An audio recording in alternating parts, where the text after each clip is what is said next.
Good afternoon, everyone. May I remind you to accomplish the attendance sheet only once. It has already been posted in the chat box. Evaluation will be given at the end of the program. Please stay until the end of the program because grand prizes will be drawn before the webinar comes to a close.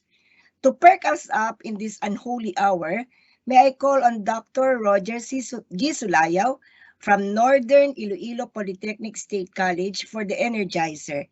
Take it away, Sir Roger, and I hope everybody joins in this activity.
Thank you so much, Dr. Sulayaw from NIPSI. Our first speaker shall share their innovative practices from a state university, the Philippine Normal University. A graduate of Bachelor of Arts, Bachelor of Secondary Education, major in English from the Philippine Normal University. She earned her Master of Arts in English from Manuel L. Quezon University. A graduate of Doctor of Philosophy in Literature from Philippine Normal University and a postdoctorate degree in Advanced Research from the University of New England. She is an officer of various professional organizations, President, Literature Educators of the Philippines, Vice President, Philippine Educational Measurement and Evaluation Association, Board Member, Philippine Association for Teachers of Education, United Professional for the Development and Advancement of Teacher Education, known as PATEF Update. She is a professorial lecturer in literature of PUP and PNU. At present, she's the Vice President for Academics of the Philippine Normal University, Dr. Jenny B. Hoxon. Our next speaker is Dr. Felina P. Espique, who will share their practices from a private sectarian university, the St. Louis University, Baguio City. She's a graduate of Bachelor of Secondary Education, major in Filipino, from St. Louis University, where she also earned her Master of Arts in Special Education. She earned her Master of Arts in Educational Management from University of Baguio and earned her Doctor of Philosophy in Language Education from the University of Cordilleras. She has garnered awards as Presidential Awardee for Excellence in Research in SLU and Outstanding Alumni Award from the University of Baguio. She has conducted many seminar workshops in the field of education. She is now the Regional Chair of Pafte CAR, a newly appointed member of the Technical Panel for Teacher Education Luzon. At present, the Dean of School of Teacher Education and Liberal Arts of St. Louis University.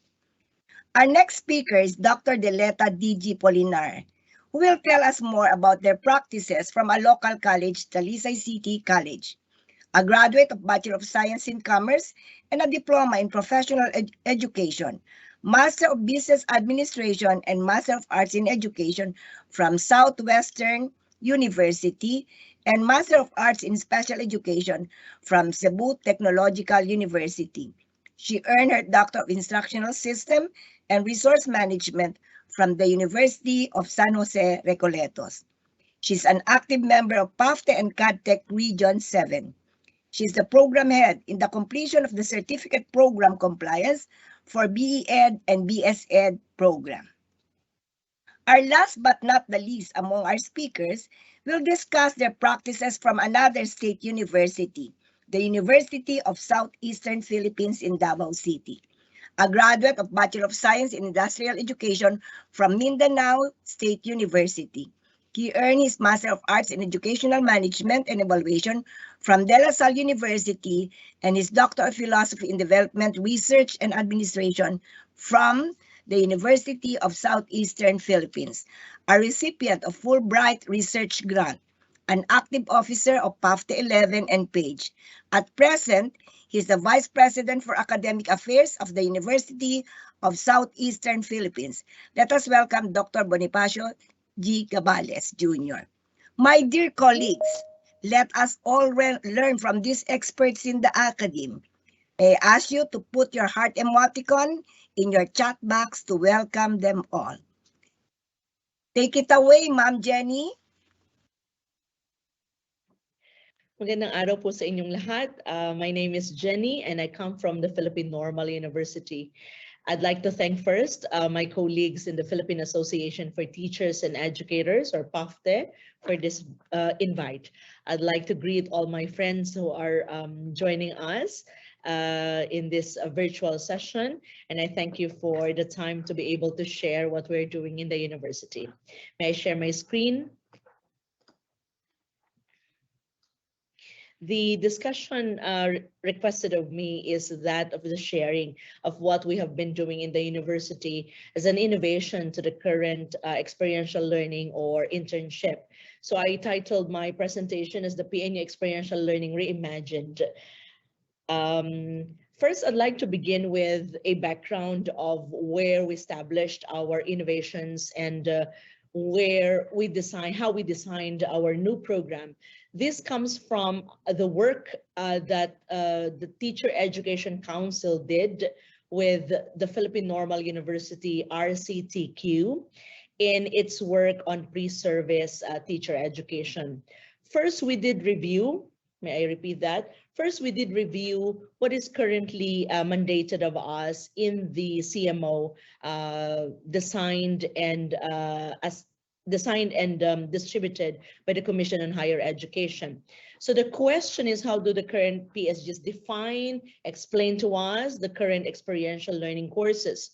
So in your far left of the screen is the context now provided by the CMO, and we've highlighted what we think is what we think are necessary in terms of thinking about the experiential learning. So our first question is that the CMO provides us for a year-long engagement, and we ask the question, is 1 year enough for our pre-service students to learn the rudiments of being a teacher, to express themselves in the field, and to be able to navigate and contextualize learning for themselves in the role of a teacher? So we say, is 1 year enough? No?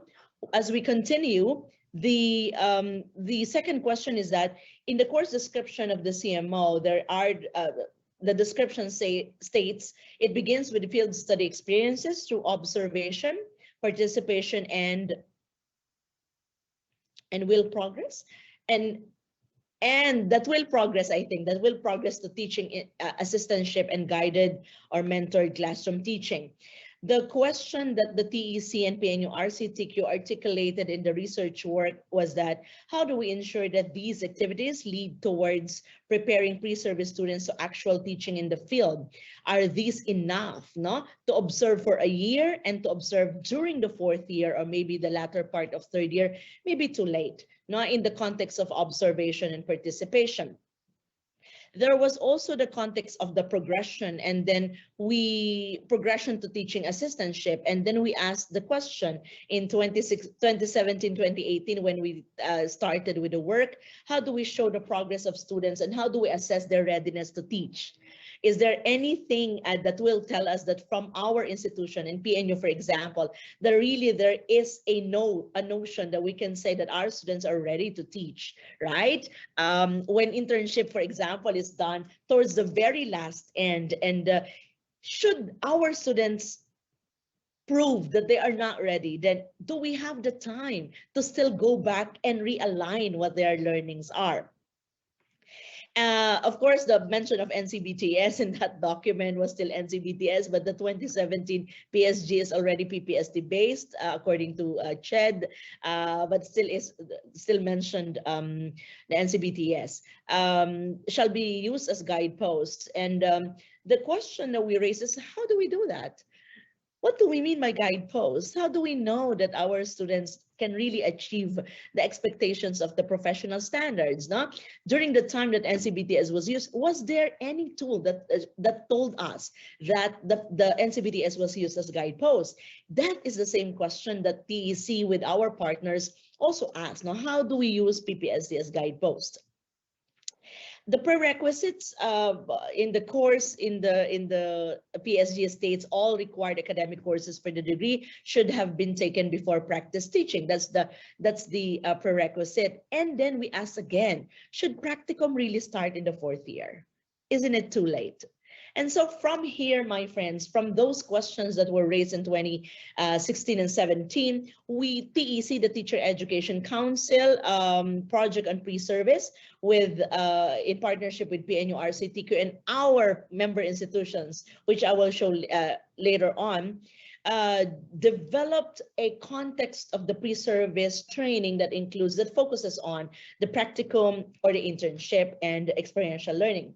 First, the project developed a policy on pre-service teachers field study and teaching internship experiences. This is already with TEC, and maybe TEC in their conversation with you, can discuss at what level the draft policy is in terms of possibility of its implementation.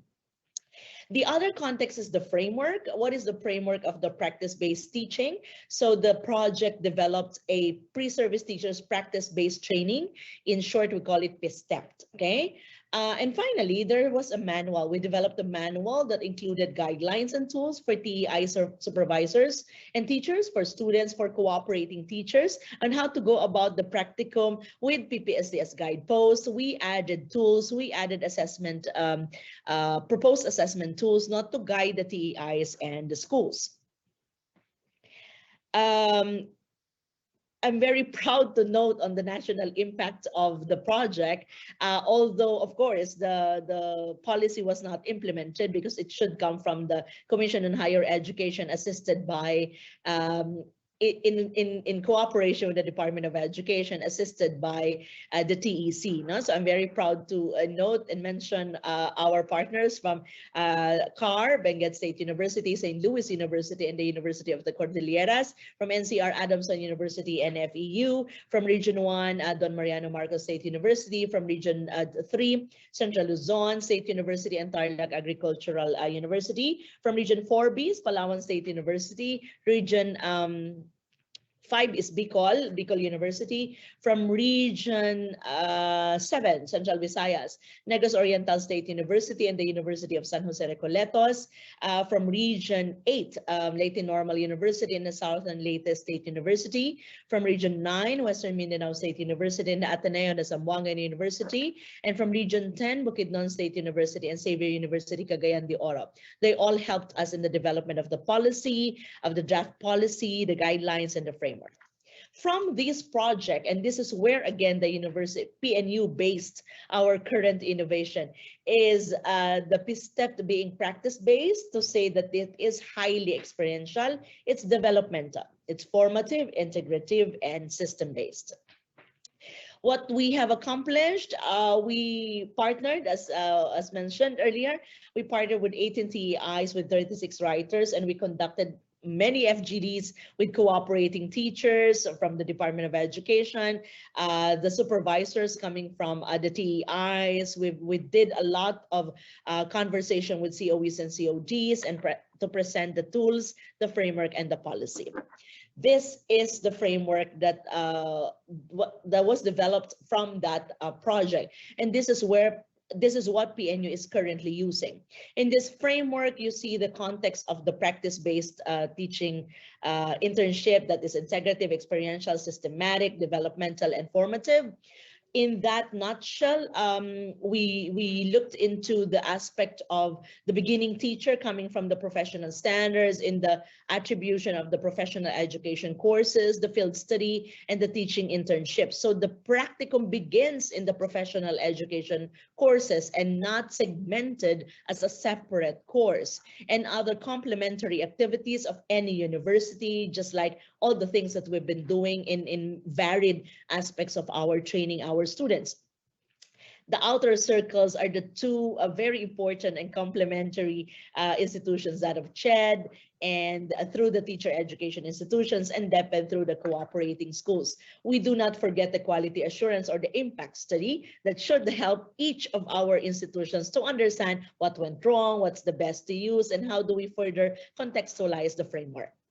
Now, this framework and the results of that study is what the Philippine Normal University is using in our new academic plans in the new normal. I did a screenshot of the document that we just released to our community, to our stakeholders, including our alumni and partner agencies, to consult on the new academic new academic plans in the new normal. We follow a framework for the academic plans. To your left is Kaway Aralan sa Bagong Kadawian, which was our framework for the shift to online learning. And that framework we used in 2 years while we were online, as much as all of you, I'm sure. And we did the M&E. We did monitoring and evaluation of that shift. So we tested different ideas and different concepts. We recalibrated our course tracking. We delivered new pedagogies. We tried out. We tried out. When we shifted, we have our own pedagogies online, but it wasn't solid, and the different faculty and institutes were operating on a trial basis on what's working with a certain group of students and another group of students. And certainly our learning dictated that we cannot have a one-size-fits-all framework for our students in the online learning and even in the face-to-face world. We are now in the process of refining our curriculum, which we now call the outcome-based teacher education curriculum and the outcome-based graduate teacher education curriculum 3.0. And there are three main parameters that are focused in this 3.0 curriculum. The flexibility modality, which is high flex. We're not going back to a full face-to-face. And so we're redesigning different framework for each of our program. Our programs in the sciences will be in campus most of the time, but those in the general education will be online most of the time, okay? There is a new assessment framework that we've developed from the 2 years that we've engaged with our students, but a big chunk of that is the strengthened theory practice through experiential learning. And that's what I'd like to explain further with you. At the end of the day, we as a university would like to redefine the teacher education framework, and we hope to share this with you very soon. We're also looking heavily on COB and COB in 2017 on the experiential learning theory. I'm sure you're very familiar with this theory. We also looked into, we use this theory also on experiential learning, from concrete experience, reflective observation, abstract conceptualization, active experimentation. That really tells us practicum cannot be towards the end. It has to begin with first year. It has to begin at the moment that we want our teachers to be trained to become teachers. The PNU undergraduate experiential learning is guided by the following framework. First is early immersion. So apologies for the acronyms like PNU ITL or CTL, because that document is really internal to PNU. So that stands for the Institute of Teaching and Learning, which is our laboratory school, and the DepEd partner schools. We have redefined the practicum in terms of being it formative rather than summative. We are doing e-portfolio to show evidence of attainment of the standards, that is PPSD currently. We also need to refocus the course requirement to do a lot of reflective practices. There's a capstone project because all of our programs do have theses, but now we are sort of realigning to the idea of a capstone of action-based work and research rather than the theoretical perspective to again link the theory and the practice. Okay, on your left are the PNU's program and course outcomes and the PNU institutional outcomes, our program being an outcome-based framework. I'd like to go slow here. This is now the description that we have now released to the university for consultation. There are two components of the internship or the experiential learning. The first one is the experiential learning as evidence of attainment of the expectations of the standards. First, it has to be formative. And so the idea is that we expect our students to be trained from first year that they enter the university using the standards. Now, the standards is minimum requirement for us. Meaning, if you are taking science program in the university, our science program has additional standards because they have existing standards in the program. And so the professional standards is minimum because all of our students will become teachers. The physical education students do have additional standards that they use for their students. So the PPSD is minimum. And we're shifting now to straight programs. So we are redeveloping and realigning where we would like to go in terms of attainment of the standards. So the details of the formative assessment. Una po, our students will require a portfolio for all of the undergraduate students. This will be a repository of artifacts as proof of attainment of the standards. In the whole 4 years that they are with us, they should be able to show evidence of attainment of the artifacts. Of the standards through varied artifacts. And the artifacts could be classroom artifacts like lesson plan, like conversations with parents, because the PPSC require the students to understand negotiation with parents, with wider school community. There must be that level of artifact that shows that they understand inclusive education through domain 3 or diversity of learners. If Manila partner schools could not give support to our students who need to be trained on dealing with indigenous peoples, then we create that space. We have to bring them to our campus in North Luzon, in Isabela, so that they'll be able to negotiate and teach and practice teaching with indigenous peoples groups. This is important because the professional standards demand that they be trained on that level, okay? The portfolio will be progressively developed. The portfolio will start when they are in the first year and will end when they are ready to take their practicum. this will be formatively assessed to what we call gateway points. And the first year, we need to assess as a university, where are you going? Did you understand? And what can we do to assist you further if you have not understood the expectations of the professional standards? End of second year and then end of third year.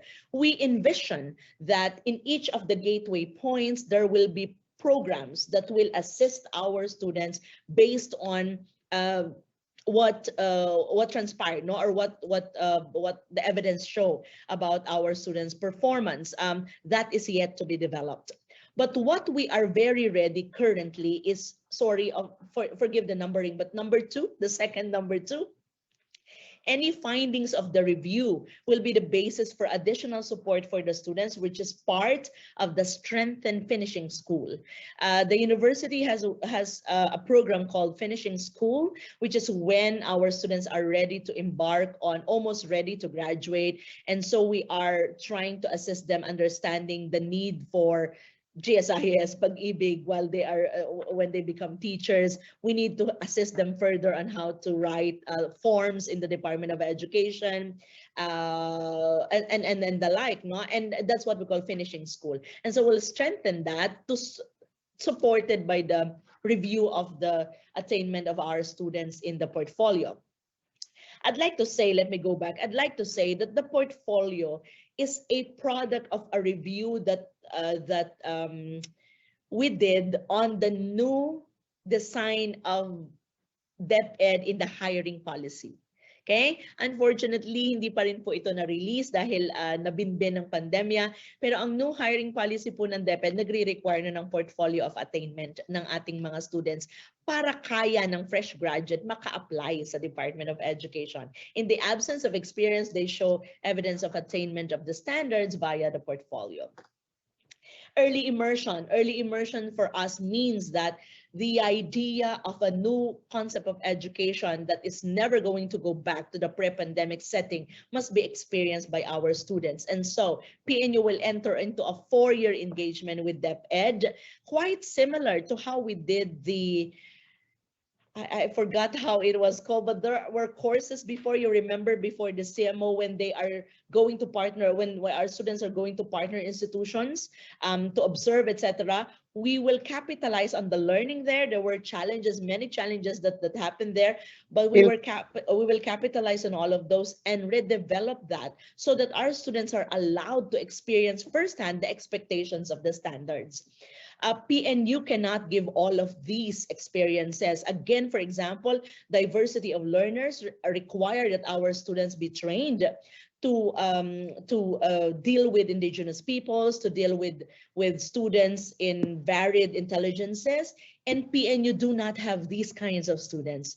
All right, and we think that the practicum for one term is not going to be enough. And so in order for us to develop all of these skills, we have to go on a 4-year journey for them, which we now envision as early immersion.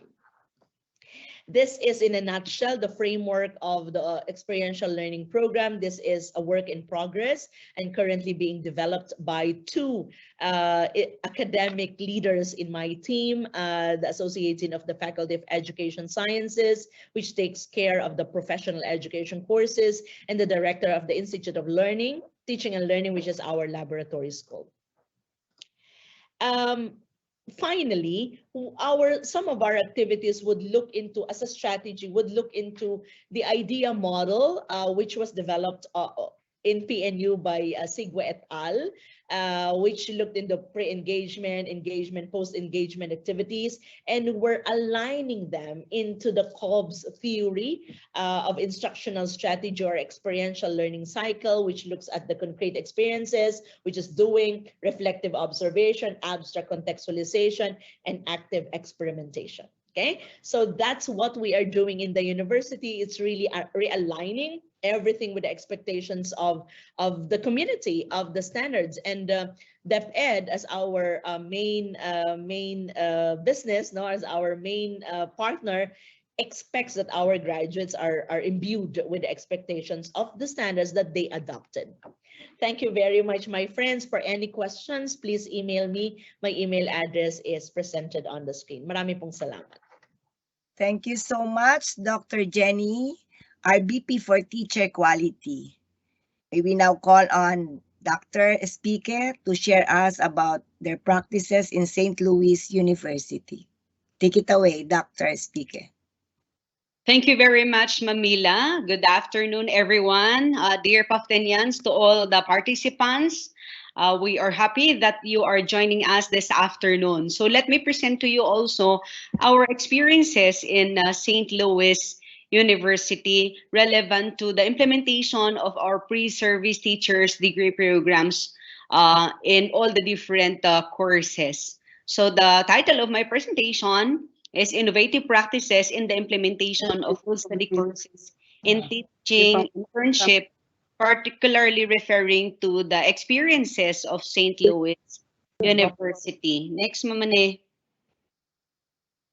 Okay, so this is St. Louis University, one of the identified centers of excellence in teacher education since 1995.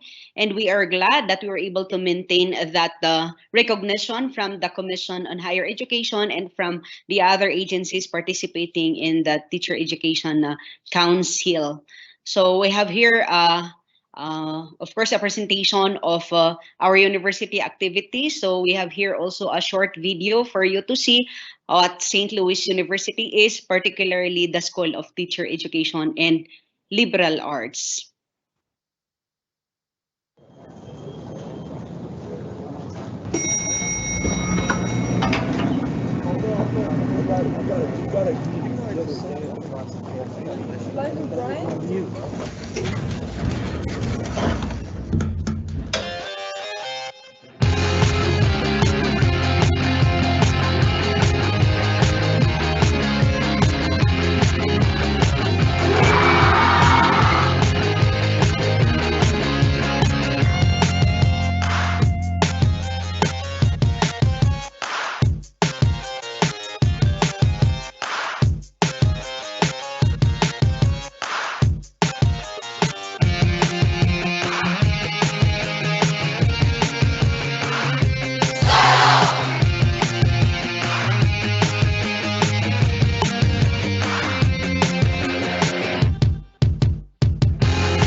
Okay, so we're happy that we are, of course, in the midst of the pandemic. Amidst the pandemic, we are still providing quality education, not only, of course, in our university, but across all the different universities in the country. So this is a presentation of what we were able, of course, to receive from the Commission on Higher Education as a recognition of our being one of the centers of excellence in teacher education. So we're glad that we have some of the different questions that we need to ask in order for us to be able to provide or share with you also what we are doing in St. Louis University, particularly in facilitating the different classes for our pre-service teacher, and even particularly for our field studies.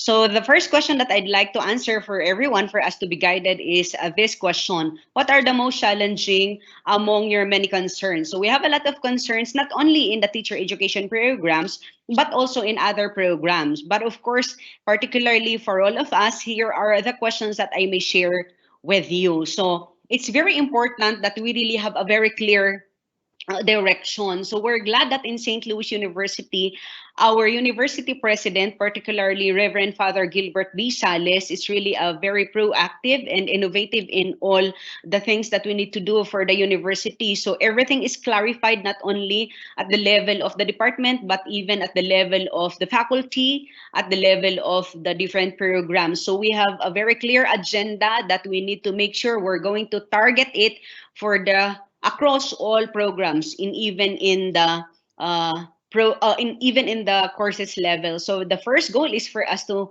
strengthen SLUCI's mission and identity. So despite the pandemic, we still need to make sure we're going to satisfy all the requirements of this.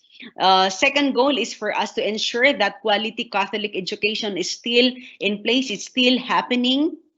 And of course, for goal 3, that is to make sure that we're going to continue providing services to our communities, to the different societies that we are serving.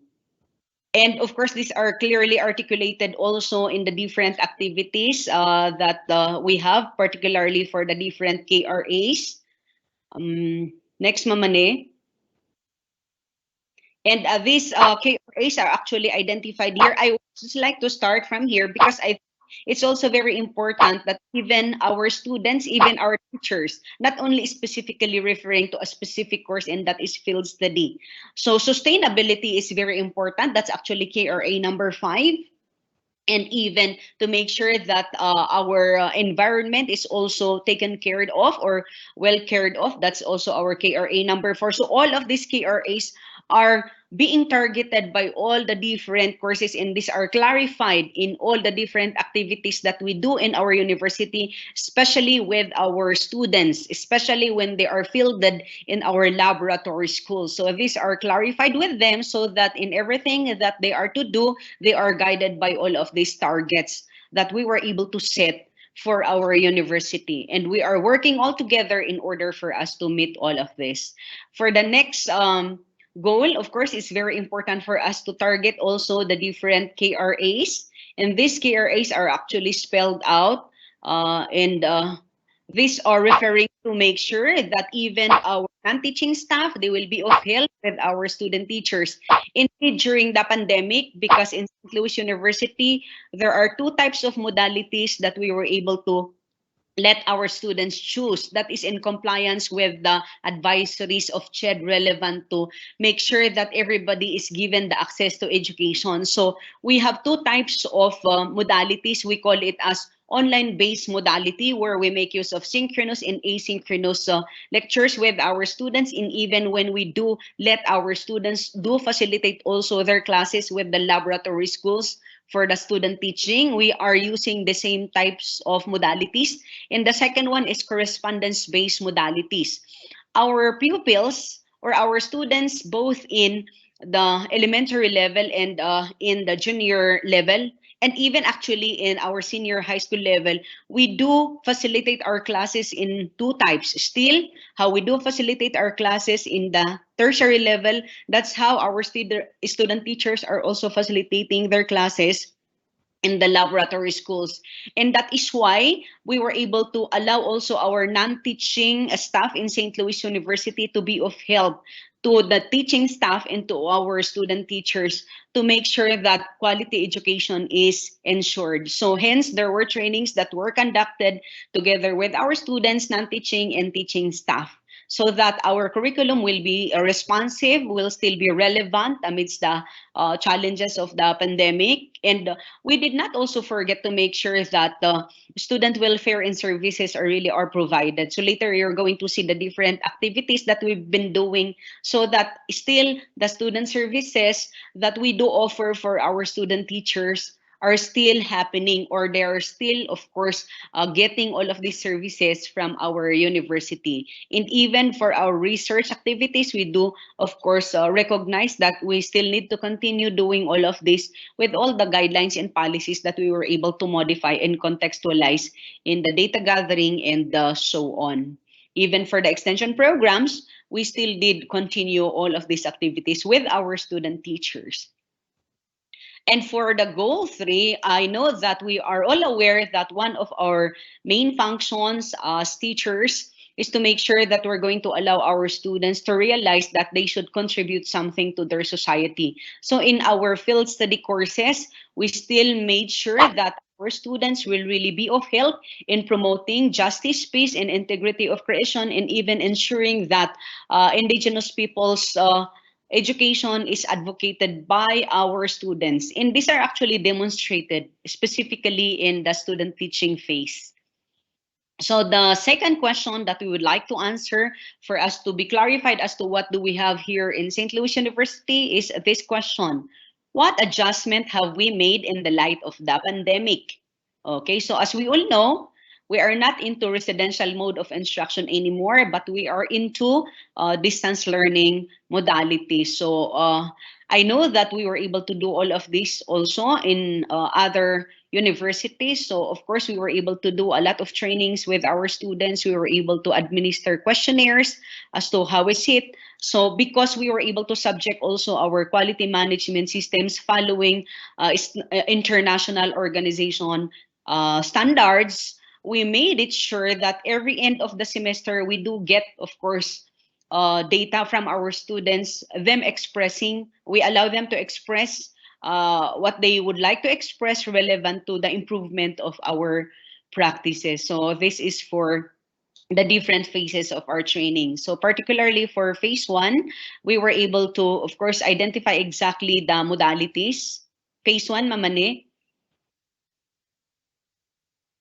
okay, and that we were able to do also some adjustments in our student calendar, and we were able to meet also our laboratory school principals and even our partners in the Department of Education. The problem was when we just migrated from face-to-face instruction to residential mode of instruction, and even until today, DepEd, of course, did not yet allow us to work with them because most of their activities are really done from a distance, and that is not to even offer their students online courses because of the restrictions, okay, and because of the limitations, especially in terms of the very low or intermittent net connections of their students. Hence, we were able to do our internships only with our laboratory schools because we're glad that our laboratory schools have in place mechanisms also in accommodating our student teachers. For the next phase,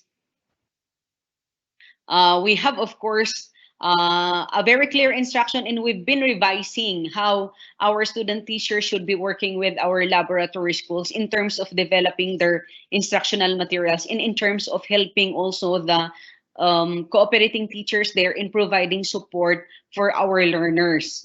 When we migrated to distance learning, many of the children or many of the pupils and students in our laboratory schools were actually connected with their parents abroad, and that's the reason why we're glad that our schools, our laboratory schools, were able to engage also our student teachers in helping them to provide all the different student services needed by our students in the laboratory schools. And if we are doing that in the laboratory schools together with our student teachers, we've been doing that also with our own student teachers in the different courses prior to their field studies in the teacher education programs. We have here some examples, of course, of the training screenshots of the trainings that we were able to do with our students and with our faculty. I know that it's very important for us to make sure that prior to engaging ourselves in all the different activities that we do with our students, that we are, of course, pedagogically ready and technologically ready, and even with our students, understanding their needs and so on. So there were a series of trainings and workshops that we were able to do. So it was not only one-day training, but we had series of training. So you will see here an example of the materials that we were able to do for the different batches of our trainees.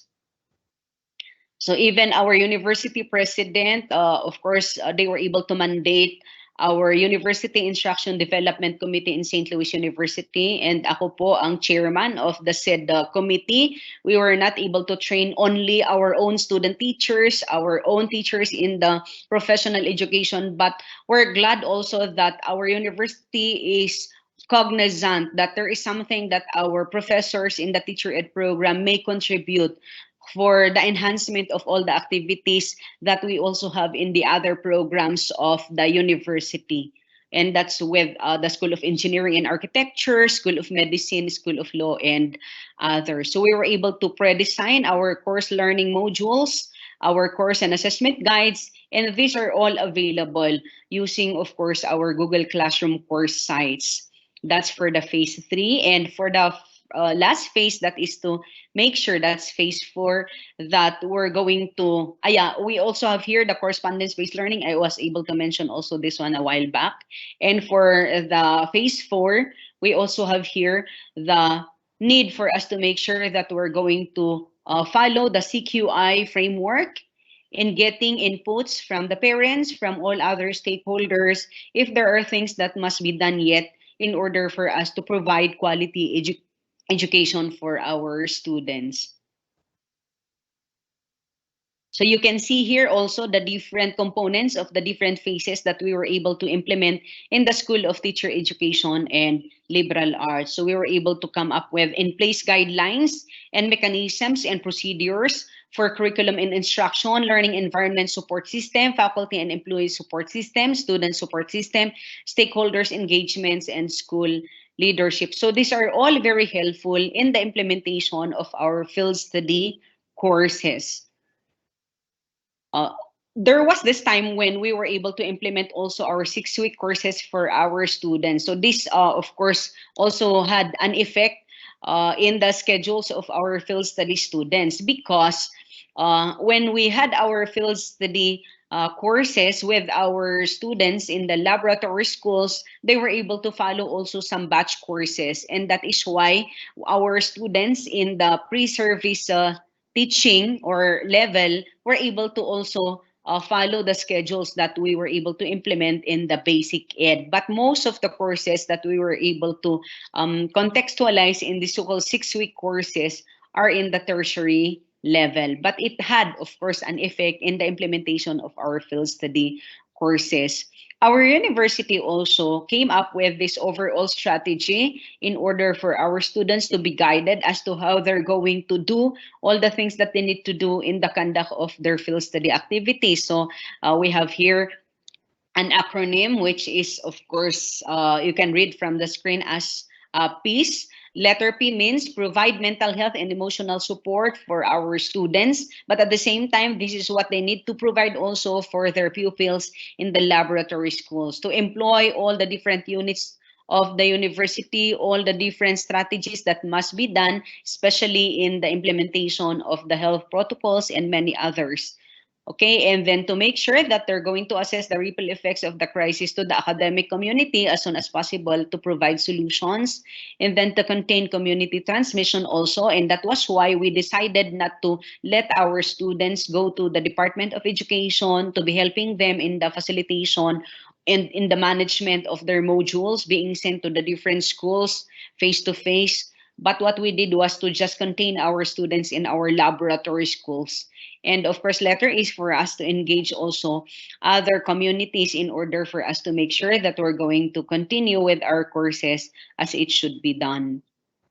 So we also have here the next question, which is why do we need to respond to the changes? So these were the challenges that were posted amongst the different offices in the university in preparation for student teaching, okay, in the light of the new normal. So we do believe that it's very important, and we are an advocate, of course, of inclusive education. Indeed, one of our courses in the university is inclusive education, because we have an Institute of Inclusive Education, and we still did continue providing services to the different students. This is one of our extension activities in the university, and we do highly engage also our students to realize that even if they also have their own struggles, still they need to be of help to other pupils who are also struggling. So we had series of activities in partnership with our Institute of Inclusive Education, providing, of course, access to the different materials developed by the Department of Education, and so that our pupils, our students with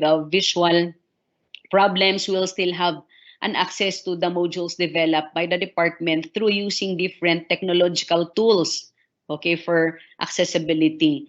So continuity of learning still is happening, not only, of course, I believe in St. Louis University, but in all other parts of the country, because we are guided by some principles. And these are some of the principles or approaches that we've been using also. So I made mention about our university president, who is really very helpful in giving us, of course, directions aside from the 3-point agenda.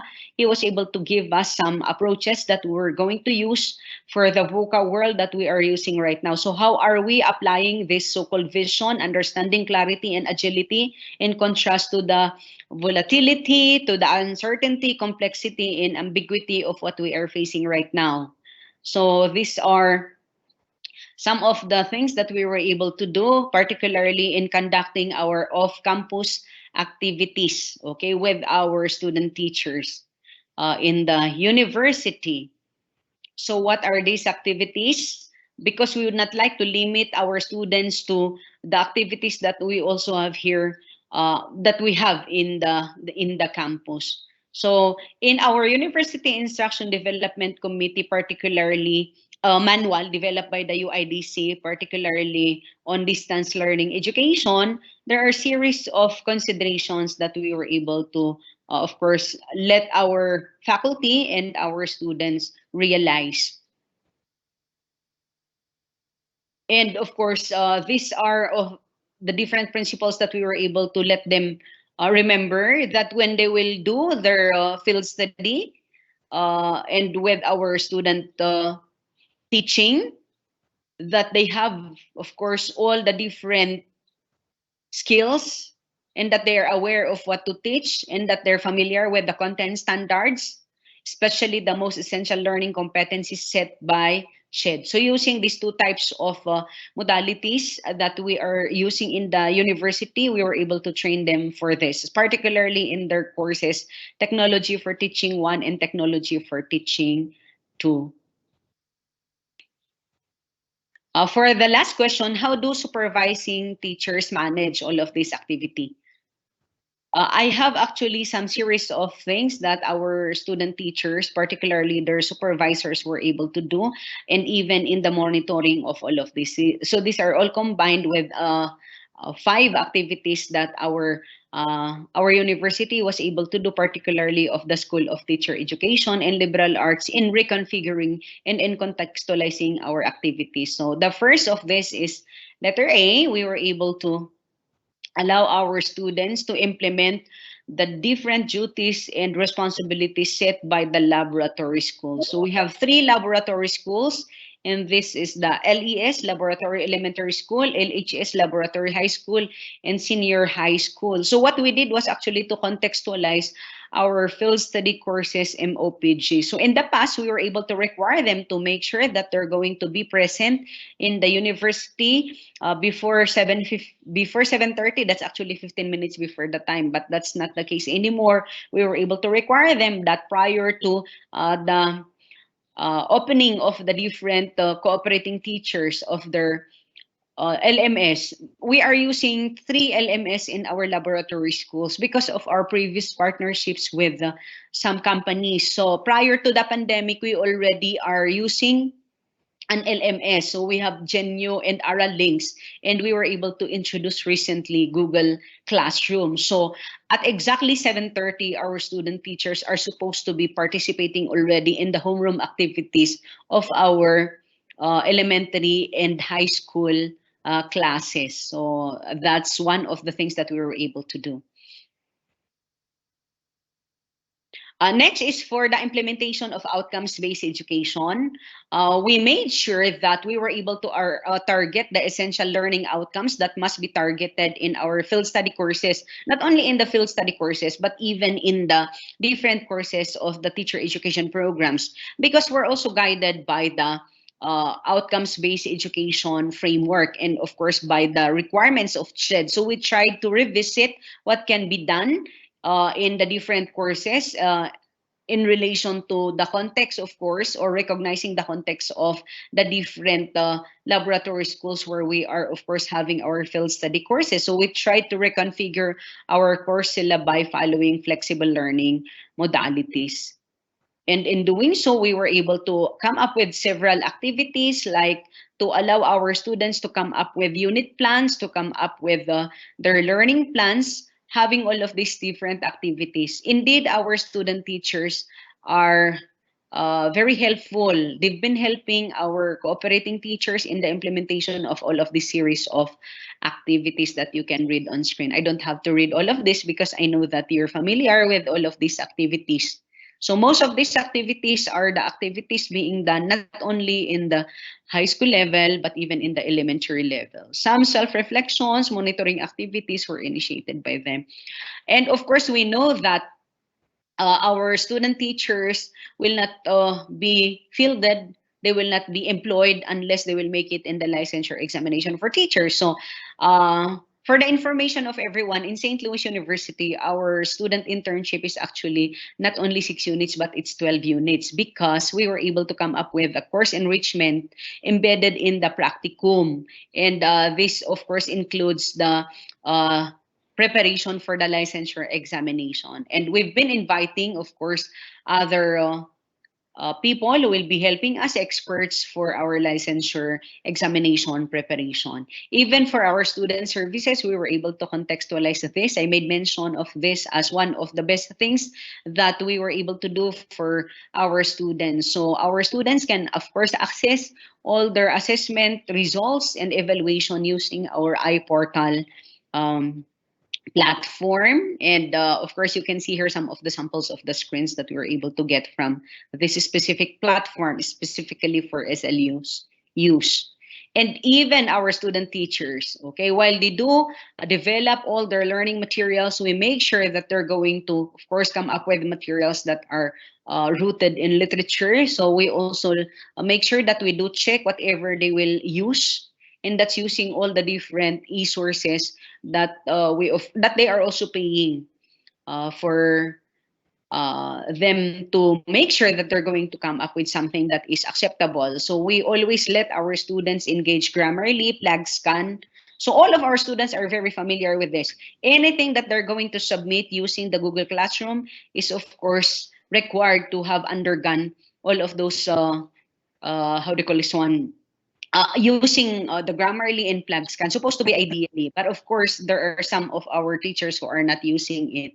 Okay, so we do also provide student support to our students using still online mode or offline mode. We still have online advising with them. Even our cooperating teachers, they do online advising with our students. And even our masses, our activities with our students are also done online, because in our laboratory schools, our student teachers are required to attend with their pupils live masses.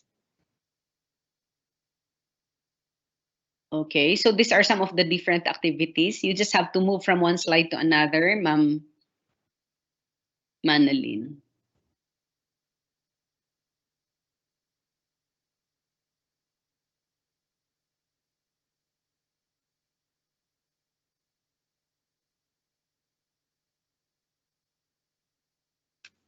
Okay, now I'm happy also to share with you that even after finishing all our activities with the City Chair project, and many of you are really very familiar with this, we still, of course, continued our activities with our partners in other countries, because we have this in place internationalization framework. Hence, we did not only conduct our internship with our laboratory schools, but we're happy that we were able to conduct internship with our partners in other countries. And it was very easy for us to have done that because of this internationalization framework. So we started with ensuring that our curriculum is really, of course, accepted internationally. So we were able to allow our teachers to teach also in the different schools of our partners, and we were able to also admit some of their students. So this is the internationalization framework of St. Louis University, guiding us in the conduct of our internationalization internship. And we have several partners, okay? And recently, as you all know, we did not continue yet with our Semeo Teacher project, but we were able to get a lot of partners out of the Semeo Teacher projects. So individually, we were able to have MOA signing with them, and that is why, if you will see here, some of our international linkages are 10 in terms of numbers, and these are some of the activities that we have with our partners. We were able to forge partnerships with them, and we were able to, of course, register also our activities with the professional organizations that's needed.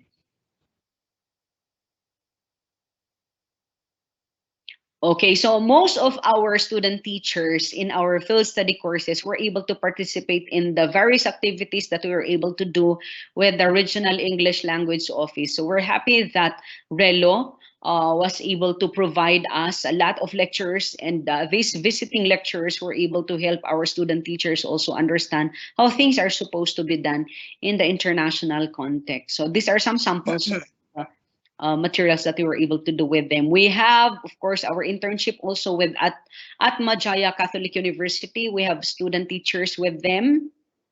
We have exchange students with this. Okay, kindly just click to show all the different partners.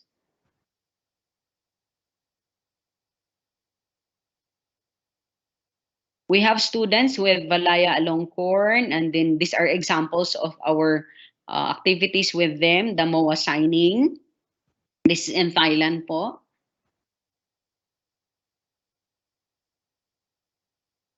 We were able to, of course, invite some of our professors also from the Catholic University of Leuven, that's in Belgium, to help us with our internship. And recently, we were able to finish a lot of activities, and they were very happy with EPECA Integrated Christian School. So we're glad that they were able to accommodate a lot of our student teachers to teach in the different courses. And they're happy also to invite our student teachers for the succeeding years.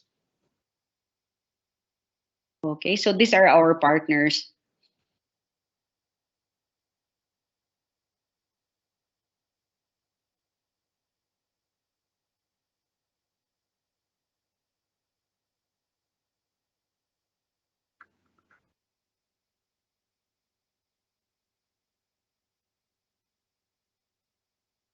Okay, even for the activities being facilitated by our Erasmus projects, our student teachers have been participating as well. And we're happy that we were able to contribute as a university in the development of the IRO Management Guide for Philippines in higher education institutions. So we're one of the 10 universities that helped the Commission on Higher Education to develop this management guide. And I'm one of the managers of the institutional managers of the project.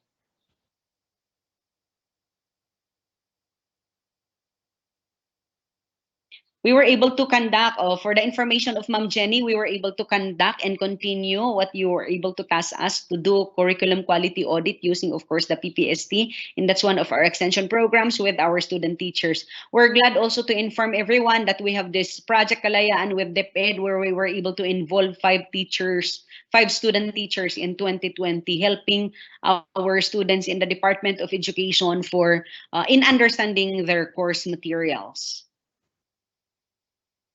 And currently, we have this project RICH. It's called Realizing Educational Aims Through Community-Based and Homeschooling. So all the different partners in the different agencies in the Cordillera Administrative Region, particularly DOH, the Department of Health, CHED, and DepEd, in partnership with PAFTECAR, we were able to develop this Project RICH. And this Project RICH is actually allowing all our student teachers to be of help to the Department of Education in reaching out our pupils, our students in the different schools or in the different areas where they have difficulty in understanding their materials. So that's the Project REACH, and these are some examples also of other outreach programs that we were able to do together with our student teachers.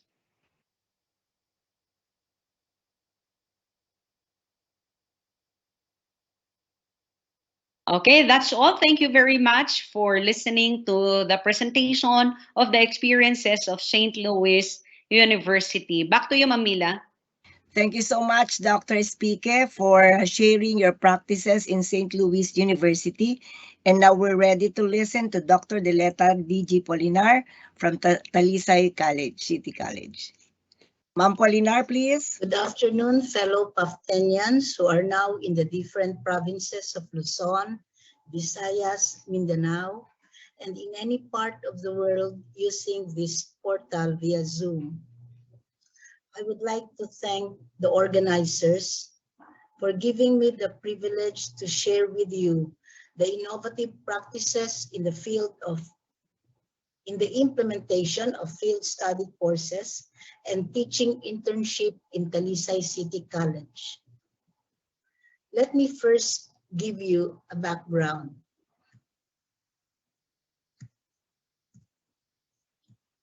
When the World Health Organization Public Health Emergency of International Concern declared an outbreak on January 30, 2020, CHED and DepEd immediately suspended classes in all levels and in all programs, avoiding and limiting the risk of infection in the academic community.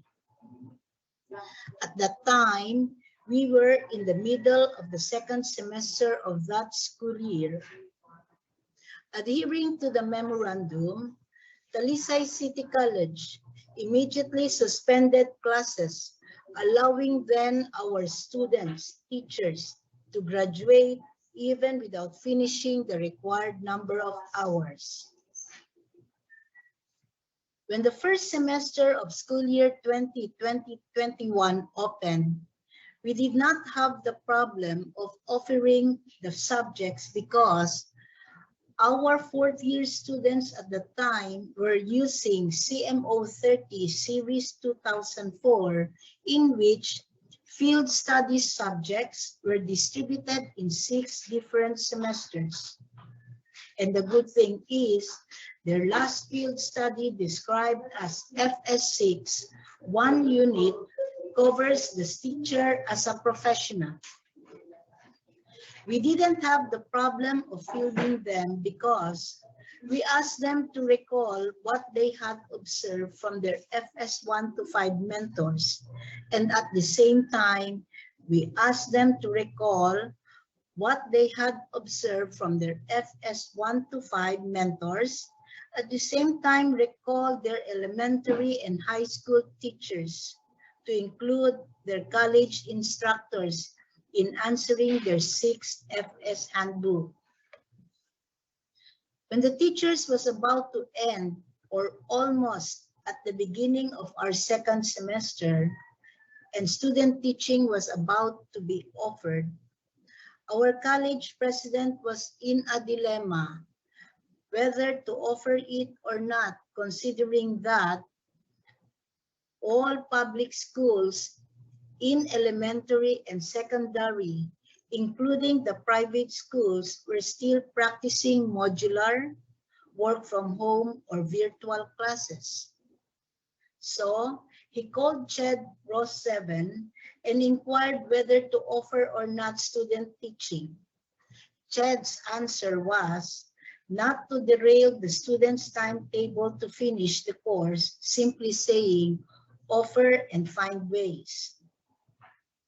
With that, our college president immediately called us the 3 deans because we have 3 programs in TCC to make an instructional action plan for effective or for our respective practicum students or OJTs using the matrix or table with 6 columns emphasizing on performance tasks and credit hours. In my case as the dean, I called my 3 BEN STS and 5 BSN STS for brainstorming on the possible activities to be included in the performance task column. After squeezing our brains, we immediately divided the task and filled in the columns of the matrix as presented to the registrar, admin assistant for Students Affairs Services, librarian, and college president. There were suggestions and after doing some revisions, we finally had the approval of our final output. These were the activities of our performance tasks we conducted in compliance with our Instructional Action Plan for Student Teaching, or IAP-ST. First, we had an orientation program. Every beginning of student teaching semester, we always orient our students because this is one subject that is entirely different from what they experience or do in the previous 7 semesters. In the orientation, we included deportment handled by the SAS office, health protocols handled by the school clinic, the contents of the IAP-ST handled by me as the dean, and the system of assessment handled by the College of Committee Chair for all types of academic assessment. Second, they acted as student assistants. Instead of going to DepEd or to any private schools, their respective STS identified qualified teachers handling general education and specialization courses where our STs can act as student assistants to these teachers, at the same time mentor them. They sat side by their mentors, and eventually, if the mentor will trust the ST, they were given the privilege to handle virtual classes. Definitely, the mentor sat beside the ST during the conduct of the virtual class. Third, the STs conducted tutorial classes in our own school. These children, or tutees, are children of our teaching and non-teaching employees. We consider this activity to be significant and timely, especially that their parents have tutoring difficulties or have no time to tutor their own children regarding their modules. Fourth, community extension was extended or done by our student teachers, such as cleanup drive, tree planting, coastal cleanup, and many more. Fifth, our students conducted webinars to upskill themselves with new trends. The planning, organizing, up to implementing were done by them. The STS were so happy with the result because they were able to invite teachers who are teaching in other countries. I am also happy to share with you that one of the speakers of them gave 300 pesos worth of cell phone loads for each student of that particular class so that they can be connected. Sixth, the STs had virtual classes with their respective STs. We have allotted one-day class in a week, allotted for STS online schedule. During this online schedule, the STs do not have any duties as student assistants so that they have no reason to be absent from their virtual class. 7, they had an actual teaching demonstration attended by a limited number of their classmates who acted as the mock class for the teacher demonstrator. During this event, senior faculty members were invited to critique or clinic the ST's lesson plans, strategies, instructional aids, and many more, just so their teaching skills are honed.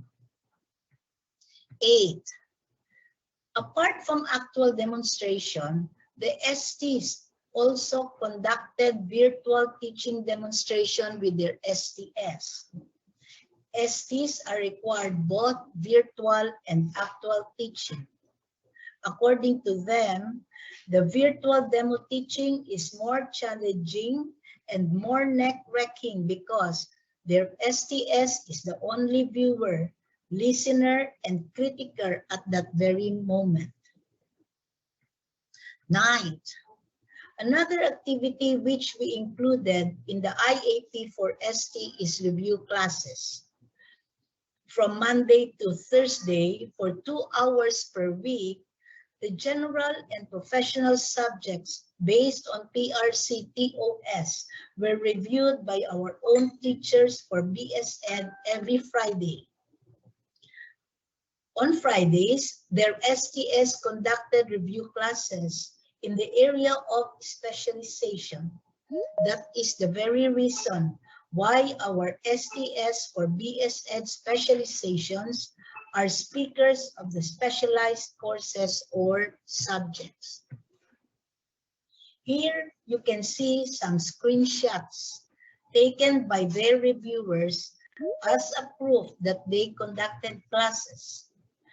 These screenshots were documented because the acting reviewers were paid for the efforts. 10th, they had session for recollection. We could not organize retreat session because at that time, the retreat houses were still unoperational. Lastly, all STS or STs were required to submit a portfolio where all those that they have experienced, accomplished, and performed were kept and recorded in a developmental portfolio. So those were the 10 activities we had implemented in our student teaching last school year 2020-2021, making our student teachers comply and complete the 360-hour requirement and declare them graduates. Now comes the implementation of Field Study 1 and 2 at 3 units each for the first semester school year 21-2022. Let us all remember this is the first batch of K-12, first batch of PSG CMO 74 for BEd, and first batch of PSG 75 for BSN, wherein they didn't have the experience of the distributed FS classes in different semesters from first year to fourth year or from second year to third year. In other words, they had no chance of visiting, observing, and interviewing laboratory teachers in any laboratory school. Apart from that, this subject is offered prior to student teaching. We are just so happy that our FS students practice self-management. They managed among themselves to visit schools nearby their residences and comply the FS handbooks that were required from them. We could not even give them introductory letters because giving one would mean that we were allowing our students to go out and have a face-to-face completion of the requirement. What they did was greatly appreciated. They interviewed teachers and administrators just so everything was complied before student teaching. In addition, some groups of students joined DepEd's Brigada Pagbasa project.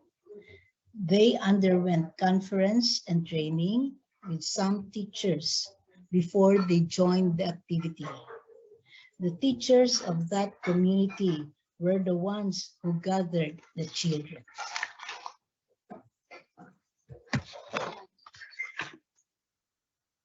We incorporated review classes last semester. Since we still do not have the new TOS from PRC, we managed to include all Gen Ed subjects of old and new curricula and all professional education subjects of old and new curricula. Here is a sample schedule that we made for the entire week for the 11 sections that we had last semester from Monday to Thursday. And on Fridays, a summative test in Google Form was administered. But when we were troubled by Odette destroying all sites or internet connections all over Cebu, we had to cancel or cut short the remaining topics, lectures, and eventually just ended the semester's final grade with whatever ratings our students garnered in the midterm. And at the end of the semester, as usual, each student was asked to submit an output in the form of a portfolio. These are the requirements of our field study courses, equivalent to 120 hours in the first semester, making them qualified to enroll student teaching the next semester. Now, in the second semester, school year 2021-2022, we continue the implementation of student teaching. Because of the urgency that our students should have experiential learning, we crossed our fingers, hoping against hope that DepEd will allow us for the deployment. Our college president wrote a letter to the division superintendent requesting that our student teacher will be given a more comprehensive and realistic perspective in student teaching program through the mentorship of experienced elementary and high school teachers of DepEd. Thank God it was approved, considering that their teachers are already back to work or back to their classrooms. When DepEd gave us the endorsements, our president immediately wrote a letter to the city mayor of the city of Talisay requesting for the approval of our request. Since this is a CHED mandate, the city mayor endorsed the same letter to the Office of Task Force COVID-19, who finally gave us a final approval. These are some evidences that our student teachers are doing in DepEd this semester. In various years, we assigned our student teachers to the barangays where it is only a tricycle ride away from our own school. But because of strict restrictions, our school nurse advised us to adopt easier and faster way of contact tracing. We assigned our STs in barangay schools where they live. Hopefully, our student teaching this semester will become successful, considering that 90% of the schools where they are employed are in face-to-face since April 18. May I also include this information that we have complied with the preliminary requirements set by CHED, and these are mayor's approval, COVID-19 or PhilHealth insurance coverage, and student teachers vaccination. We have 451 student teachers, 449 are vaccinated and are deployed, while 2 are non-vaccinated. As CHED mandated, the HEI must prepare an alternative activity for those who are not vaccinated.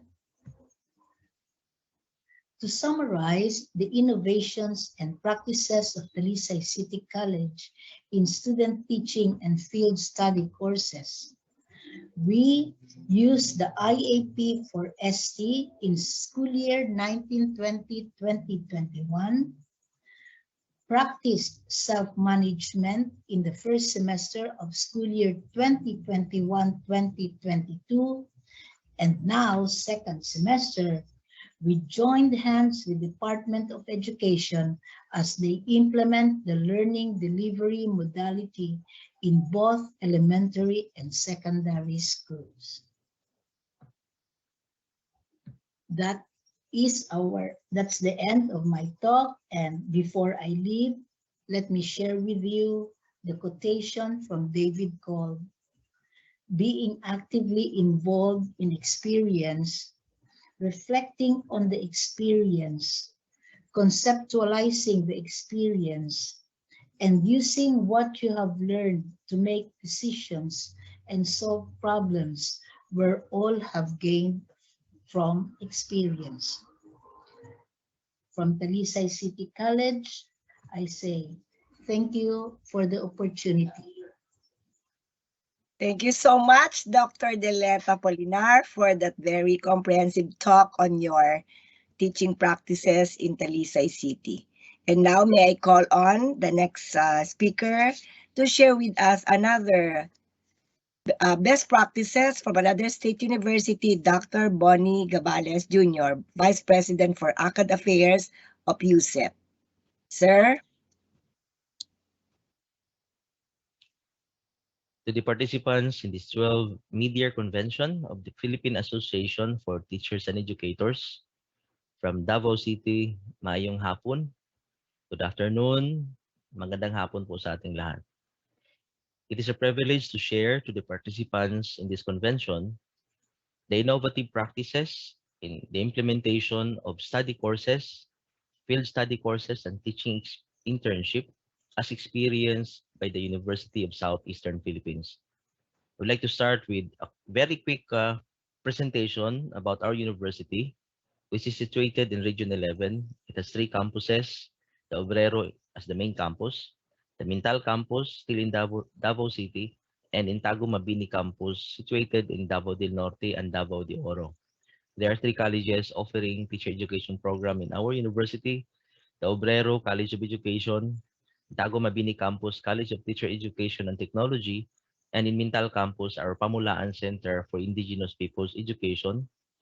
We offered varied programs from elementary to secondary, which are feeder programs to our programs offered also in the graduate school. In this slide, I'd like to present a summary of our curriculum design in 3 stages.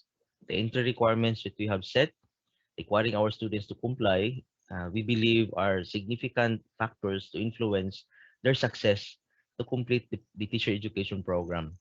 So we really ensured in our design that the exit competencies, the graduate outcomes, with the learning evidences will equate with the requirements indicated in the Philippine Professional Standards for Teachers as beginning teachers.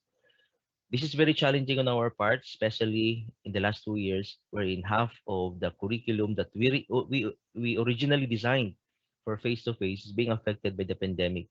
So we shifted our initiatives from the actual original planned face-to-face activities, especially in the teaching learning activities for field studies and teaching internship. So the 3 courses, FS 411 in our case, 412, and the EDUC 421 for the practicum. So very challenging indeed, especially if your institution does not have a laboratory school. So the case of USEP, we face these challenges in that context that we don't have a laboratory school offering basic education, specific on the curriculum design, where to deploy, how to deploy our students, and how to ensure quality, especially in the remote teaching and learning.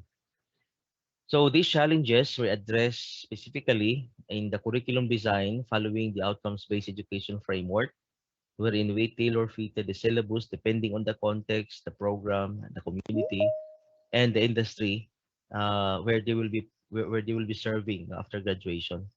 So we also contextualize our instructional materials to ensure that everyone has access and they can also maximize whatever activities that are designed for them to explore and to reflect. So in the onset of the pandemic, we submitted proposals to CHED to fund in the development of course materials, which really helped a lot, not only for USEP, but also to the participating HEIs. More than 100 participated in this project, working on resilience and innovation for teaching excellence in Region 11, with the support of our chairman of the Board of Regents, Dr. Aldrin Darilag, wherein we capacitated teachers from the different HEIs in Region 11 in collaboration with the other SOCs in the region and the private TEIs in crafting guidelines and manual for course pack and module development that are applicable not only for teacher education but also for other programs offered in the HEIs. So from this project, we were able to uh, to come up with more than 100 of course packs implemented during the pandemic, including course packs for the field studies and for practice teaching. So we have not tested fully whether this is effective or not because there was no time already for that purpose. But we assume that our students were able to follow and meet the competencies as designed, no, and defined by those who develop these materials in accordance with the competencies in the curriculum and the approved guidelines and even the memorandum order issued by the Commission on Higher Education. So the deployment part is very challenging, especially that we don't have direct control over the implementation of basic education courses in DepEd. So deploying them is highly dependent on our partner institution, specifically the Department of Education. So to do that, we established strong partnership with them and we signed a memorandum of agreement for the DepEd Region 11 involving the 11 divisions in Davao region. So our assumption here is that during the pre-COVID era, we already are doing this, but because of the distance learning modality, we included this time all the regions covering uh, areas where our students are also situated because we cannot gather them all together in Davao City. So we allow them to be deployed in the different divisions and schools where they actually live. So that is from the Davao City Division, Tagum City, Panabo City, Island Garden City of Samal, Mati City, Digo City, and the province of Davao del Norte, Davao de Oro, Davao del Sur, Davao Oriental, and Davao Occidental. All the 11 schools division superintendents signed as witness and really commit to support the implementation of our FS and practice teaching. So we develop a structure to support the implementation of our program from the university side. The president and the VPA are really taking the lead, especially in crafting agreements and policies implemented by the dean through the program heads, the practicum supervisor, supervising teachers. The student organizations are also mobilized and the support of the individual students. The regional director is the counterpart of our university president in the crafting of the policies, signing the agreement, passed to the superintendent for all divisions, the supervisors, the principals. We also identified site coordinators and then the cooperating teachers or resource teachers for our FS as our main counterpart handling our students in this program. This support structure was found effective based on our experience in the past years. And we tried this time and we are happy that still it is working, especially that most of these personnel in DepEd are products also of the university and our alumni. So we really got their commitment with the intention that our graduates will be serving also the Department of Education as their future teachers. So how to deploy our students is implemented in 3 stages: before, during, and after. So normally we started with the constitution of a technical committee who will be preparing and coordinating with DepEd for the deployment activities. And the faculty load preparation will follow, headed by the program head, matching the faculty competencies with the identified programs and courses, and even the familiarity of the school where they will be deployed was also considered. Who will handle the group of students with 1:20 ratio, more or less. So to really ensure that each of the students are monitored. This is for all campuses in the university. The coordination with the DepEd is done by our practicum coordinator, and then identification of schools and cooperating teachers will be normally coordinated with the superintendent, approved by the regional director, and the school heads are properly informed also. Then the capacity building for the pre-service teachers, normally a week or more, that will highlight policies and guidelines of DepEd.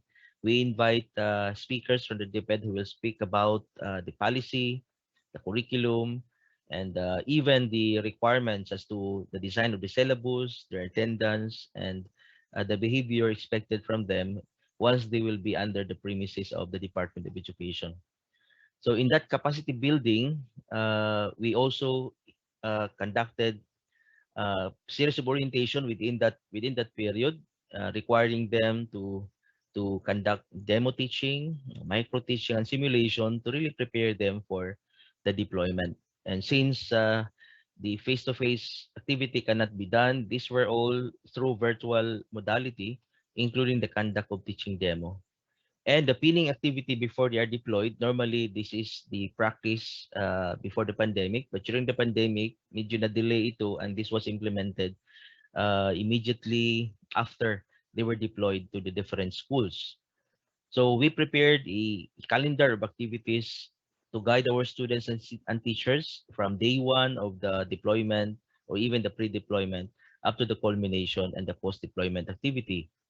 So the UC practice teachers capacity building is a series of activities as mentioned earlier, and different speakers are asked to speak about the topics that will relate to the actual work of teachers in the Department of Education. So an example program implemented, this is a copy of the orientation program and the actual virtual pre-deployment orientation conducted by the College of Education.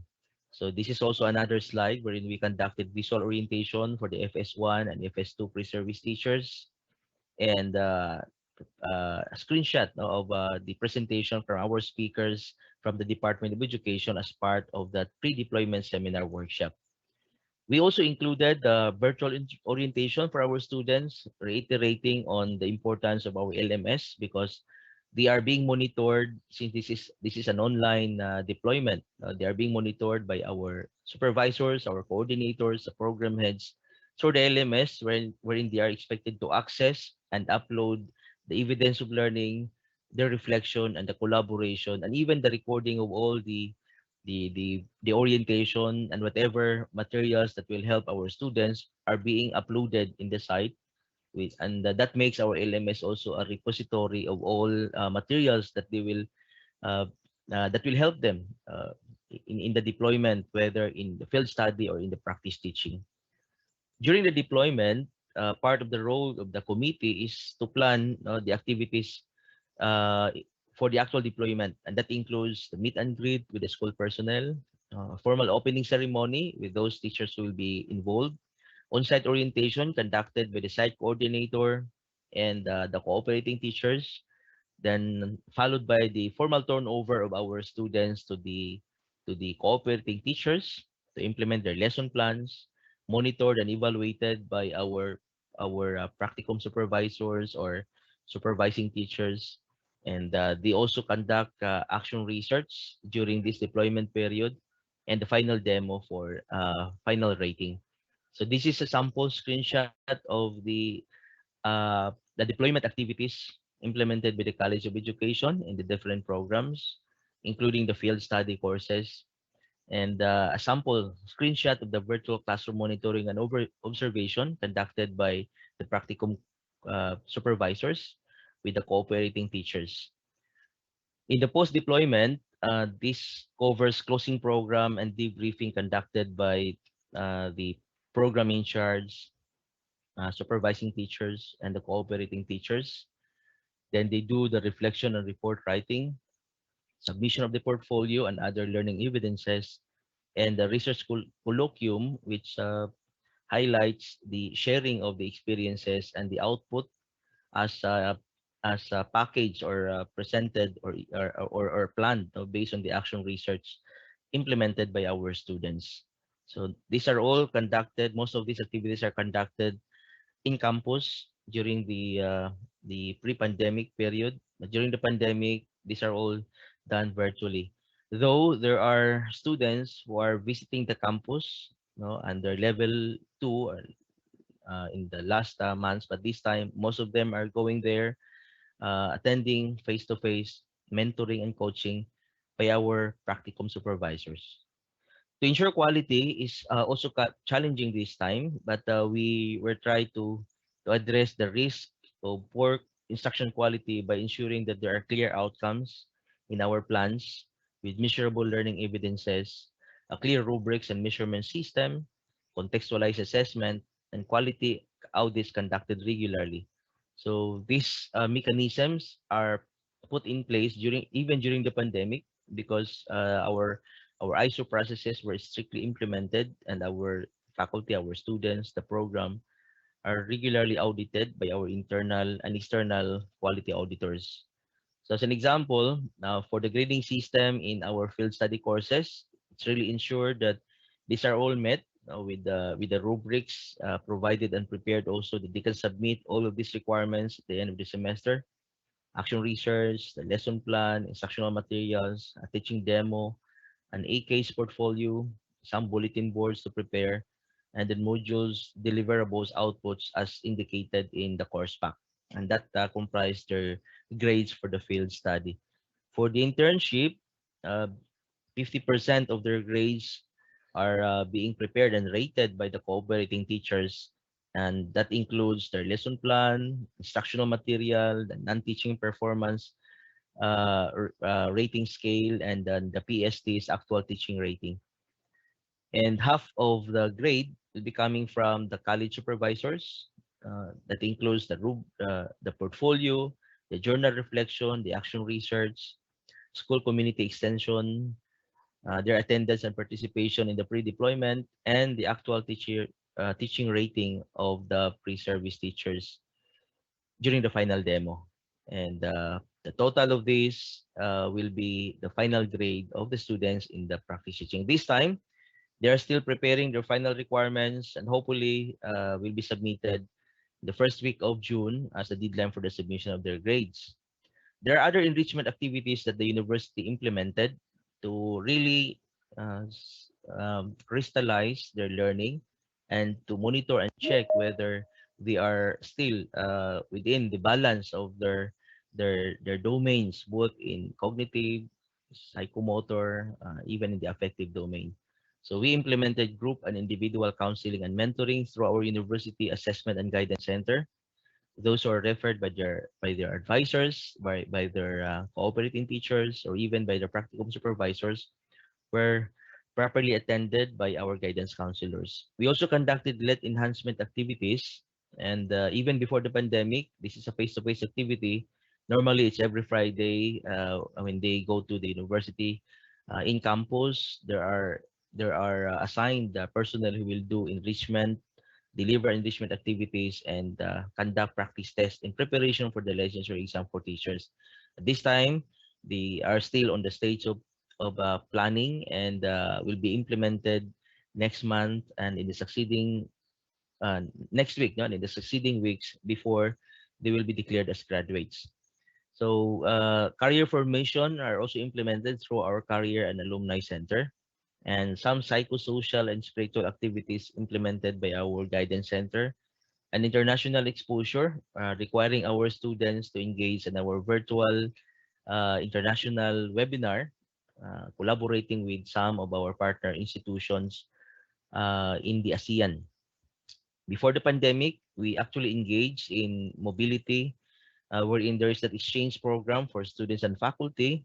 We hosted students from our international partner, and we also sent some of our students for practice teaching for a few weeks in Tan Trao University, for example, in Vietnam. wherein we successfully implemented a student mobility for practice teaching in teacher education. So all of these were implemented to really ensure that our students are ready and will be able to master the competencies expected even in the beginning teacher level of the PPST.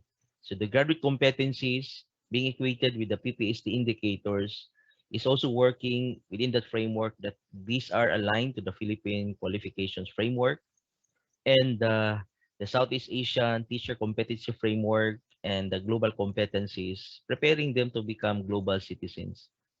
So we believe that we were able to achieve all of this because of some attributes and I think competencies also from our faculty, our partner institutions, and the university in general.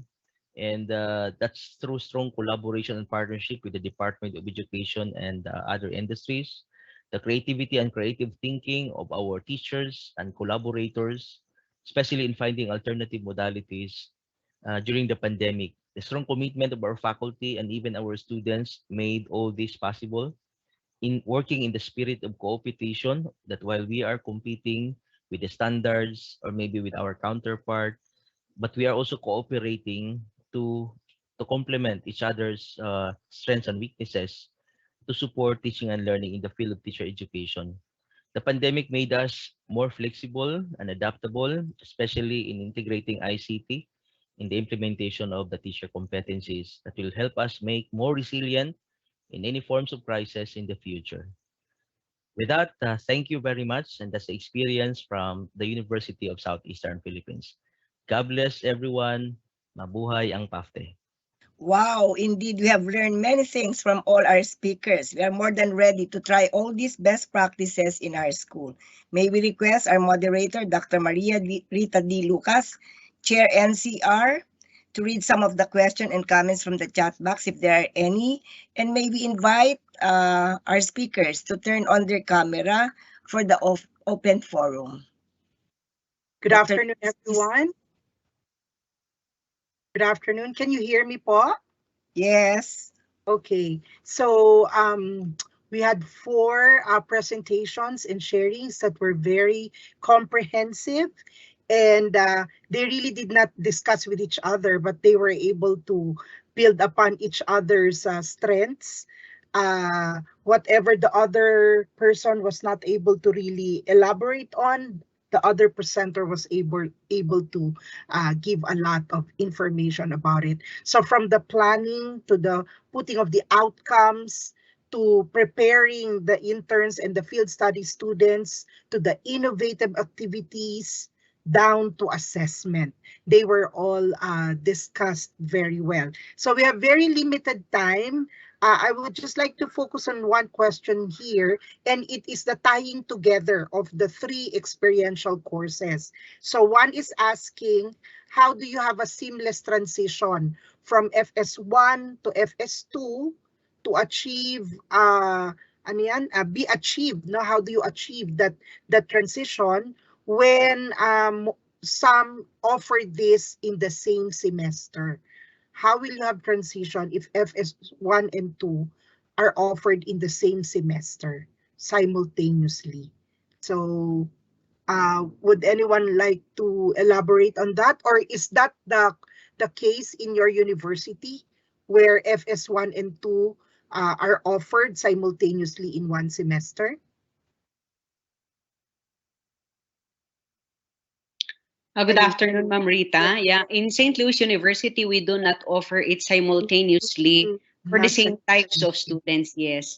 What we do is actually to offer FS1 for those who did not yet get FS1, but they cannot, of course, get FS2 if they did not yet finish it. So while it's offered simultaneously, we do not have the same students because we do believe that they should finish first FS1 prior to getting FS2.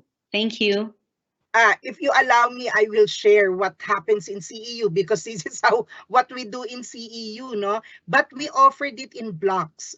We divided it into 4 weeks, And so the first 2 weeks will be FS1 and the last 2 weeks will be FS2.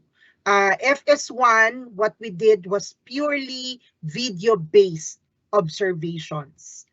So FS1 and then FS2, that is where we actually fielded them in the virtual classes of our cooperating schools.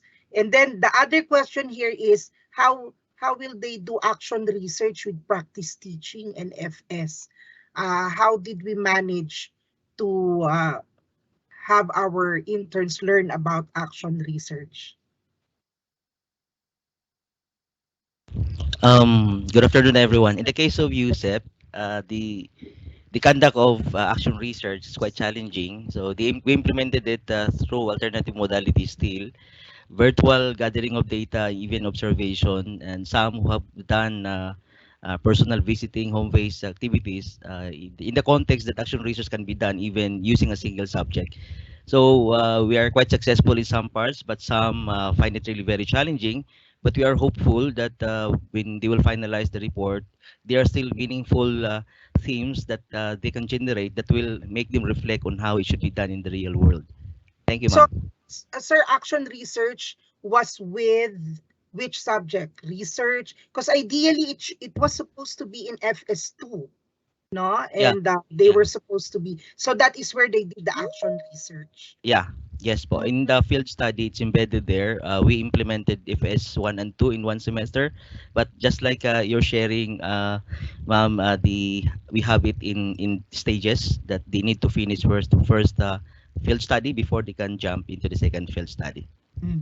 Wow, very challenging for our students. Sorry, we have wonderful questions here, but our time is really not enough. I would like to simply ask our panelists to give their most crucial insight, what they learned about, everyone being thrown to remote learning, including FS and internship. And they say that a lot of good things come out when we are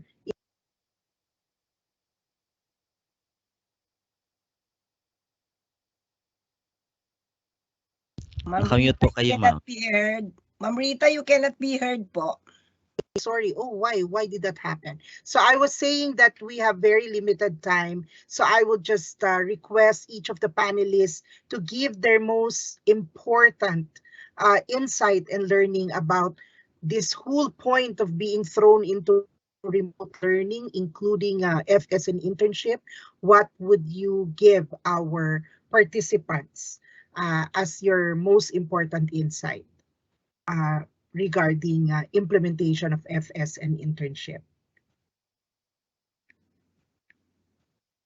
For St. Louis University, we would like, of course, to encourage everyone that we should always see to it that we're going to match the experiences of our student teachers. We really need to be innovative and we really need to collaborate. Let us not always think that we're going back to the pure face-to-face because we're moving forward. So which means we always need to be in contact with the Department of Education. What's the modality that they're using? What are the things that they are doing there so that of course, that's what we're going to do with our student teachers as we are training them. So let's match all of these experiences expected of them in the workplace. And we need to make sure that we're going to target all of these experiences so that they will be well prepared for the workplace. And at the same time, let us be very conscious also with the table of specification that we need to cover so that they will make it in the licensure examination. That's all. Thank you very much, ma'am. Yes, Dr. Espike, I really believe in what you said because pandemic or no pandemic, we're never back to what we had in the past. It's really moving forward. No. Yes, thank you, Dr. Espike. Dr. Gabales? Yes, I think the the insight that personally I gained, and sharing this to our colleagues in the university is that realizations that indeed there's no such thing as one size fits all strategy. We learned that even before the pandemic, but this time I think the theory and constructivism must be more strengthened and internalized. That as teachers, hindi lahat pwede malaman, maturo sa atin sa klase, but if we will empower them with those competencies, the creative thinking, the strategic foresight thing, if that can be incorporated, if they have these skills, kahit may pandemic o wala, kahit anong crisis, our pre-services must be empowered with these competencies that will make them more ready and shovel ready for teaching in the Department of Education, in the basic education. Thank you, ma'am. Yes, and I am sure our participants really appreciate the sharing of our four panelists because they come from different contexts and different innovations were exemplified by your sharings. Dr. Polinar po. Good afternoon, everybody. Good Sa amin afternoon. po, we are just so lucky. Though we are so many challenges, we're just so lucky because this is a local college and we are closely connected with our city mayor and also the city division office. So I will also concede with what Dr. Speaker said, that we do not want that our students will just be up to the field study or student teaching. We want to prepare them up to the time that they can finish and pass the BLEP, because that is really our ulterior motive. So that's how we do it. And if I go back, Dr. Lucas, in the first question, in our case, we have our FS1 and FS2 in the first semester of fourth year because we cannot go against the CMO because we are there. We are not deregulated, and apart from that, we are closely monitored by CHED because we are just simply a simple local college. Yes, ma'am. And to end this, I would want to say congratulations to our panelists and also to all the TEIs. And we say that we have survived and thrived in these very challenging times in terms of field study implementation and internship as well. It's really a very rich source of best practices and lived experiences, and we shall continue the discourse on this, maybe through the other activities of the other regional chapters. So thank you very much, and may God bless us all as we continue to really do our best to develop loving and effective teachers. Thank you very much. Thank you so much, Dr. Lucas, Thank you. and to all our resource speakers for your exhaustive discussion on the different practices of your TEIs. We now award this certificate of recognition. May I request Dr. Brenda B. Corpus and Dr. Rita Tagalog. The text reads, Philippine Association for Teachers and Educators, PAFTE Incorporated, in partnership with Lorimar Publishing, awards the certificate of recognition to Dr. Jenny B. Hoxon in grateful recognition and appreciation for her talk on innovative practices in the implementation of field study courses and teaching internship during the 12th Midyear Pafte Convention with the theme, Innovation where Creativity, Collaboration, and Technology Meet, held on May 21st, 2022 at Manila, Philippines. Signed, Dr. Rita May P. Tagalog, Executive Secretary. Signed, Dr. Brenda B. Corpus, President. The same text is given to the following: Dr. Felina P. Espique, Dr. Deleta D.G. Polinar, Dr. Bonifacio G. Gabales Jr. Marami pong salamat. And right now, we shall have another raffle. I'm sorry, a raffle nga. So we are going to ask Dr. Miss Doritz to draw 4 more winners, but we are asking all our participants to stay until the end of the program. So we are drawing raffle prizes for regions 1, 3, 4B, and 6. Grand raffle will be at the end of the webinar. Miss Doritz, please.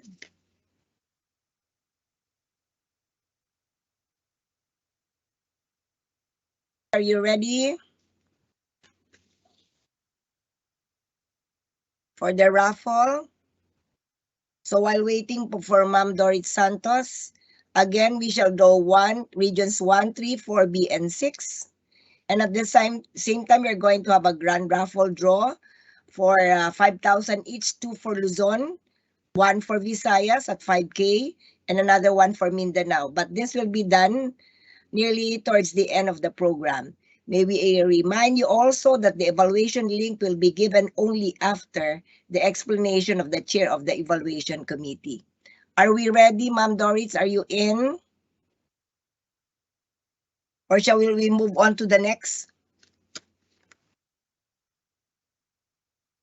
Can we move on to the next, Mama Sir Brian, and we'll just have the raffle later on? Yes. I'm very happy and deeply honored to introduce our next speaker, who shall discuss the research findings of the K-12 research, their implications to teacher education.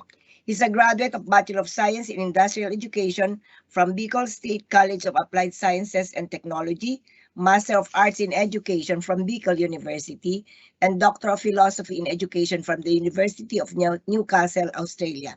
He was a recipient of many awards: Outstanding Doctoral Research Award, First Place Student Fellow Asia Pacific Leadership Program, Outstanding Alumnus Award, Bicol University, Fellowship Award 28th Round of APEC E-Learning Program, Southern Tagalog Dangal ng Bayan Award, Presidential Award for Career Executive Service Officers. He has held various positions: Vice Chair, Simeo Center for STEM Education, Bangkok, Thailand. Chair, Literacy Coordinating Council. Chair, Teacher Education Council. Co-Chair, Test the Board. National President, Boy Scout of the Philippines. Regional Director, Calabar Zone. Currently, he is the Undersecretary for Curriculum and Instruction of the Department of Education. Friends, let us welcome USEC Dr. Diosdado M. San Antonio. I am glad to be able to join the Philippine Association for Teachers and Educators Incorporated, ably headed by Dr. Brenda V. Corpus, our president, on the occasion of your 12th Midyear Convention. Yes, it's also a pleasure for us in the Department of Education to share what has been happening relative to the effort to update our curriculum and some things that we also did on how the distance learning delivery modalities were implemented during the COVID-19 pandemic. So this talk will cover the curriculum review findings, the significant features of the 2022 K-12 curriculum, and some post-pandemic expectations on beginning teachers and the research I cited earlier. We, of course, in the Department of Education, aspire to ensure that every graduate is an empowered individual who has learned the foundations for learning throughout life, the competence to engage in work and be productive, the ability to coexist in fruitful harmony with local and global communities, and the capacity to engage in autonomous, creative, and critical thinking, and the capacity and willingness to transform others and oneself. Our curriculum review, which started in 2018, of course, was undertaken by the BCT, of course, with some parts done by other bureaus in the Department of Education. We were supported by the ACT-RC, the Assessment Curriculum and Technology Research Center, which is a collaboration between the University of the Philippines College of Education and the University of Melbourne. And we were able to release the findings last year. And the review comprised 4 stages.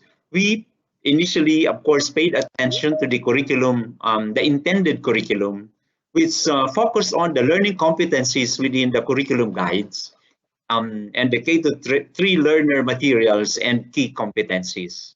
We also did a review of the implemented curriculum, which was done through a teacher survey as to the learning competencies taught and influence of factors. And we did teacher focus group discussions. We also undertook a review of the tested curriculum, looking at the contents of the national tests, our ELNA, the grade 6 NAT, the grade 10 NAT, and the basic education exit assessment. And of course, we also did the final phase is on the attained curriculum, which is about the achievement test results and the suitability of the graduates. In terms of the intended curriculum, we have noted that there is an excessive number of essential learning competencies, and also some prerequisites of the essential learning competencies were explicitly stated in the curriculum, but there were also others that were implicit or misplaced. Also, in terms of cognitive demand comparison, the use of verbs is not a viable, reliable indicator of a competencies level of cognitive development or demand. There is a need to review and revise the manner of stating learning competencies in the curriculum guide so that they can be clearly presented and communicated to teachers. And we also compared the cognitive demands that we expect from our learners, comparing with a few other countries. And our curriculum, the existing one, tends to have higher cognitive demand. This means that the level of difficulty is comparatively higher relative to what students know of the work that they are studying. In terms of the implemented curriculum, our significant findings included the fact that almost half of the teachers did not have sufficient time to teach even half the learning competencies. We also were able to discover that many teachers identified a mismatch between the prerequisite skills and knowledge assumed by the learning competencies within the curriculum and the current skills and knowledge of the students who were expected to learn them. And finally, among the factors affecting the implementation of the curriculum, teacher professional support was considered most helpful by our fellow teachers in terms of implementing the curriculum. When we talk about the tested curriculum, the NUTs for grades 3, 6, 10, and senior high school are aligned to the content of the intended curriculum, which also means that the tests represented the intended curriculum and can indicate the extent to which learners have reached the expected standards. It also appears that the cognitive demand of the test items is also very high. However, the indications are that the cognitive demand is aligned to the extent possible given the current wording and of learning competencies within the K-12 curriculum documents. Double mapping of the tables of specs for to curriculum guides and to the 21st century skills for the grade 6 and grade 10 national achievement test and the basic education exit assessment might send inconsistent messages to schools implementing the curriculum into those using the results of the national test to make inferences about the quality of learning of students. When it comes to the findings relative to the attained curriculum, the examination of our national test results showed that students achieved low levels of attainment, and this was consistently observed for grades 3, 6, 10, and senior high school. Of course, this has been also reinforced by the findings in the different international large-scale assessments like the PISA, TIMSS, and CPLM. The attainment of 21st century skills follows a similar trend to that of the overall attainment, with all data sources in this review indicating that student attainment is lower than the expectations in the curriculum.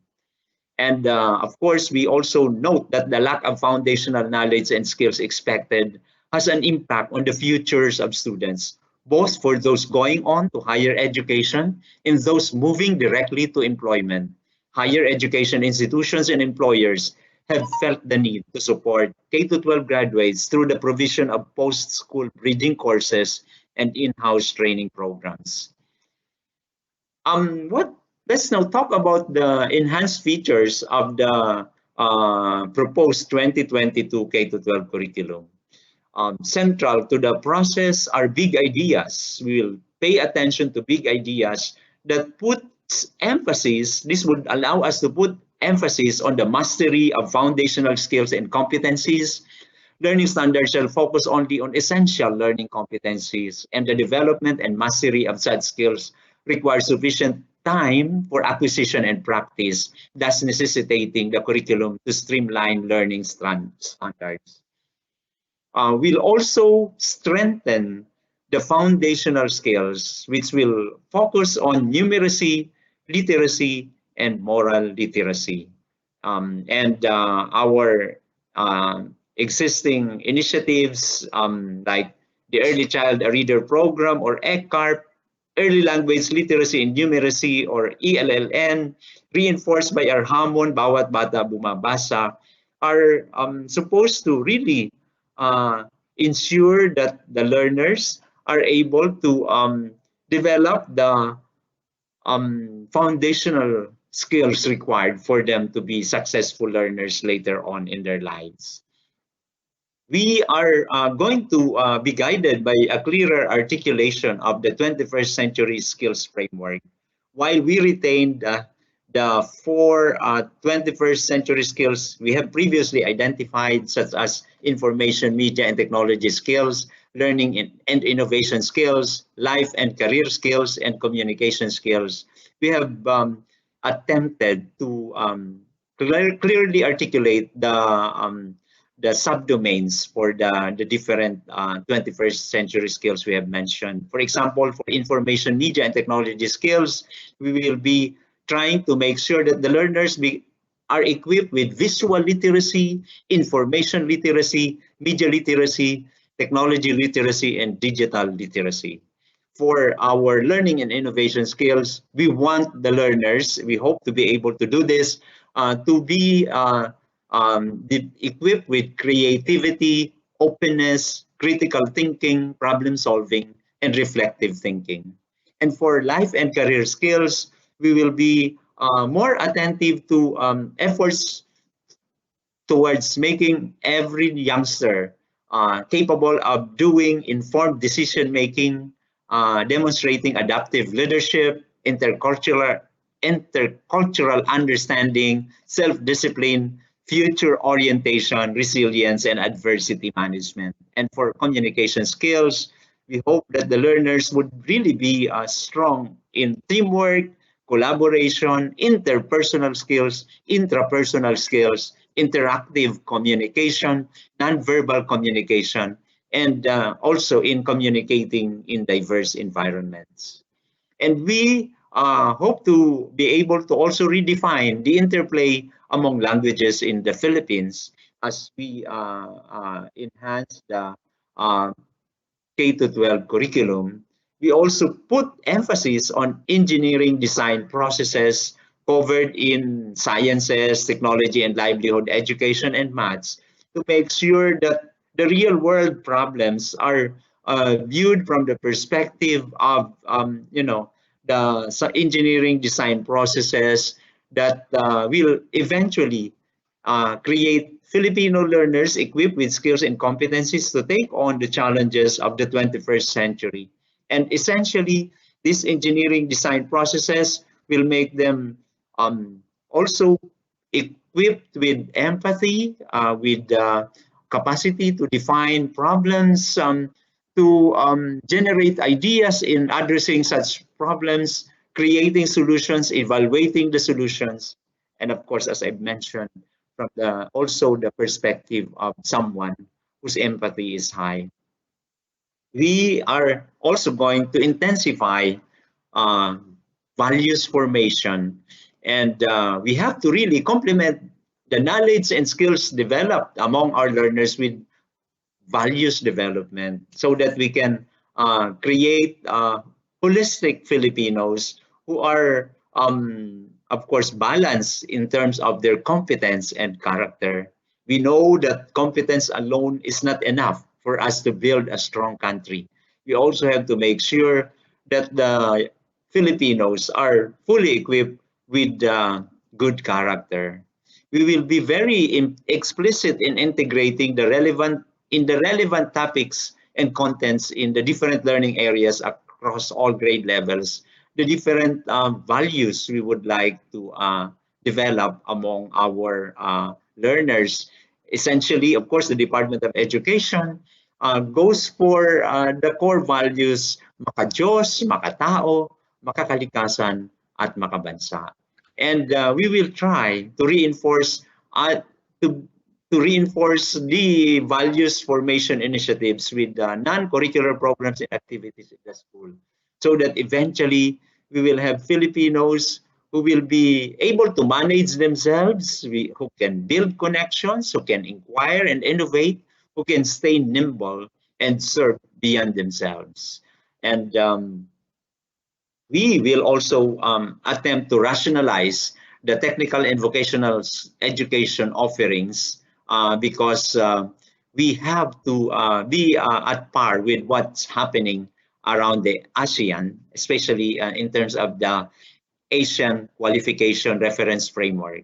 And the bar is also set higher for aspiring skilled workers, especially in the advent of the fifth industrial revolution. So the formulation of policies, the revisiting of the EPP, TLE, and TVL curricula, and the selection and identification of tech book hubs will be a part of our effort to really make sure that the management of relevant programs, projects, and activities relative to tech book would be done properly. We would like to make sure that no schools that are in a very in one city, for example, or in one town, would be offering the same tech book specialization with another one. I'm referred to the public schools. And of course, in terms of the engagement of the private sector, we've been doing the joint delivery voucher program for tech book. Also, as a way of strengthening the partnership and the complementary roles between public and private sectors, and at the same time minimizing investments in our public schools when the private sector can well do it. And in terms of the post-pandemic challenges, we know that globalization has become very real in our midst. There are technological breakthroughs that sometimes disrupt what's happening. Yes, the environmental, health, social, and economic pressures are becoming more complex. And so there are really trends that bend and break, and unforeseen events that can disrupt even long-standing trends. And these are realities as we all navigate the so-called new or better normal in education. We also are aware that the teachers are being faced with new challenges. There's a demanding agenda for teachers. We expect our fellow teachers to embrace diversity using differentiated pedagogical practices. Some even would say personalized approaches for facilitating learning among the youngsters. We also expect our fellow teachers to be agents of innovation. We have been able to discover many of our fellow teachers as good innovators as well. And hopefully the things they learn while attending the colleges of education or the universities offering education courses will really prepare them not only to be able to embrace diversity, but also to become agents of innovation and become themselves exemplars of lifelong learners. We know that we all seek to create Filipinos, youngsters who are capable of lifelong learners, lifelong learning, but we also want ourselves, being the educators, to demonstrate that this is really possible. I know many of you are full-fledged PhDs, but perhaps just like me, you would always be interested to do short courses on things that are of interest to us so that we can continue to discover things around us and understand them better and perhaps deal with them in better ways as well. We also expect, of course, in this highly globalized and digitized society, teachers have to enhance learning outcomes through the effective use of technology. We have to make sure that every learner is fully capable of harnessing technology in what they do. But in addition to that, we also expect them to be able to make full use of technology itself as they facilitate learning. In as we implement learning continuity, especially in remote education or in distance learning, there are evidence bases that highlight the need for us to make sure that learning will be better when parents are involved, when students are engaged, when inclusion and equity is real, and when teachers are supported and community partnerships are nurtured. And of course, these are opportunities for effective remote education that will be focusing on teaching practice. And again, as is known to all of us, technology supplements, but it will never replace teaching. So our task as formators or shapers of future teachers, not only for the Department of Education, but for the private sector, we hope and expect that our fellow teachers will be ready to optimize the use of technology, even as they also are fully equipped with the skills to guide the parents on how they can be involved, more involved in the academic lives of their children. Of course, it will always be a perennial concern for all of us on how we can make the students very much engaged in the different tasks towards learning. And we all believe that no one should be left behind. So we have to make sure that inclusion is real and equity is made also real in the classrooms as well. As has been found in the review of the curriculum, teachers would always appreciate support in the form of professional updating or capacity development. And as has been also discovered in the Department of Education, it always pays when bayanihan is allowed to become alive in the lives of our fellow teachers. We also recognize that face-to-face classes remain a necessity for education, but we also believe that under the new and better normal, blended or hybrid learning can also be a valid option for the learners or even for the teachers. We have to give an opportunity for the learners to meet their teachers because, of course, and meet their fellow learners as well, because learning, of course, is social. There's a social dimension in learning. We cannot replace this need for socialization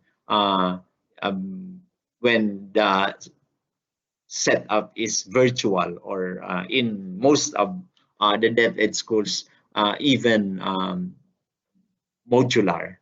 Of course, we understand that the skills of learners for independent learning are not the same. So those that need extra support also would do better if their teachers are available to provide them in-person guidance. We also realize that the resources at home are not the same. There are families that are very much capable of investing on a lot of resources so that the children, their children at home, can be given the best intellectual stimulation. But we know that in some homes, this is not going to be the case. And of course, challenges in providing needed practical skills, instructional supervision and interventions is also a reality that can not just be done using the distance or virtual option. There's also a need for us to shift in terms of our mindset for learning recovery from the traditional way of thinking where we focus on grade level skills. In our effort to accelerate learning recovery, we'll have to make sure that our fellow teachers are able to focus on strategic mix of pre, on, or post grade levels. So learners in a classroom may have, skills that are not yet at par with the grade level standards, or some may even be higher than the grade level standards. So our fellow teachers should be mindful of that. The other approach that has to be enhanced is the previous belief that instruction is aimed at enabling students to achieve grade level proficiency within one school year. For some students, especially, of course, during this new normal, achieving grade level proficiency will require learning pathways that span more than a year. So we have to make sure that the teachers, perhaps the pre-service teachers and those doing graduate schooling in the universities represented by all of you fellow educators in this forum, will have to be mindful of the fact that, of course, learners learn in different ways.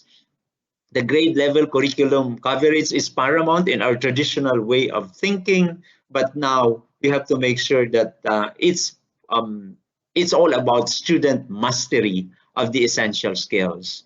Also, growth reflects changes in performance relative to grade level skills. That's how we viewed growth in the past. This time, growth is supposed to be viewed as progress on essential pre, on, and post grade level skills. So it will really depend on not necessarily on the grade level standards, but on the the the prevailing capacities of the learners in the classroom. Classroom teachers instruct all students on the same skill at the same time. That used to be that's the approach I had when I went through when I was in grade 1 and when I was in high school. But for the new normal, classroom teachers should enable multiple instructional modalities so each student can focus on the skills needed to accelerate. So it's really about challenging and guiding the students to accelerate their own levels of proficiency. Of course, we expect everybody, and of course, all our fellow teachers and even principals and supervisors to be engaged in reflective continuous improvement in the Department of Education. Among the initiatives that allow us to do this is our Circle of Innovators for Learning. We have decided to make sure that those who have been recognized by award-giving bodies, not only in the Department of Education, but outside, we acknowledge that they are the exemplars of innovation, but we have challenged them to multiply themselves, to continue to share and scale up the implementation of the innovations they have introduced. So we have this so-called Circle of Innovators for Learning. We have also decided to recognize those who excel, who are exemplars in terms of curriculum and instruction. We are annually recognizing, we have done it for 2 years and we hope to be able to do it this year as well. The schools, the division offices, the regions that are able to demonstrate strong focus on learning. You know, friends, in the Department of Education, all of us, the principals, the superintendents, the directors, supervisors even, and of course, eventually our fellow teachers, end up being very busy with a lot of things because there are many reports to accomplish. But usually, according to my own observation, I've been here 37 years, because of the many other things that we wish and we want to do, we end up ignoring the most important aspect of the reasons why we are here, which is about learning. So the Secretary's Award for Excellence in Curriculum and Instruction is an attempt to bring to the attention of every one of us the fact that we should be learning focused. So Essentially, the criteria in the search is on how the schools are able to, or the division offices and the regions are able to pay more attention to everything that has to do with learning. Of course, it's been acknowledged that among the most important factors that enable our fellow teachers to become better teachers is the need for them to be updated continuously. Of course, what you offer in your graduate schools, even your diploma courses and short courses, provide the appropriate updating that our fellow teachers need.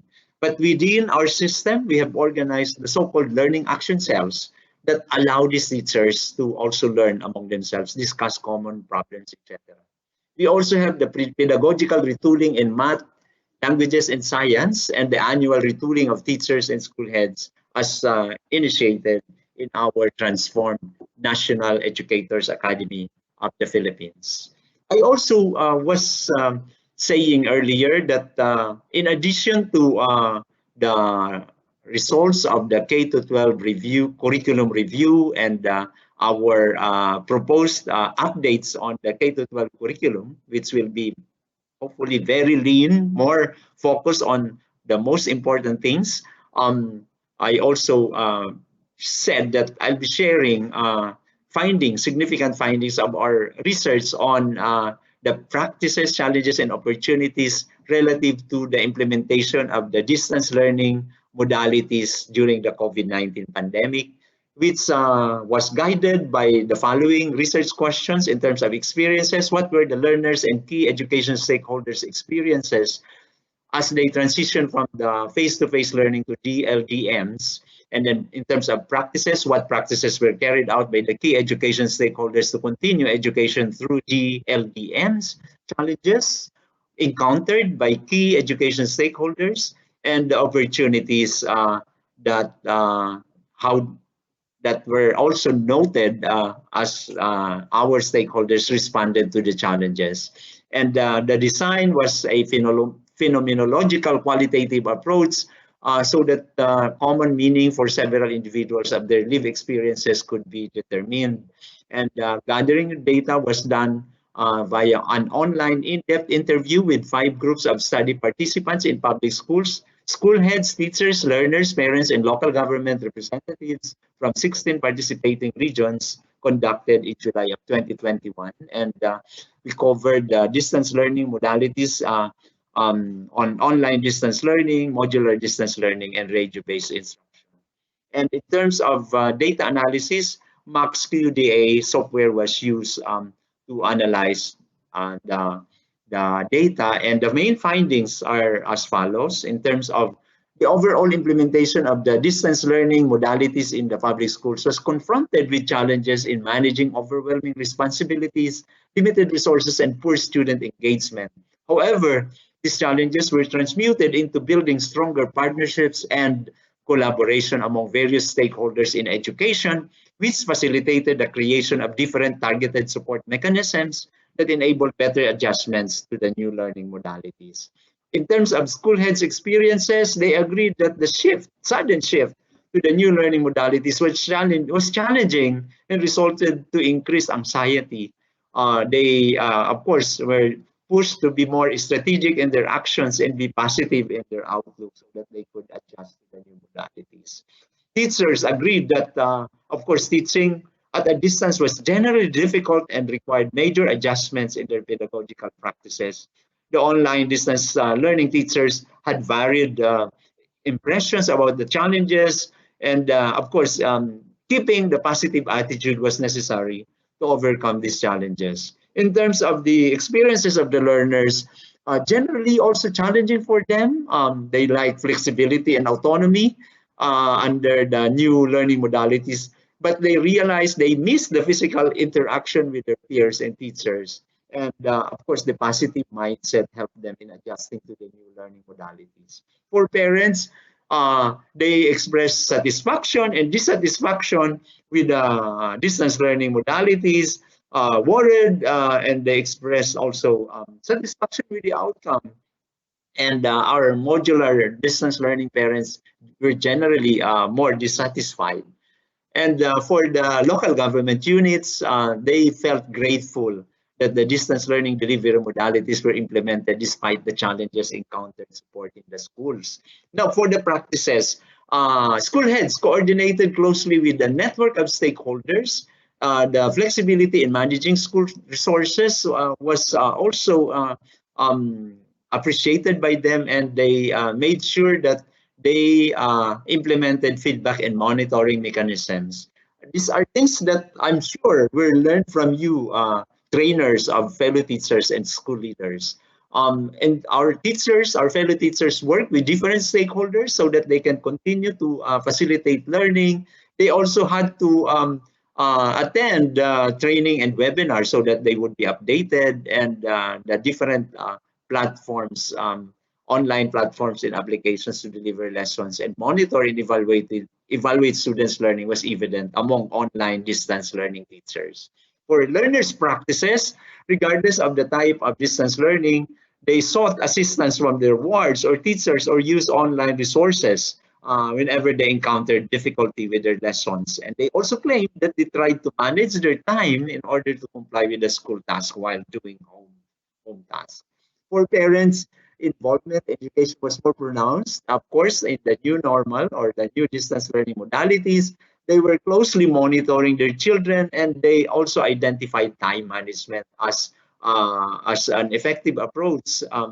And of course, to balance their responsibilities as providers and as para teachers. And the LGUs recognized that the partnerships were strengthened with us in the Department of Education, and they were able to provide some, all sorts of assistance to the schools.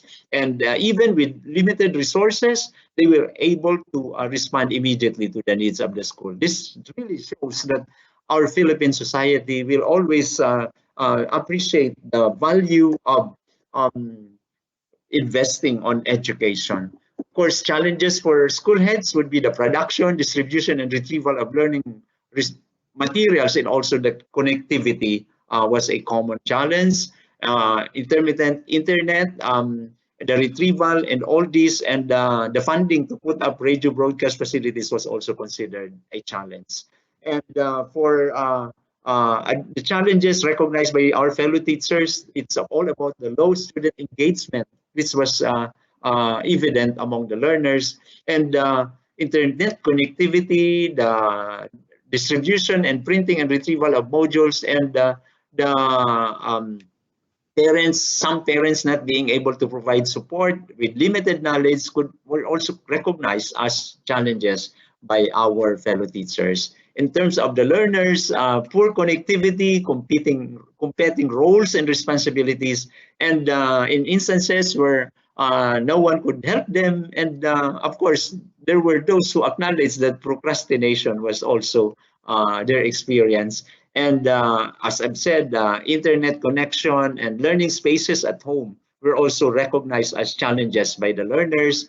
And even the modular distance learning learners still considered poor internet connectivity as a major problem, because they still made use of online resources for them to be able to learn more. And then schoolwork was heavy because they had too many modules to answer.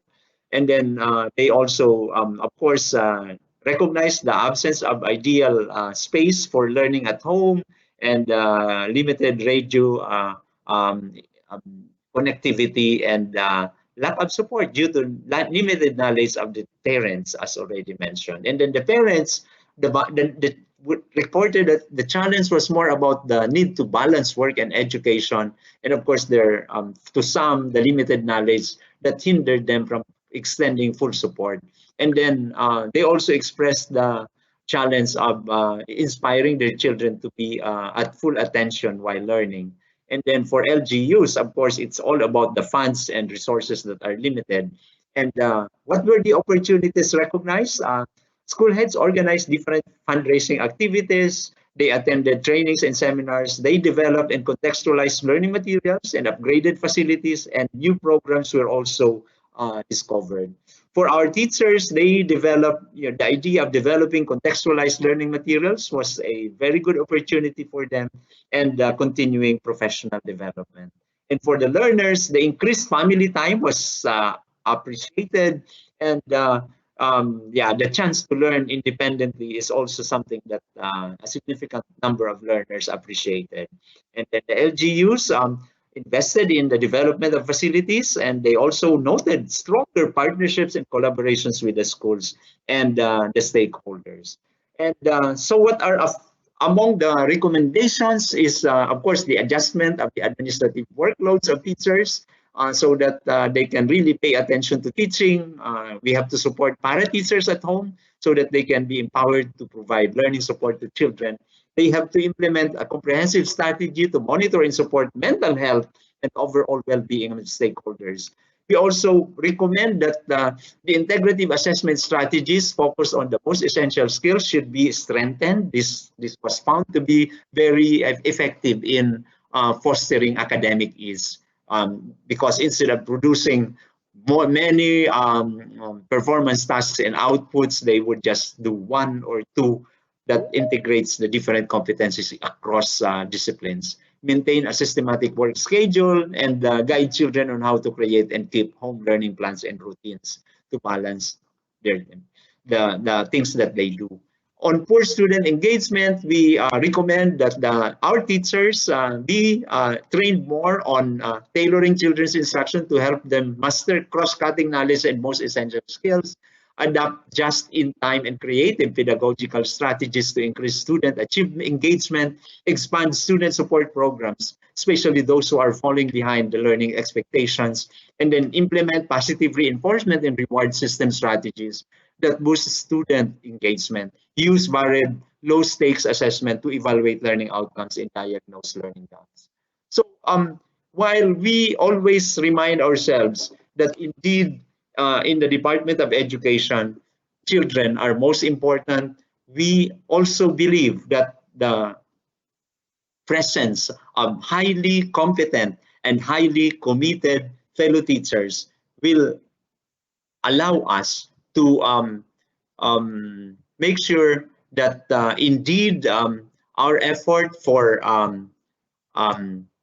effective teaching and learning, so that the academic achievement of our learners will be enhanced, will be done properly with effective support and training provided by you, dear fellow trainers of our fellow teachers and our leaders for learning. Mabuhay po kayo, and God bless. Thank you so much, Yusek Diosdado M. San Antonio, for discussing the salient points of the K-12 research and its implication to teacher education. Definitely, we shall utilize the results to improve the quality of basic education. We noted that there are some questions to Dr. San Antonio. We shall consolidate everything, and then we're going to forward it to him so that we can post his answers in the PAFTE website. The raffle 6 will be drawn before the grand draw. So may I call on Dr. Brenda B. Carpus and Dr. Rita May Tagalog to give our certificate of recognition to Dr. San Antonio.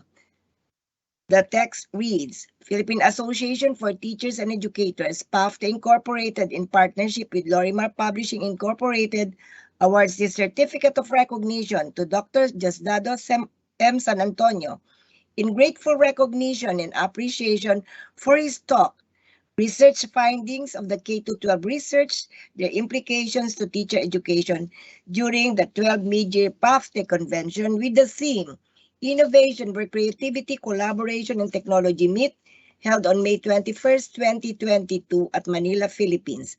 Signed, Dr. Rita May P. Tagalog, Executive Secretary. Signed, Dr. Brenda B. Carpus, President. Another round of virtual applause to Dr. Diosdado M. San Antonio. At this point, we shall have a health break only for 10 minutes. And please be back immediately because we still have 3 more speakers for this session. Thank you.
And now we are back. I do hope that you have already your simple snacks and your bladder break. One of the important topics set in this webinar is the sharing of teaching experiences of Filipino teachers overseas with focus on creativity, collaboration, technology. We have invited our former students, faculty members, and administrators who are now working overseas. Our first speaker is Ms. Lian Plamenio Dominguez, a graduate of Bachelor of Elementary Education from Central Escolar University. She earned her Master of Arts in International Education from Endicott College, USA. She earned a Master of Arts in International from Online International Principal Certificate from the Principal Training Center and International Counselor Certificate from the Counseling Training Center, London, Miami. She was the Director of Admissions, Registrars, College Council of Brent International School, Subic in 2007 to 2018. At present, she is the Secondary Principal, Director of Guidance Counseling of Shatuk St. Mary's Forest City International School, Malaysia. Our next speaker is Dr. Alan Raymond Q. Del Rosario, a graduate of Bachelor of Secondary Education, major in History from Central Escolar University, and Special Education, Pima Community College, USA. For his postgraduate studies, MA in Southeast Asian Studies and PhD Curriculum and Supervision from Central Escolar University. He was a mild to moderate special education teacher and currently assistant principal of Dichibico Elementary School in Arizona, USA. I am very proud and happy to say that he was the former executive secretary of PAFTE National. Our third speaker, Ms. Edita T. David, is now based in Thailand. She's a graduate of BSc History Tourism from the University of Santo Tomas and earned Master of Arts in Special Education from the Philippine Normal University. She has the following teaching experiences: Social Studies Teacher EP Program, Samsen Vitayala School in Bangkok. Language, Art, and Geography Teacher, Wesley International School. Head of Social Studies and International Program, and Assistant Director of EP Plus Language Schools. Friends and colleagues in the teaching profession, let us welcome our speakers by flooding our chat box with hearts and clapping hands emoticon. Take it away, Lian. Good afternoon, everybody. I am grateful to have the opportunity to speak to you today. My name is Lian Dominguez. I currently serve as the secondary school principal at Shattuck St. Mary's International School in Malaysia. In this segment, I will be sharing some innovations in international education, which I hope will inspire and engage each of you today. But before I take a deep dive into my talk, I would like to take a moment to thank CEU, where I began my journey as an education student. Through their Teacher Education Institute, I had the opportunity to take part in high quality education laboratories. I had small group classes. I was able to engage in meaningful internships and build lifetime relationships with my professors. So my education at CEU has really prepared me to further my studies overseas, as well as succeed working in international settings while representing our country. So thank you, CEU. I'm currently based in Malaysia, where you will find an American international school in the middle of a man-made island right beside Singapore. Shattuck St. Mary's Forest City is a global campus that anchors most of its traditions and values to our mothership campus in Minnesota, USA. So as a startup school, innovation is really not just a trending word for us, but it is part of who we are as an institution. Innovation is the thread that makes up our programs, our culture, and our values. So as a school that is deeply committed to innovation and nurturing student passion, I am really excited to share with you today some of our programs and mindsets that support creativity, collaboration, and technology. So beginning with scholarship. Scholarship is one of our approaches to learning for secondary school students, so meaning from grade 6 to 12. This is a very unique program for Shattuck St. Mary's schools. And in developing this program, we wanted to really prepare our students for their transition into the independent and self-directed learning that is happening in colleges. And we also wanted to develop in our students the 21st century skills that they will use in college and beyond. So this scholarship is an innovation, it's an academic innovation program in which students are afforded flexible schedules every week to offer the opportunity for them to pursue their areas of passion, their career pathways, their own creativity, innovation, their community engagement.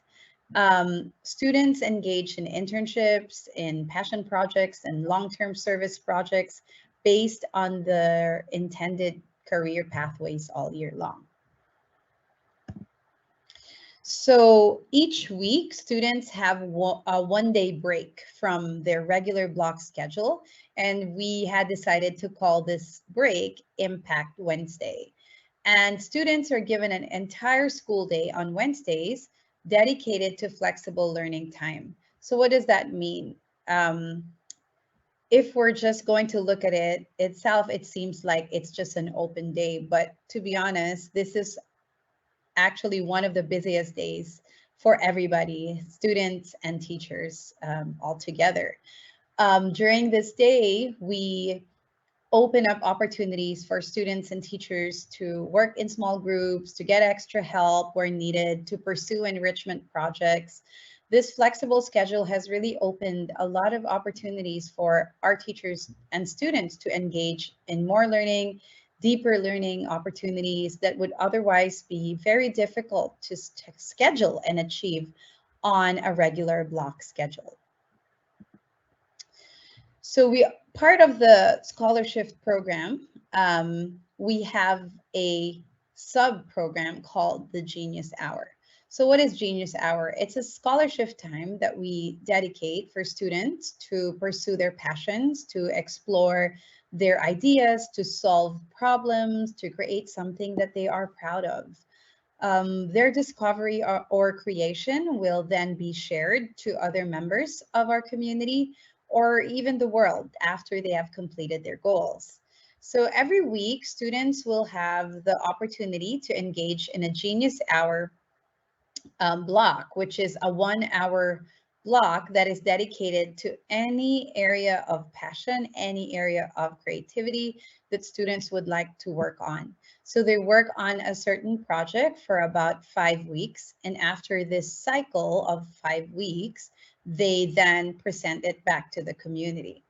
So students may choose to use this time to do one or combine any of the following explorations, such as asking a question, developing their creativity. Maybe they want to learn how to do something, they want to get to know themselves better, or they want to serve the community.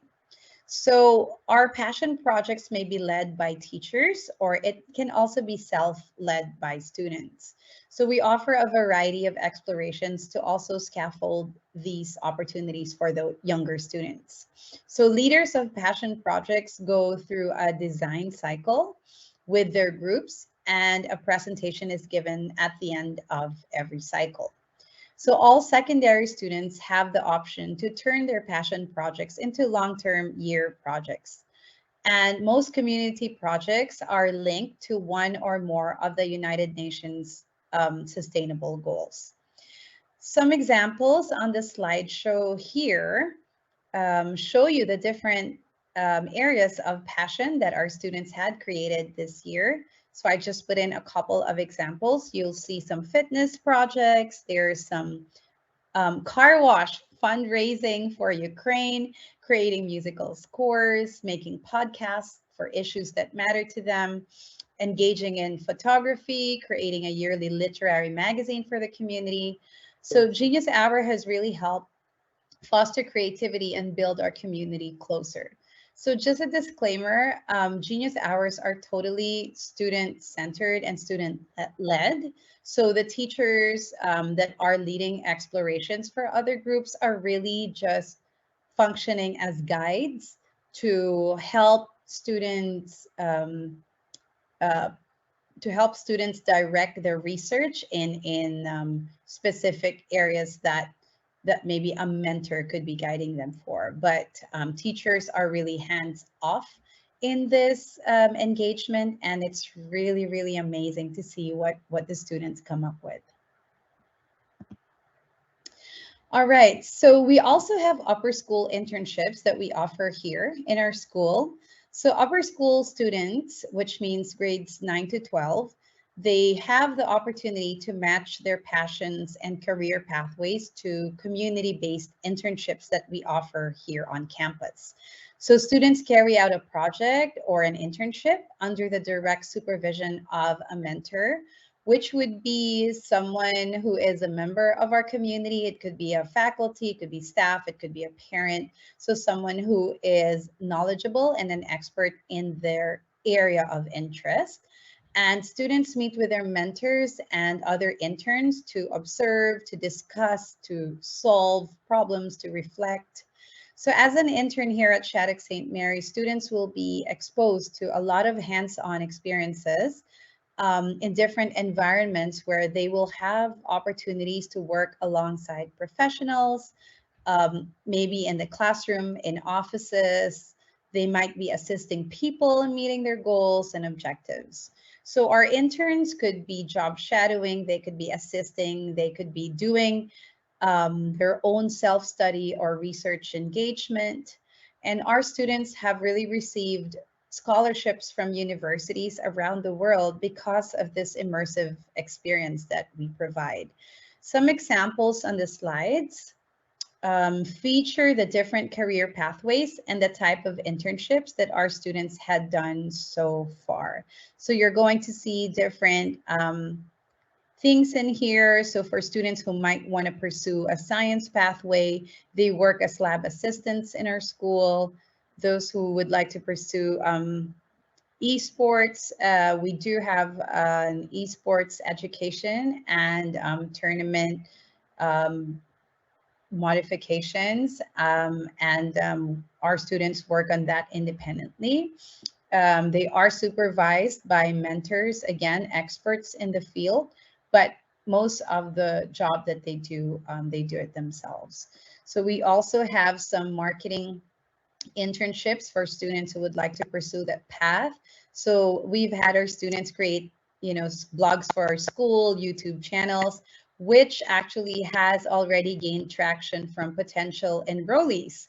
So our students are not only creating material to practice their marketing skills, but they're also gaining traction from real world inquiries. So we are really, really so proud of the work that they've been doing. There's one photo here that shows some group of boys who are really interested in environmental science. And for their internship, they are actually exploring the biodiversity in our man-made island. And they have mapped out geographical locations and GPS points for the different biodiversity that they find on our island. And they are also working with an NGO that supports the research for otters. So we do have otters on our island, and these boys are working with them to support that research. All right, so we also have We Create Studios. So We Create is actually more than a place. It is the idea and belief that students can unlock their innate creativity when given the time, skills, resources, and encouragement to do so. We help students find connections and see possibilities rather than limitations. So this facility or these studios really embodies our school's deep commitment to innovation, creativity, and ideation. So in this centers, students explore and learn in one of the studios under the mentorship of our staff. And currently we have 5 studios on campus. So we have our kitchen studio, we have our fabric studio where the students can sew and design and do some leather crafting, knitting. We have our design studio with our 3D printers and laser cutters and different items for fabrication. We do have our film studio and a sound studio as well. So all these studios were created for students to be able to use for whatever independent projects they are involved in, as well as curricular needs during the school day. All right, so another trademark, I think, of the Shattuck St. Mary's Schools is its Center of Excellence. So here in our campus in Malaysia, we had opened our first Center of Excellence, which is in the area of golf. So our Golf Center of Excellence program focuses on training aspiring athletes to become competitive global players.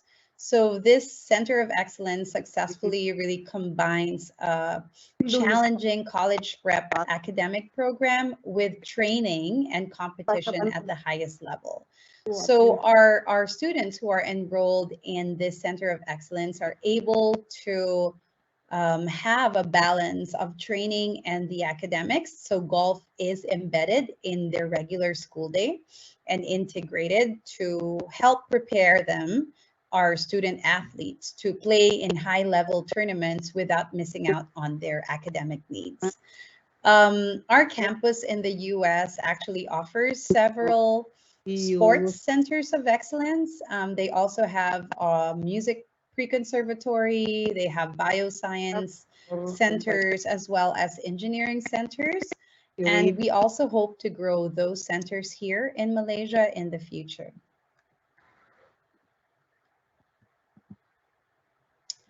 Okay, so we're now moving on to some examples of collaboration.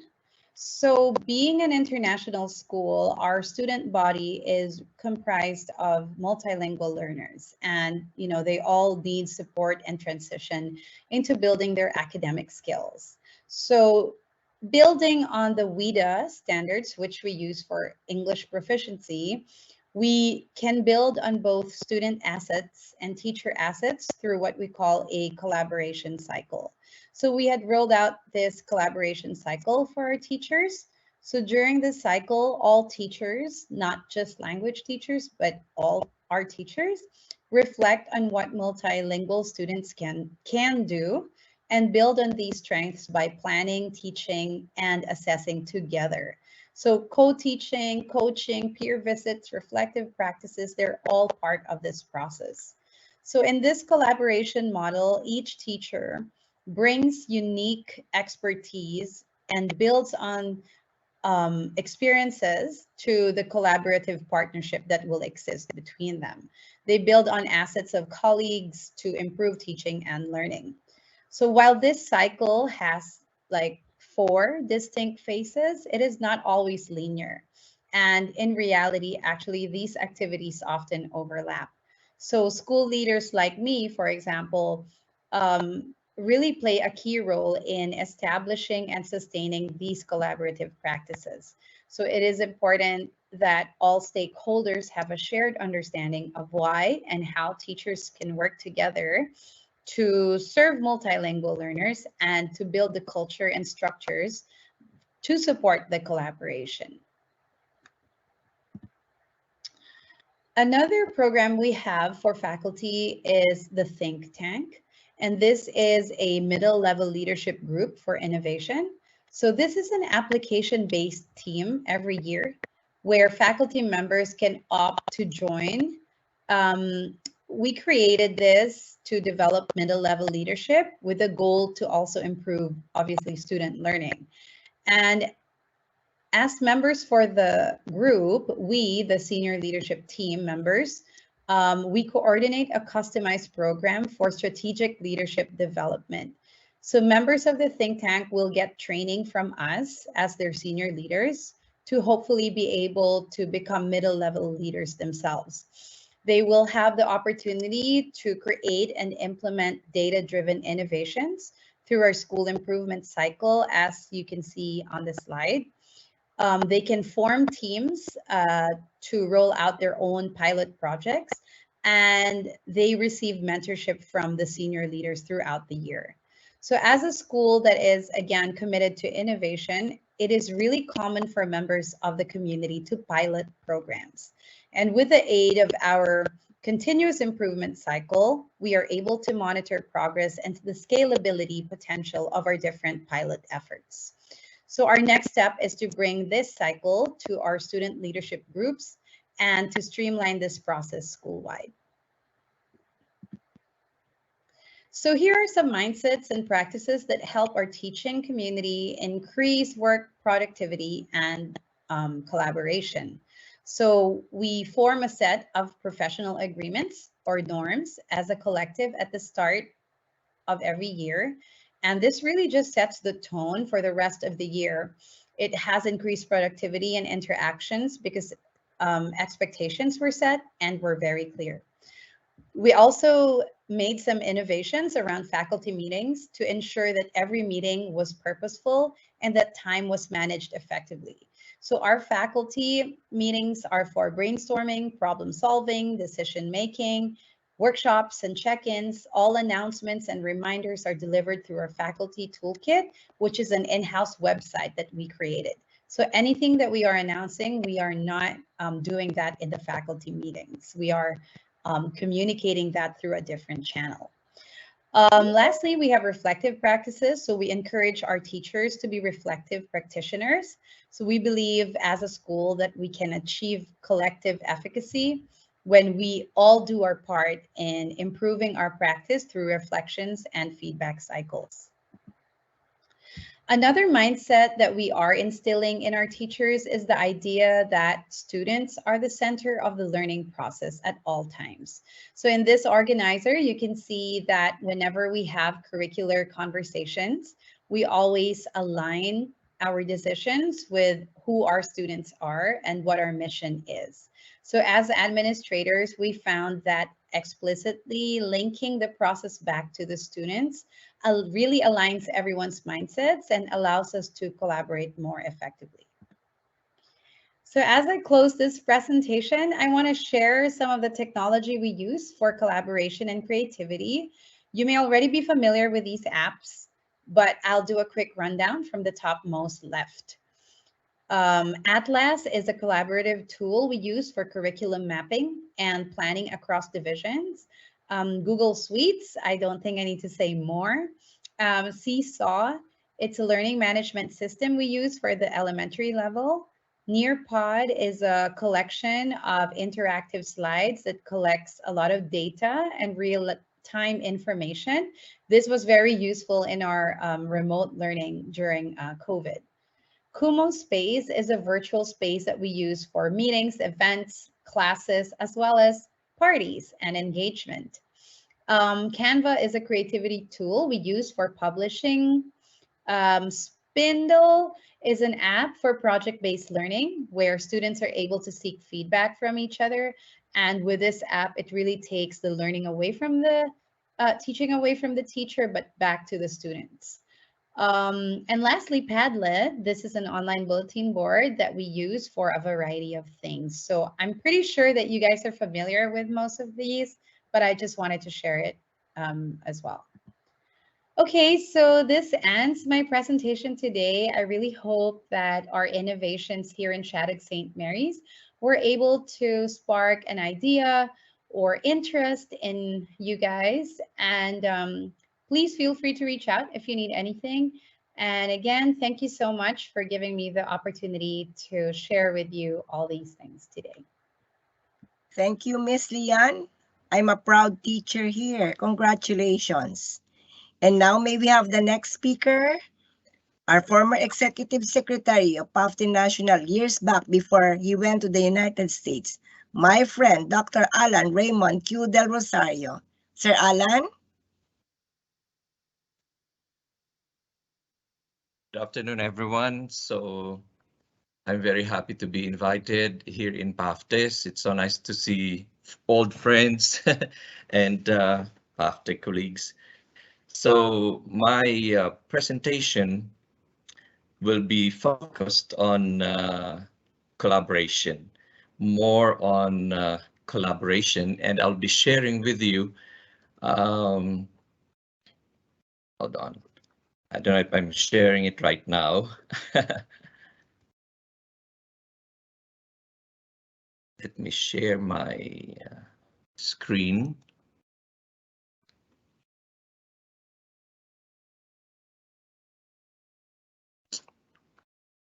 Okay. Am I sharing it right now, Dr. Bravo? Yes, we can see it, Sir Alan. Go ahead. Okay. So my sharing with you will be focused on collaboration and my experiences in this Chibico Community School. This Chibico Community School is a Native American school on the reservation in Arizona.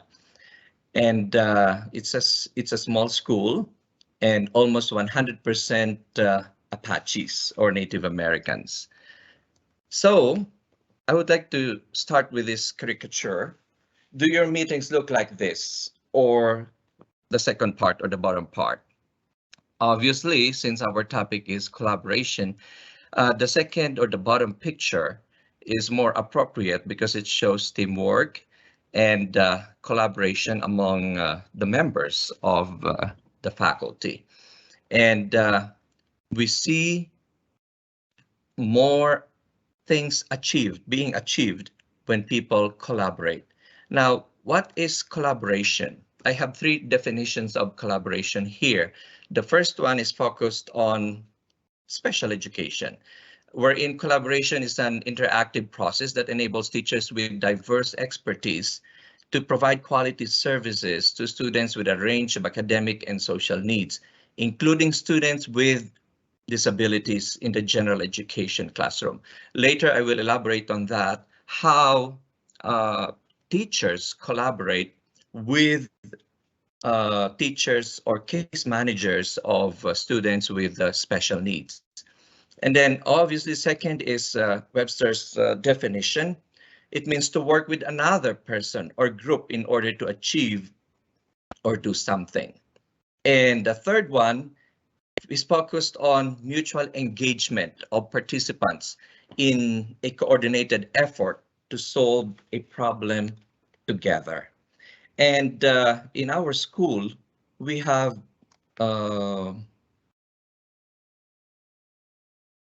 collaborative teams.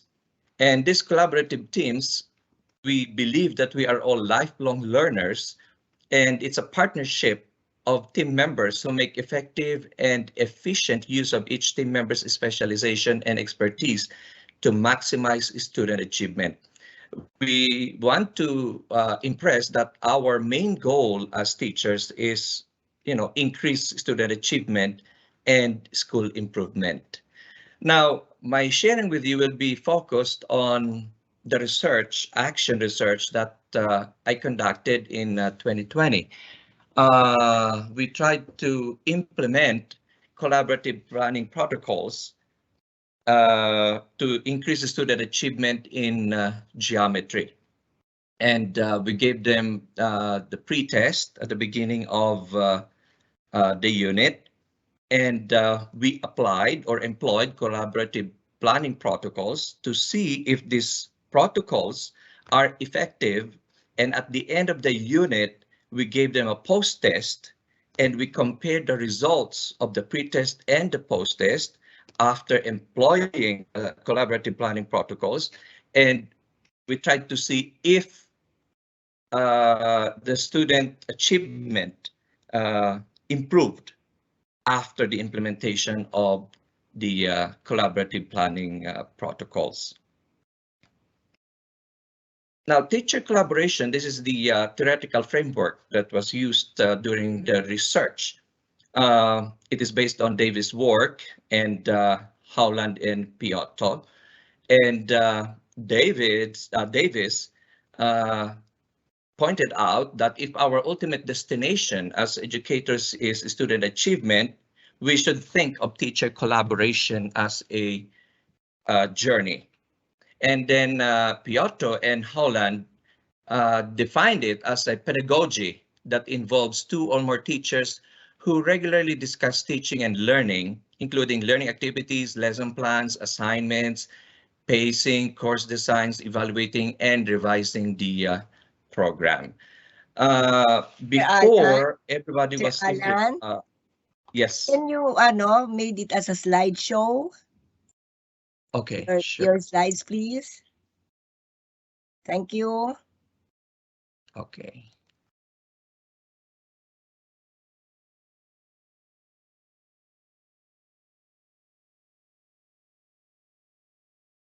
Okay, this is the theoretical framework that I was talking about, which became the basis of the research. And based on Davis and Howland Piotto in 2003. And they defined teacher collaboration as a pedagogy that involves two or more teachers who regularly discuss teaching and learning, including all of those I mentioned earlier.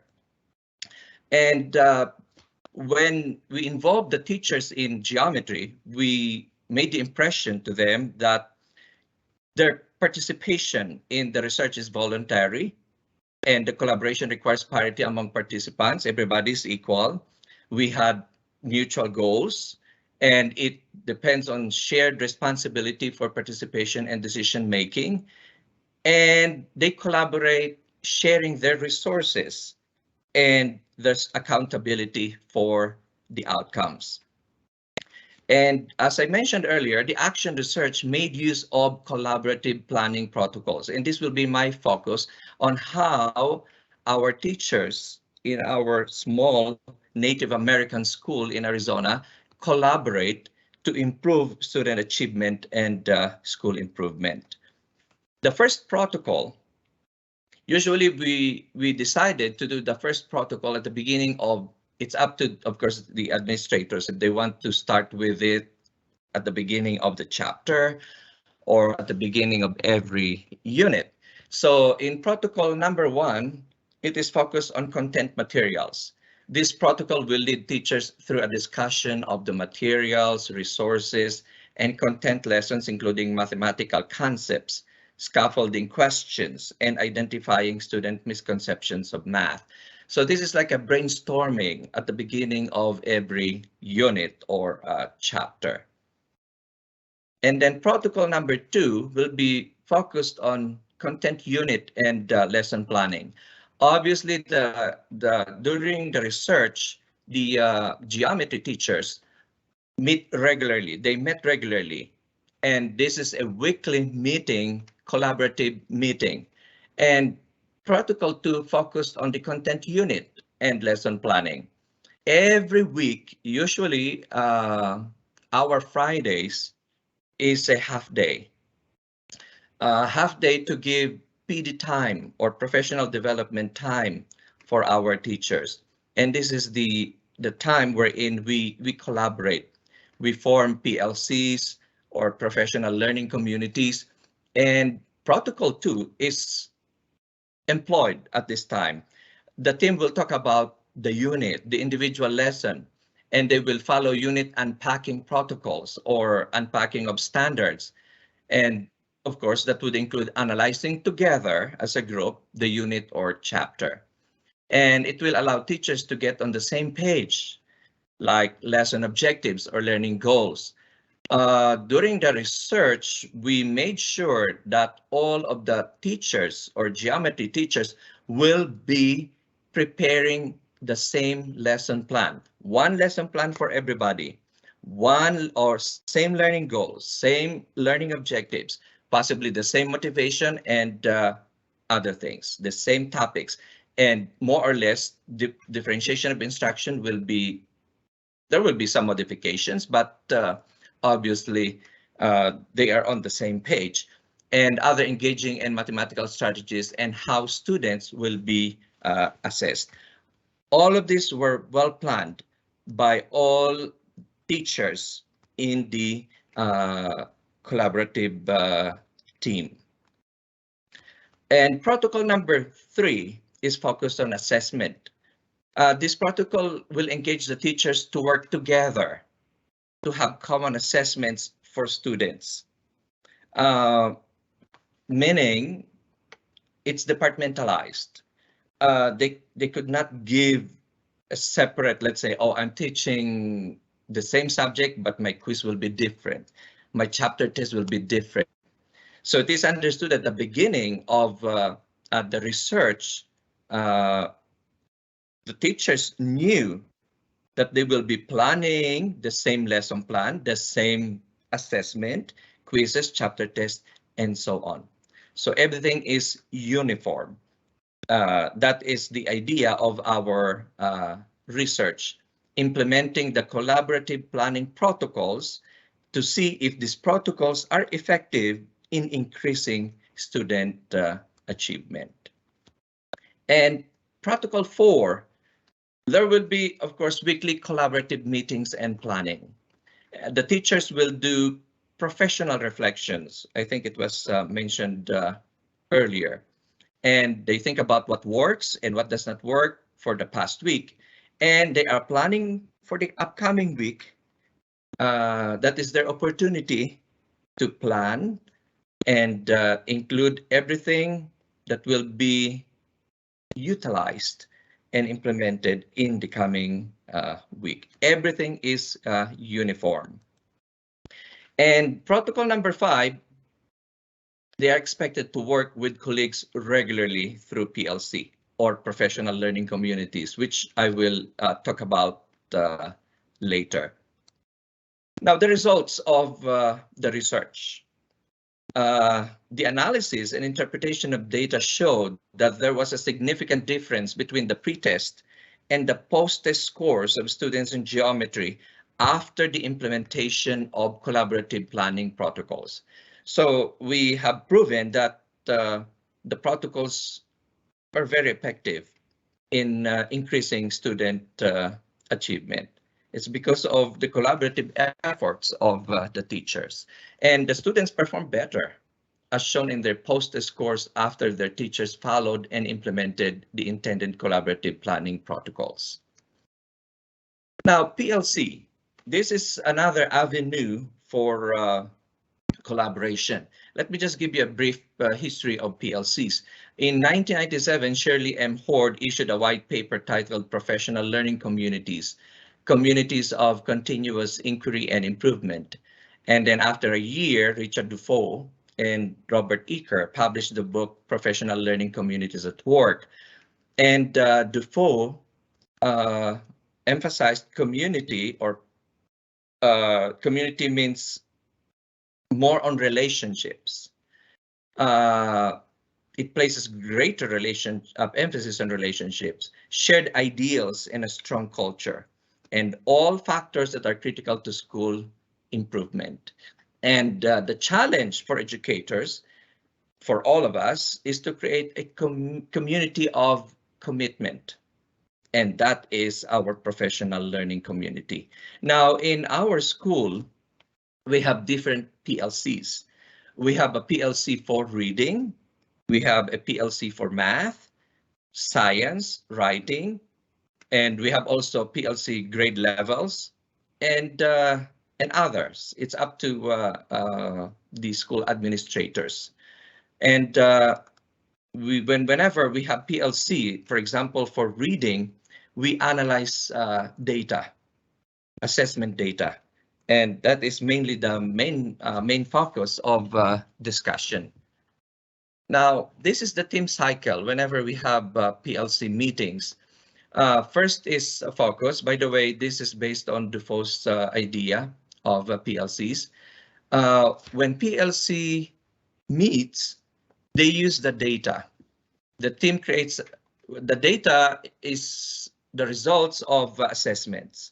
Now, in our school, we give 3 major assessments the whole year. We have beginning of year assessment, middle of year assessment, and the end of year assessment. And we use a software for these assessments. We call it Galileo. And I think it is purchased by the school district.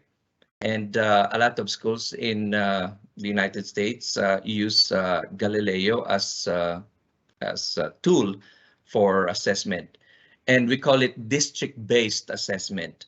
And another assessment that is big thing also over here are the state assessments.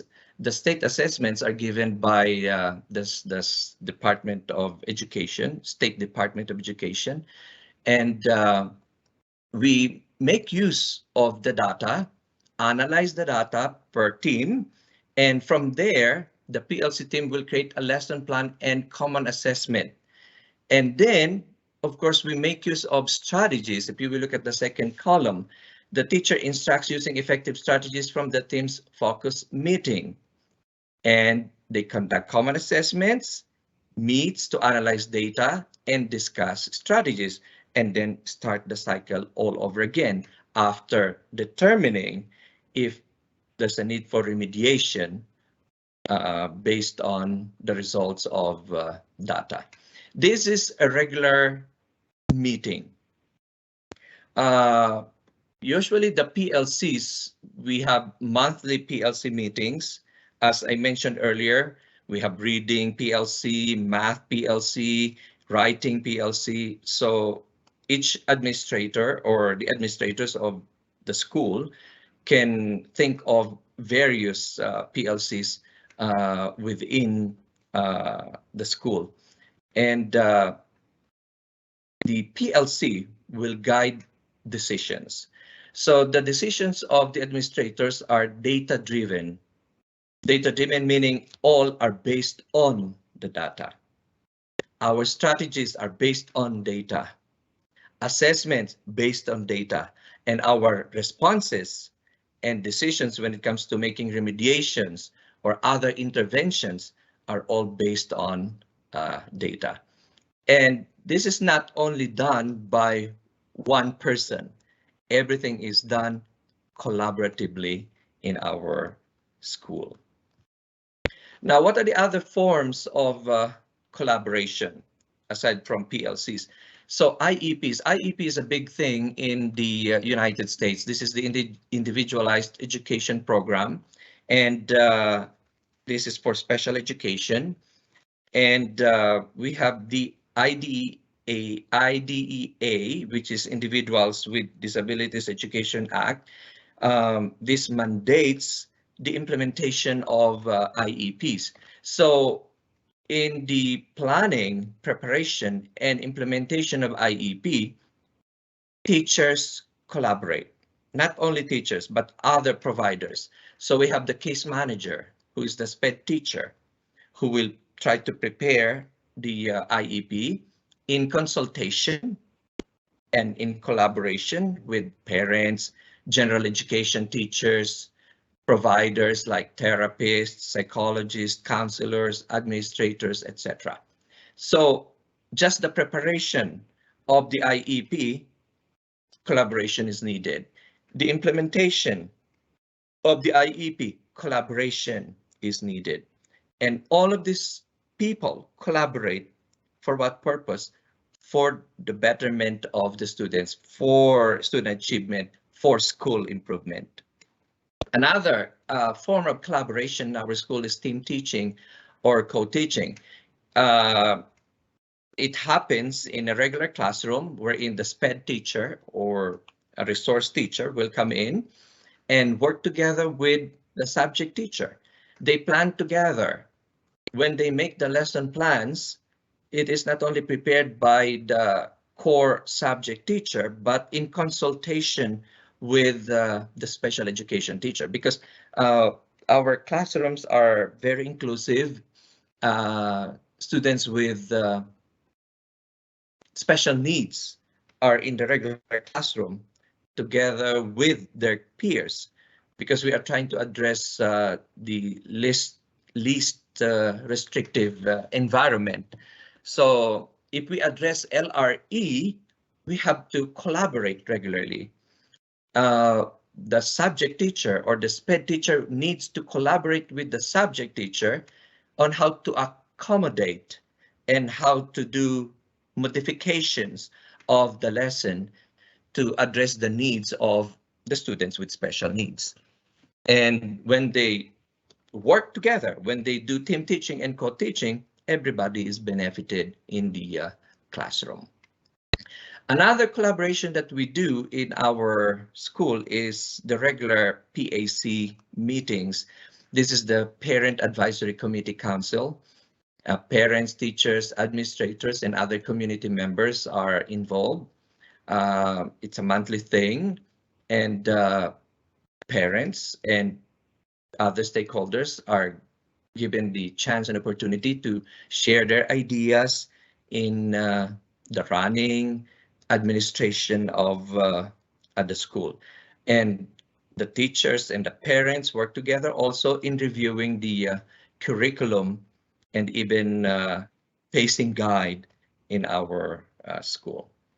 And last one probably is peer observation. We encourage our teachers to work together, observe each other, and share their strategies and expertise so that all of us will be effective in the transfer of learning and for school improvement and increased student achievement.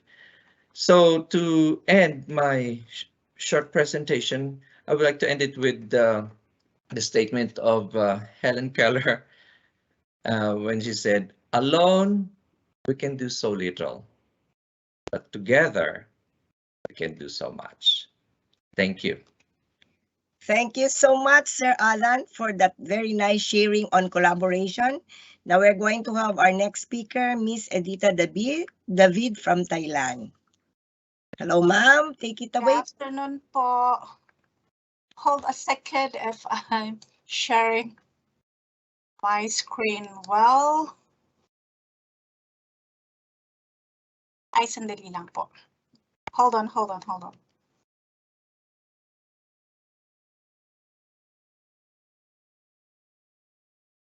Mhm.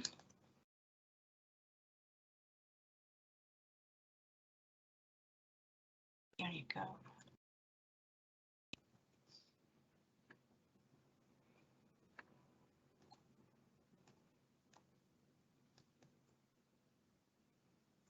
Okay po ba, ma'am? Yes, ma'am. It's already there. It's already there po. Okay, so we can start. I can start.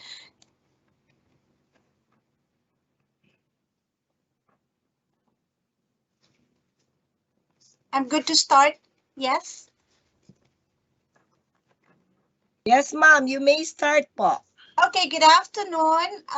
Welcome to today's session. First and foremost, it is really my pleasure to be invited as a speaker in today's 12th Midyear Pafte Convention. And hopefully, in my humble way, I'll be able to impart a little bit of pointers that could be helpful to our fellow educator.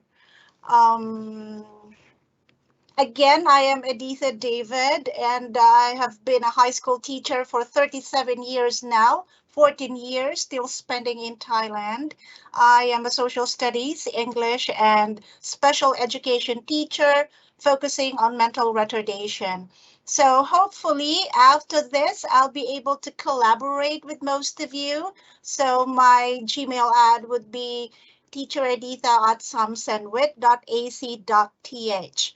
I am currently connected with Samsen Vidyalaya School.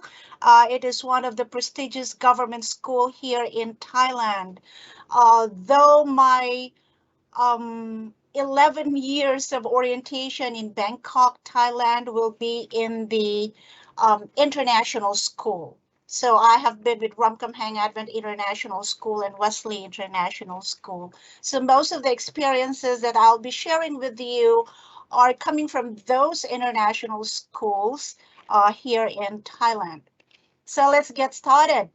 So why creativity, collaboration, and technology are important? I'm tying it up with the theme of this year's PAFTE convention, innovation, where collaboration, creativity, and technology meet.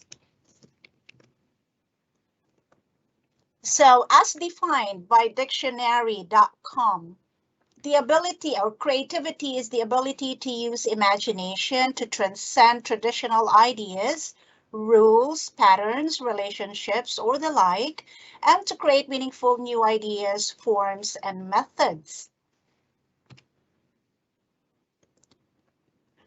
But according to studies, companies inherited an important set of virtues from the industrial era. And what are those? Those are diligence, efficiency, replication, and control. But however, these virtues are becoming less important nowadays, an age where the new required virtues are the following: creativity, imagination, diversity, speed, openness, and flexibility. The question is, are we preparing our students to develop these required virtues once they go out to the real world? According to Bruce Haddon, the key to creativity is sustaining that child free-form imagination while enriching it with the knowledge rather than replacing it with knowledge. Okay, so what are we doing? Are we replacing our students, or are we just putting in knowledge into them, or are we enriching it? Now, what are the characteristics of creativity? Open-mindedness is one, imaginative, flexible and agile, persistent and focused, divergent thinking. They are curious, they are playful, and yes, rule breaking. I don't know if most of you will agree with me, but test the waters. Probably we can take the risk of having our students break the rules. Now, how do we get our students to think creatively? Here's the thing. We encourage dialogic discourse. So how do we do that? Dialogic discourse would mean social relationships of equal status, intellectual openness, and we create possibilities for them. We allow them to critique and to have some creative thought. Do we examine multiple possibilities for them, or we just box them with one thing? Do we tie up our subjects to real world issues? Because in reality, we want our students to be globally equipped when they go to the real world. Do we allow our students or do we allow for student agency? What is a student agency? When we say student agency, we define that as the capacity to set goal, to reflect, and to act responsibly to effect change. It is not about acting rather than being acted upon. It's shaping rather than being shaped, and making responsible decisions and choices rather than accepting those that are normally determined by us educators. Do we make failing a part of the learning process? Let us be reminded that failure is not something to be taken negatively. That's one way of learning. So we must recognize that failure will always be part of the learning process. Do we rearrange our class sitting plan, or do we do like this? How long do your students sit in a class? 40 minutes, 50, an hour? Blood will build up. Okay, so we should make our students move. And how do we do that? We also create, or we ourselves should be creative teachers for us to be able to lead a creative learning. So they say your creativity will set you free. Now, what about your classes? let's give ourselves some time to contemplate. How often do we do the following? Do we give projects? And why do we give projects? Do we let students collaborate, or we just dictate them to what they should do? Do we ask open response questions with more than one answer, or we just expect one? That's why sometimes students will go to a teacher, why is my answer wrong? Do we encourage students to give their opinions? Do we encourage them to make choices? We can ask these questions to ourselves.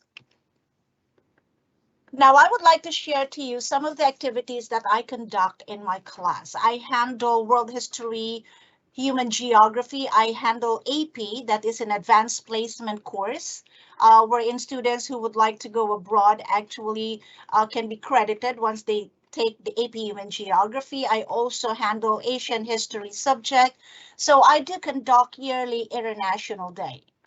So I allow students to decide what they want to do, what country they would like to choose, how to organize their booths. And this is also one way of collaborating, not only among themselves, because even parents, the administration are also part of the activity. So they also conduct international food fair booth.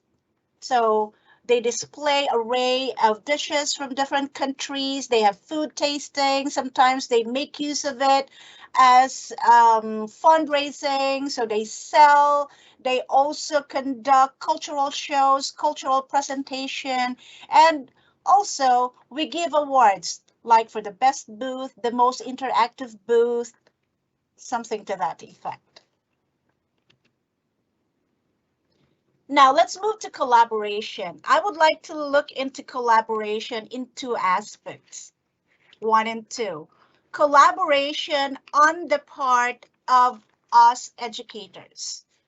So it's shifting from my learners to our learners. So active collaboration requires shifting from managing the learning of a single group of learners to taking them collectively.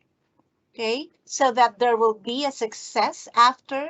Effective collaboration requires a shift from me to we and from my learners to our learners.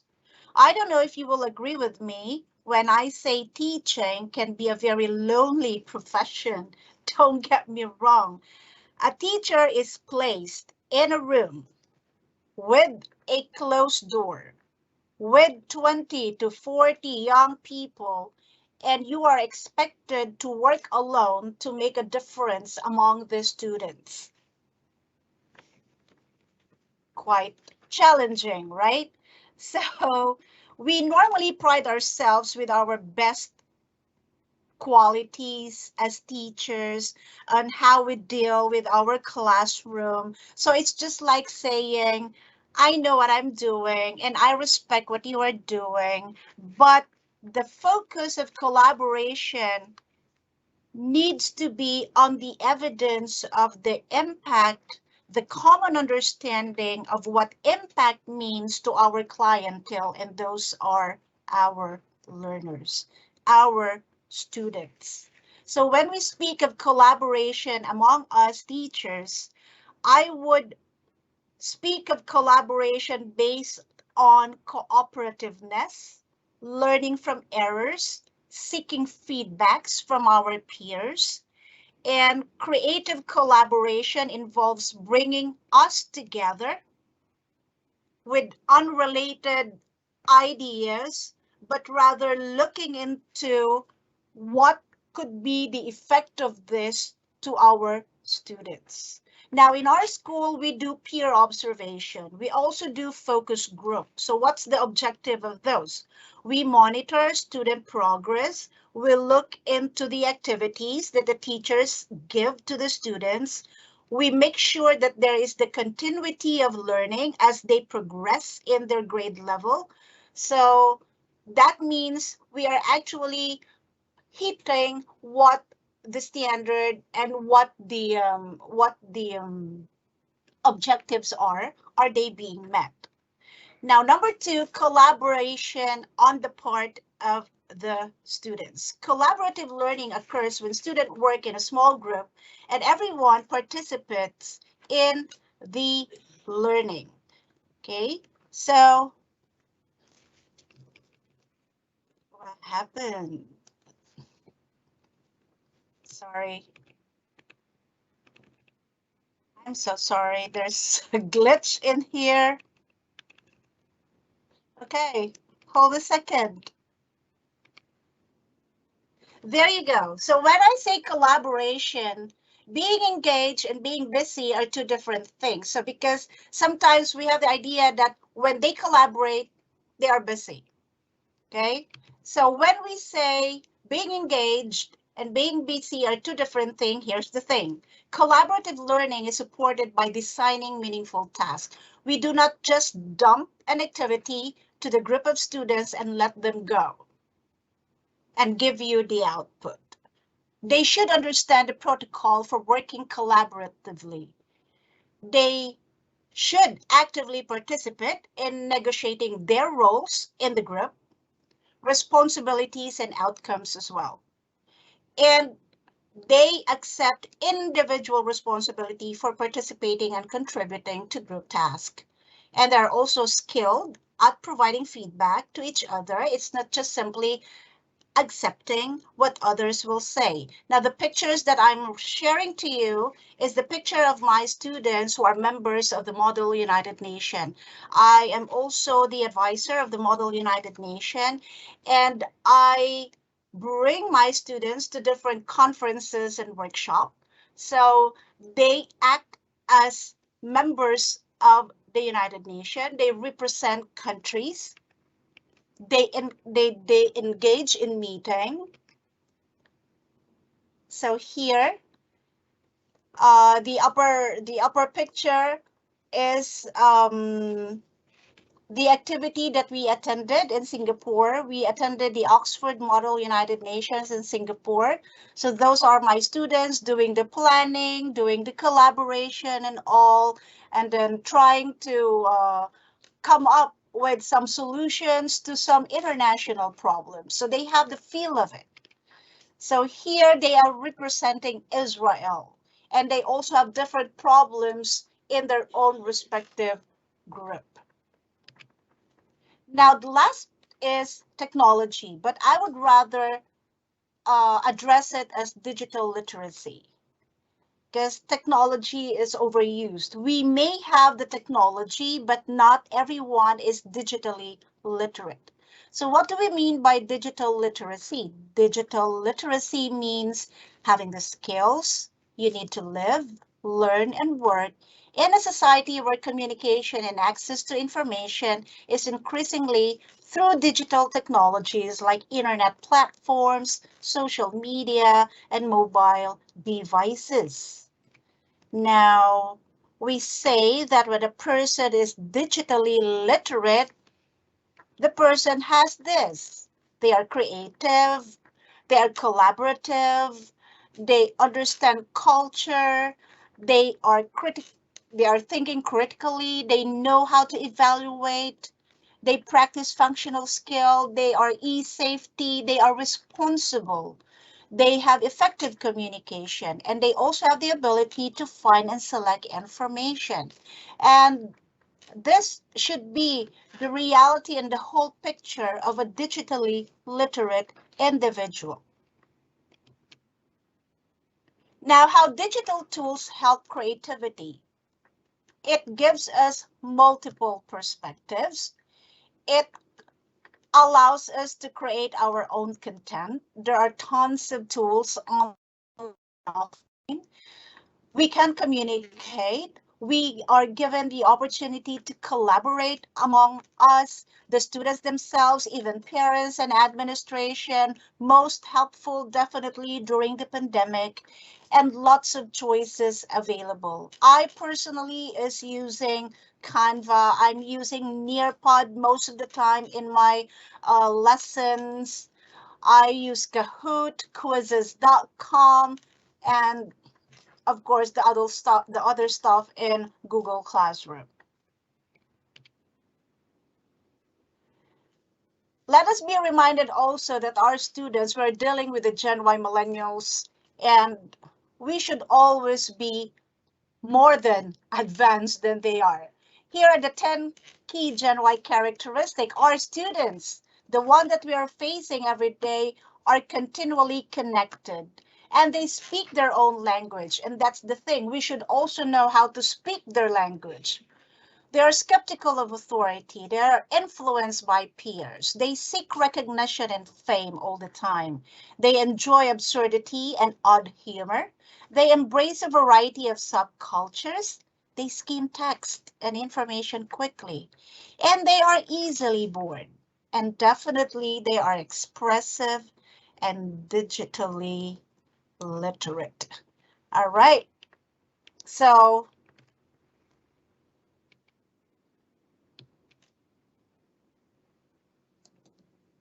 something is happening again.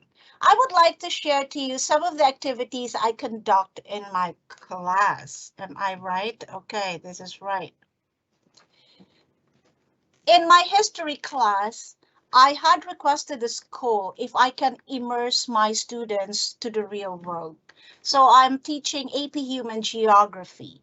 And in the AP College Board, I think the topic would be culture and all. So what I did was to request the school to allow us to go outside the country. This was the first time that RAIS or Ramkhamhaeng Advent International School allowed to have this kind of activity. It was a risk on my part, but it's pretty exciting. The students were excited to go on a trip outside the country. So I prepared a tour for them. We went to Vietnam. They experienced all this that you can see in the pictures. And some of the students in other classes also expressed their like of joining us. So they did. So I think we are 11 in the group.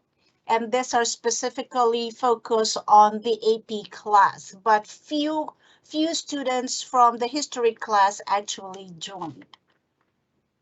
So this is more of an immersion on their part. So we went there. They look very happy. And after that, it's not just a leisure thing.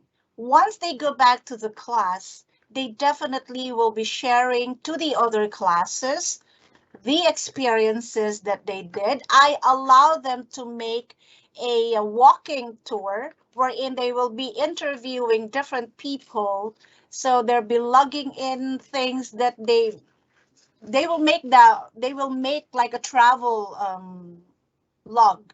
All right. And then they are going to present that in class. In my AP Human Geo, also in my geography class, I also conduct the so-called world food. So world food, I will ask them to research on a specific dish, on a specific country, with whatever region we are in at that time.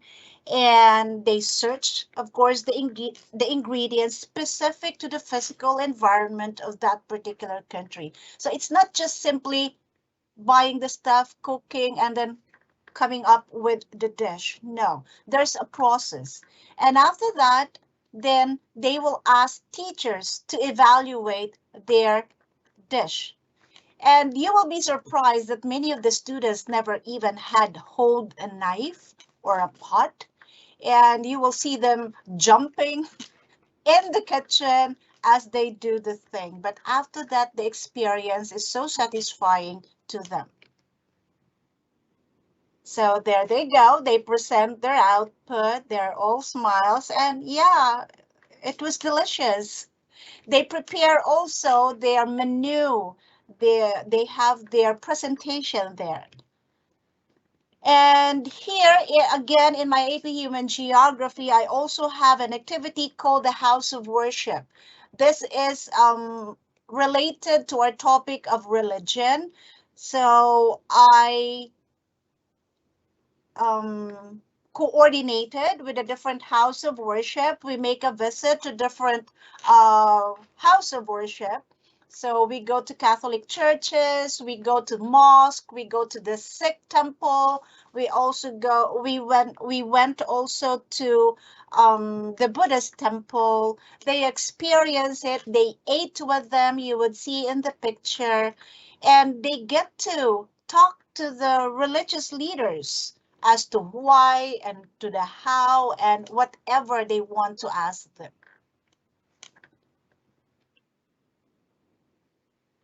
Here are pictures of one of my special project in my history class.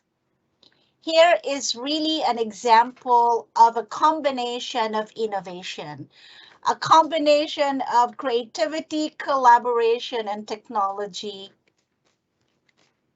You would see here, this is the preparatory stage of my live museum. I'll be sharing to you a video later on how I go with that particular activity in class.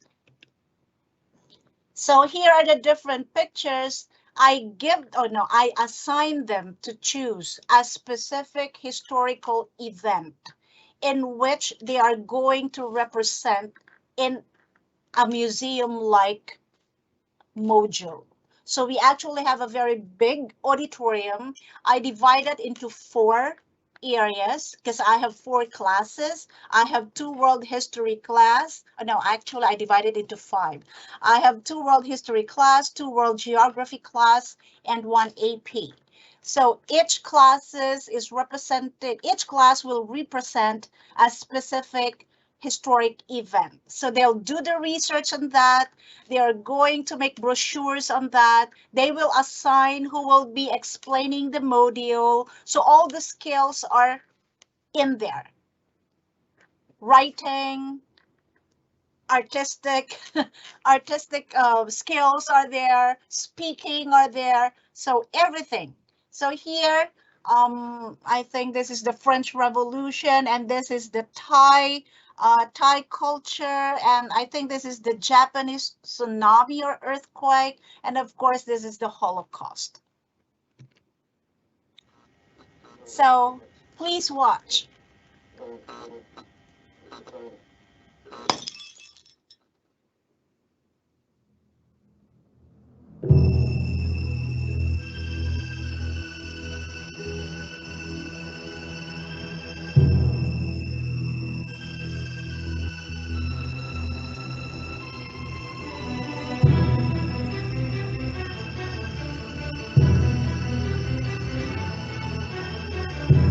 This video was also made by the student.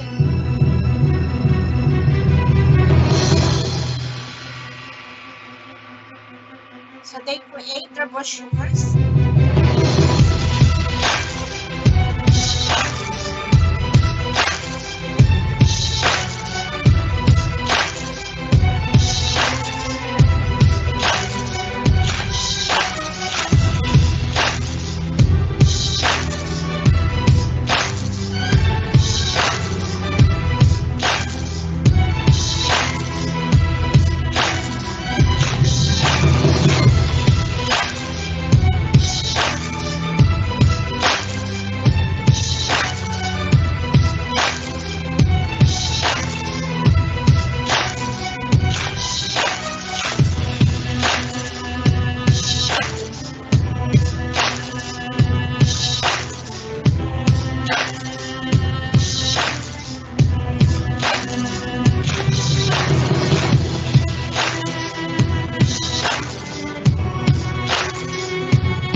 I actually alternately conduct the live museum because this is intended for grades 11 and 12. So it's only a 1 day presentation, but then there is 3 months preparation left. This was the last live museum that I conducted in RAIS.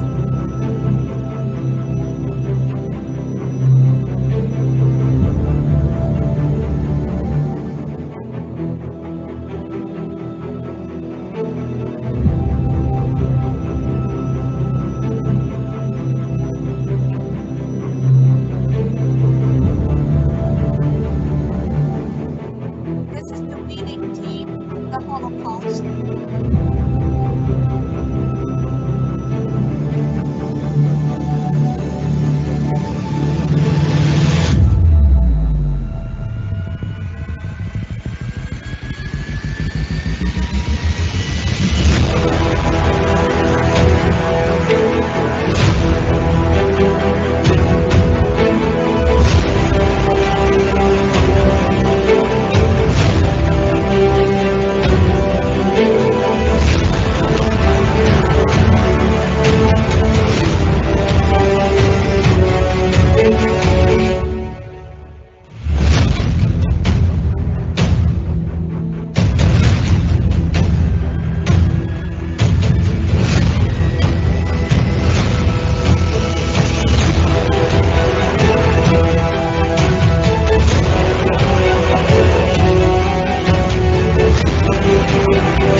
Now, the last but not the least, these are my takeaways from my teaching. First and foremost, not everyone learns the same. So we need to adjust. It is also important to speak the local language, or it is as important to speak the local language as it is to teach others English. So we should be reminded I am in Thailand and most or majority of my students are ESL. So English is not their first language. So it's quite difficult for them to understand. So if we will just insist on speaking the language that we know, it would also be very difficult to them to understand us. So we might as well learn the language itself. So we are also be willing, or we must be willing to learn, to unlearn and to relearn. We should always have an open mind and heart. We cannot just simply insist what we know and then force them to embrace that. Innovation does not have to involve new tools. I think we've heard that from USEC San Antonio a while ago. So innovation can actually involve finding a new way to use a tool or figuring out something even without technology. So it's not all the time technology and technology, because if we drain ourselves, no, we drain ourselves from chasing tech trends, then we run the risk of not allocating the real energy or enough energy and attention to what truly matters. let us all remember that technology can certainly enhance teaching, but our students will remember us more than any tool that we use.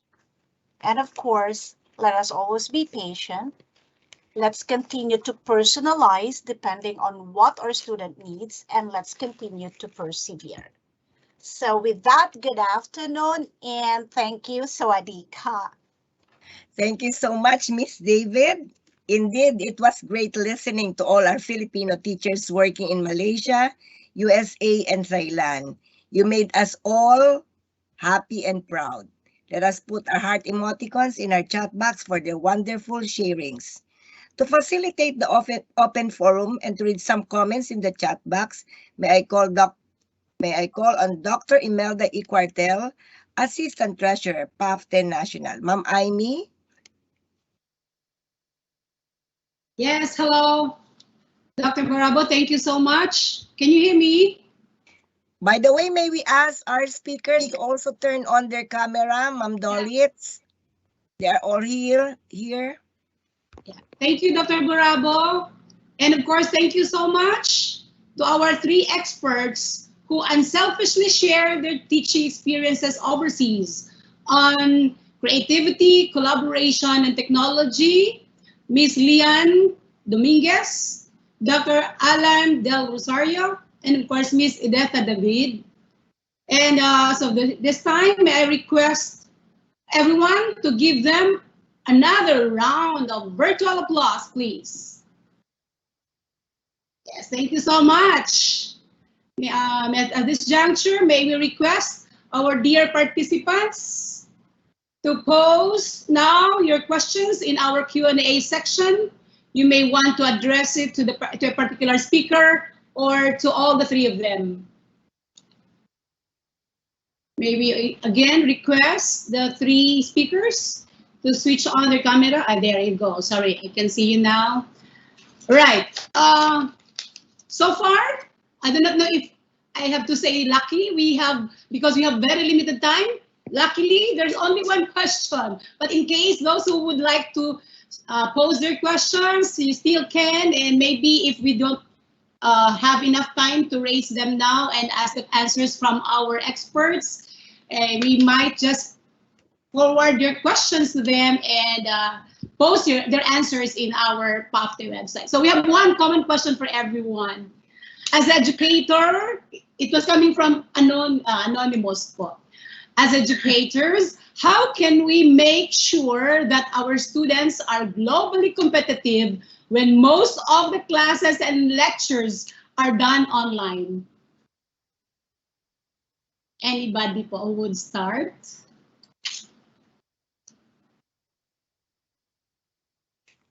Yes, ma'am. Well, classes are done online. The ability of the students to, participate actively and be involved electronically and online is another form of being competitive or globally competitive. Yeah. And as a teacher in a foreign country, I think one important thing that we should teach our future teachers is one, learn to be humble, cooperative, collaborative, be creative, and try to also improve our interpersonal skills. That's very important when we go to a foreign country, because you deal with foreigners, and if you don't possess those qualities, I don't think you will succeed in a very competitive environment. And another one probably also is improve communication skills, because wherever we go, it's important, of course, to use our native language, but it would be beneficial if the students will develop proficiency and fluency in another language, specifically in my case, because I'm in the United States, so it's English. Yeah, thank you so much for that very meaningful answer. Sir, you shall be the next po. Ms. Aditha, do you want to go ahead? Yes, it's okay, ma'am. Okay, I can go ahead. Thanks for the question. Well, I think first of all, it shouldn't really limit us. I think the mode of learning should not really limit us as educators in teaching students to be globally competitive. I think that online learning is just a mode of learning, and teaching skills to be globally competitive can be done in any setting. And I guess to add on to what Mr. Allen had said, I think that one of the most important things we need to remember as educators, and I guess as citizens of our own country, is that, you know, being globally competitive doesn't mean that you always have to think internationally. You are thinking about global skills, but you are acting locally. So for me, like, it's super important that we teach those skills to students in whatever mode of learning and whatever platform, but we also ask them to apply those skills locally in the Philippines while they're there. And as they increase their skills in, you know, like communication, digital literacy, cultural competence, like all these skills in being a global citizen, it can be harnessed in the local setting wherever you are. And maybe I'll just add that when we are learning remote, it doesn't actually mean that learning should stop. So I think we should take advantage of the technology and the power of interconnectedness in remote learning, and how we can actually connect students to any student around the world, and you can connect to any teacher around the world and increase the network in whatever you guys are doing. So I think, like, we should really not think that remote learning is going to limit us. So, Wow. Thank you so much for that wonderful answer, Ma'am Lian. And last but not the least, may we have also Ma'am Edetha? Thank you. Yeah, I think I made it, or I reiterated earlier on, this kind of globally equipped, not really globally competitive. You know, the skill should always be there. And just like I agree with ma'am when she said remote learning does not kill that skill. Rather, it even enhances that. The pandemic actually became a springboard to make us better in using the technology to our advantage and to the advantage of our students. All right. So thank you also for that wonderful answer, Mami Deta. And of course, questions are coming in, but as what I've said, we really lack the time. So our apologies for not asking you to answer orally, but maybe we can ask you to answer these questions, if it's okay, ma'am, because there are questions coming in po. All right. So once again, thank you so much. And it's nice to see you, though virtually, but hopefully we can see you with our face-to-face one of these days for our convention. Thank you. Thank you, Ma'am Amy. Thank you, Miss Lian, Sir Alan, and Ma'am David for that. We shall consolidate all the questions and forward them to your email. And we also have the email posted in your slides. And now we shall give the certificate of recognition to our speakers. The text reads, Philippine Association for Teachers. May I request Dr. Brenda to award the certificate? Philippine Association for Teachers and Educators, PAFTE Incorporated, in partnership with Lorimar Publishing Incorporated, awards this certificate of recognition to Ms. Lian Flamenio Dominguez on the teaching experiences of Filipino teachers overseas with focus on creativity, collaboration, and technology, given during the 12th Midyear Pafte Convention with the theme where innovation, where creativity, collaboration, and technology meet, held on May 21st, 2022 at Manila, Philippines. Signed, Dr. Rita May Tagalog, Executive Secretary, Dr. Brenda B. Corpus, President. The same text is given to Dr. Alan Q. Del Rosario and to Ms. Edita T. David. Marami pong salamat at mabuhay ang mga gurong Filipino. Till we meet again. Thanks. Okay, so we're now ready to recapitulate the day's proceedings. May we call on Dr. Maria Elena C. Morales, one of the members of the National Board to give us the synthesis of this day. Dr. Elena, please. Good afternoon, everyone. Thank you, Dr. Bravo. We have just witnessed and received the valuable and relevant inputs, best practices, and insights from our esteemed guest speakers and experts. At this juncture, allow me to give you the synthesis for day 2. Our data started on time with the opening prayer rendered to us by Dr. Cecilia Elena de los Reyes, the VP Visayas Pafte National. And to keep us energetic for day 2, Mrs. Cecilia Paulinho led us to an energizing body activity.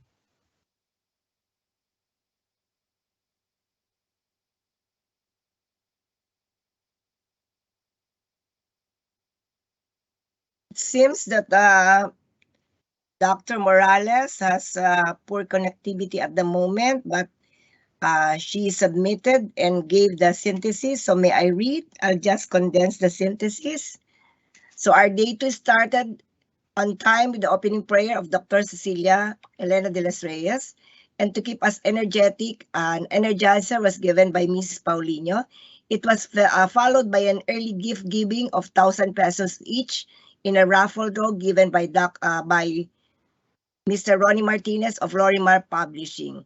This morning, Mr. Ngo discussed and shared with us thoughts on technology for collaborative, creative, and reflective teaching, and mentioned that technology itself is meaningless unless we use it meaningfully.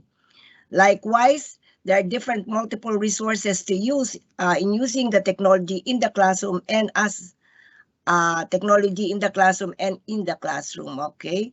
So technology allows us to be reflective with our teaching, seeing our own teaching and students in their own learning.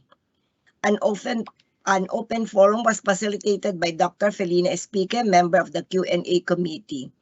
There were 4 research presentations, and these were all the title of which are the development of instructional modules in English. The other one is on transformational leadership, the analysis of online classes, and the use of learning management in virtual classroom. The topic on the formation of specialization societies was discussed by Dr. Nelia G. Preto, and the topmost needs of teacher will be on collaborative research and the needs for training and webinars. An energizer followed in the afternoon by Dr. Sulayaw, and innovative practices in field study courses were rendered by Dr. Jenny Hoxon, and she made mention on the context of the pre-service training that focuses on the practicum of internship and experiential learning. Likewise, Dr. Speaker, on the other hand, explained all the facets of their student internship by complying with the CHED requirements of DepEd and CHED. On the other hand, Ms. Polinar cited the 10 things to do that they are doing in their internship program. On the other hand, Dr. Bonifacio Gabales talked about the 3 stages, the pre-deployment, the deployment, and the post-deployment stages. An open forum was facilitated by Dr. Lucas. Are you now ready to continue, Dr. Morales? You are in? Dr. Morales, are you in now according to the message, or do I have to continue? Dr. Morales, are you in?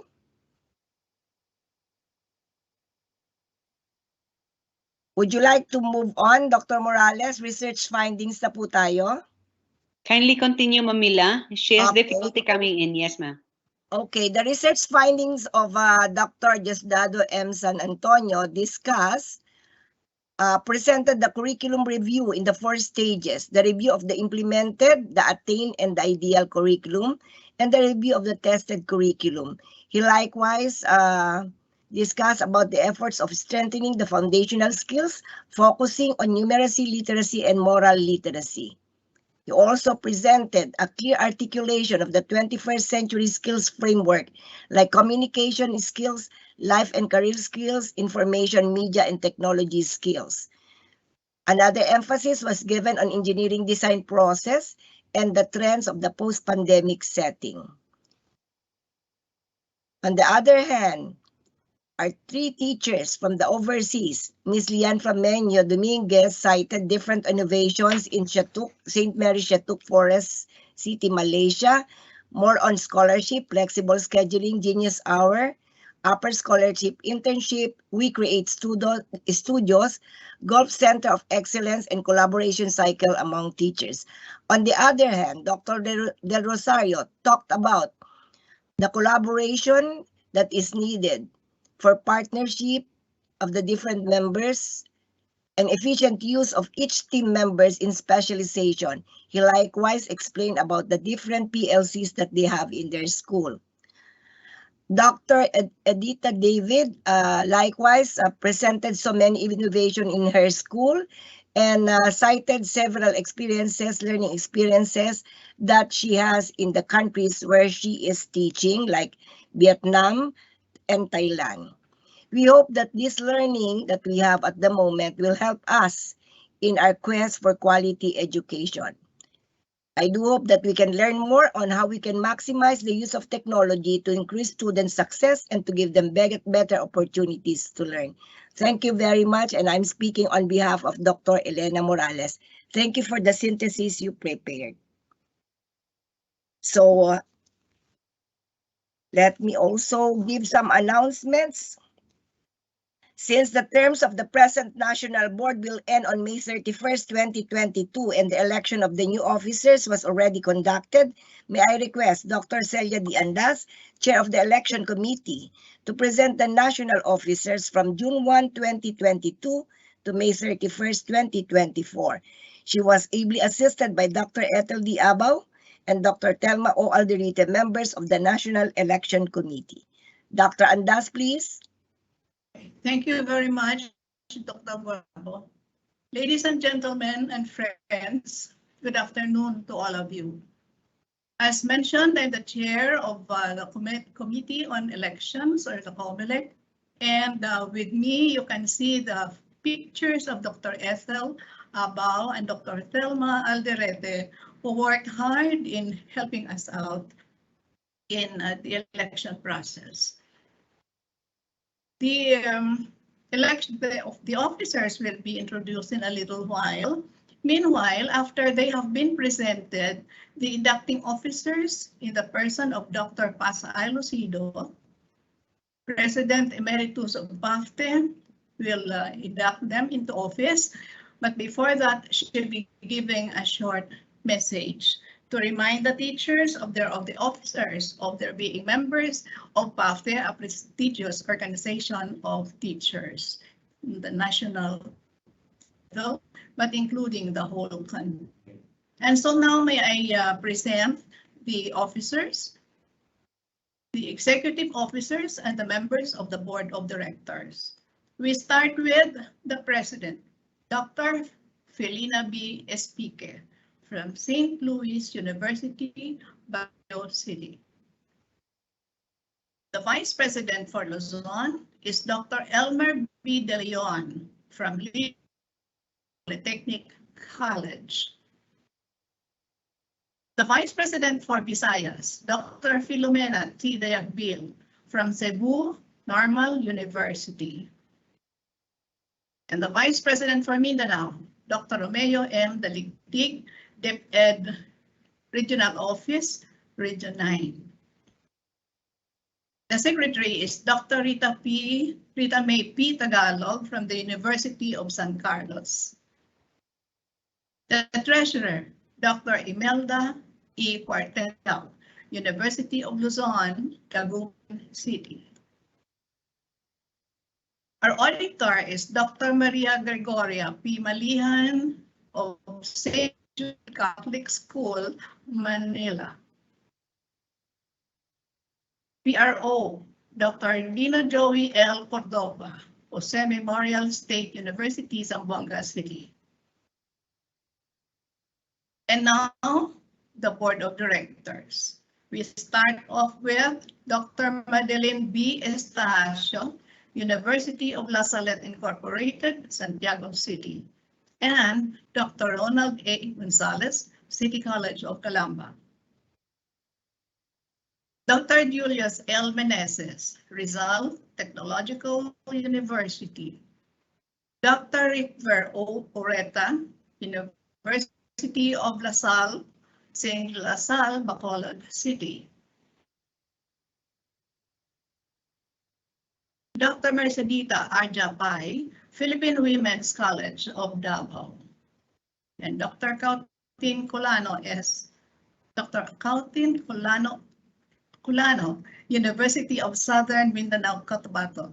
Capacan, Cotabato. And the last but not the least, Dr. Montia Jamila D. Sarin from Mindanao State University, Marawi City. So there you are, ladies and gentlemen. These are the executive officers and the board of directors of National PAFTE in school year 2022-2024. This is Dr. Celia D. Andas, Comelec Chair.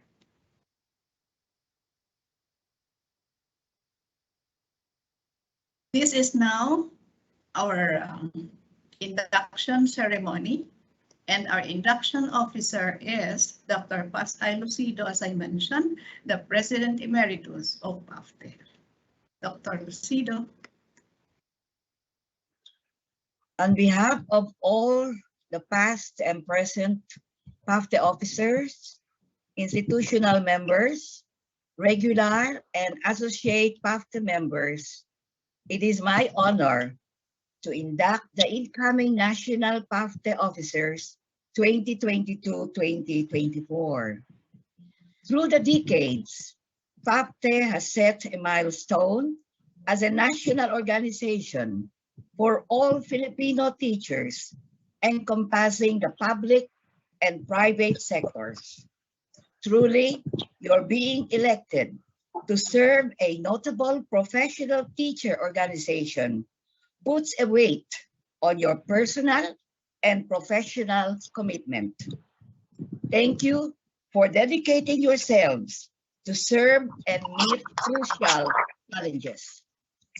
Philippine education in the later 1960s, at that time, was peaking high in enrollment in the College of Education. It was a very popular career, teaching. And due to this popularity, the deans of the colleges of education organized then PAFTE, the Philippine Association for Teacher Education, to strengthen among deans of education in terms of curriculum and administering the teacher education colleges. Because of the change in the environment of learning brought about by the pre-pandemic and post-pandemic, there is now a demand for new policies, curriculum change and training along unique competencies, which demand the education of the teachers of the future generation of learners.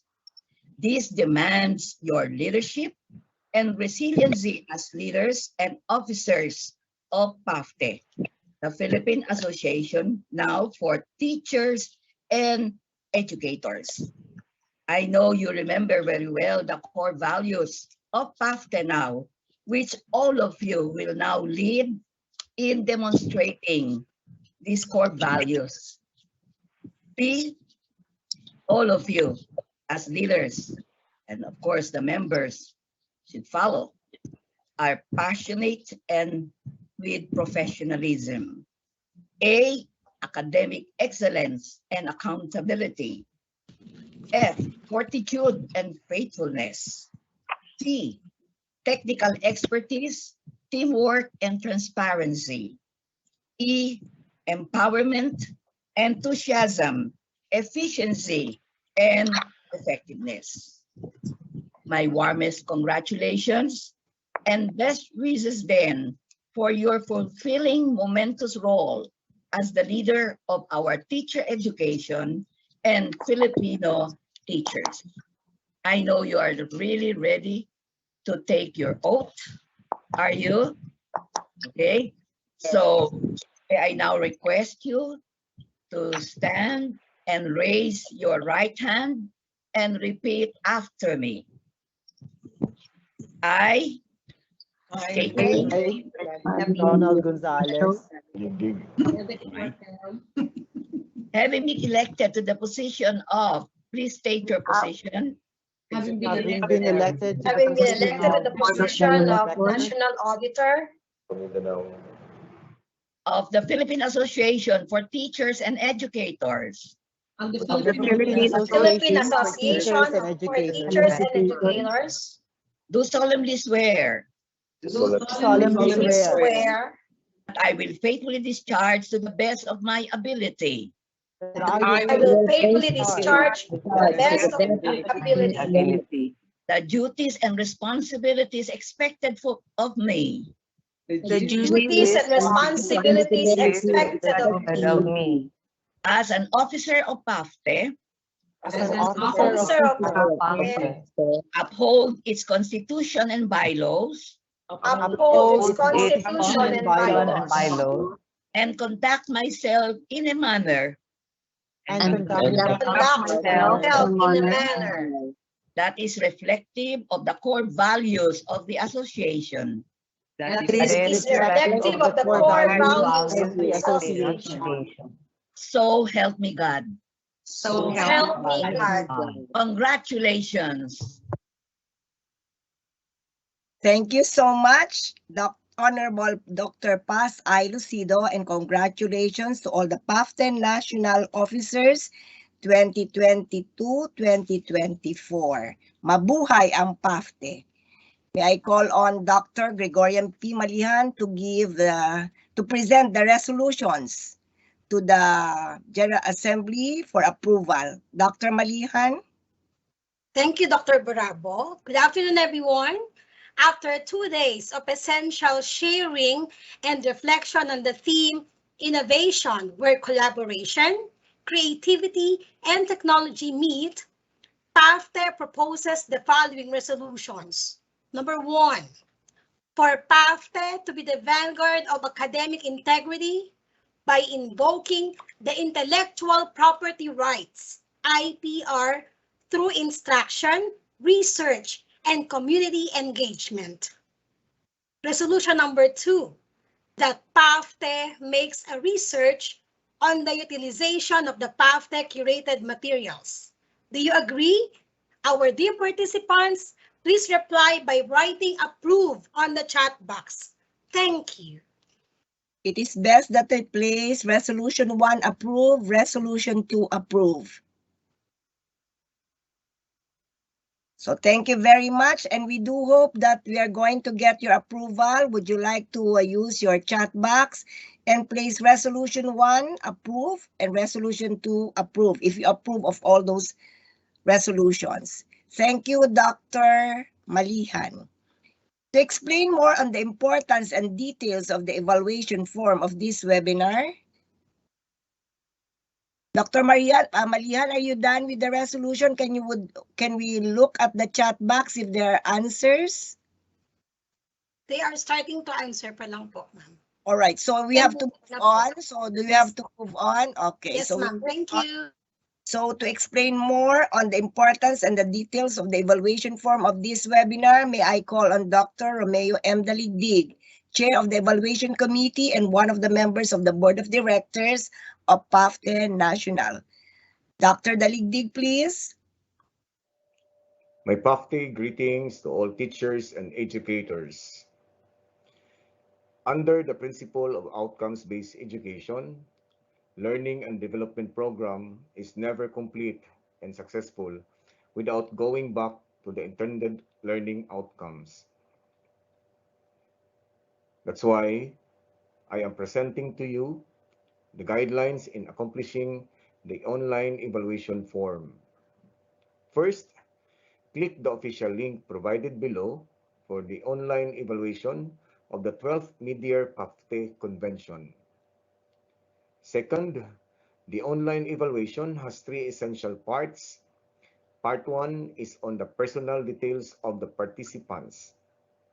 Part 2 is on the learning assessment questions based on the topics presented by the resource speakers as a proof that intended learning outcomes are met. Part 3 is on the resource speakers evaluation based on the given criteria.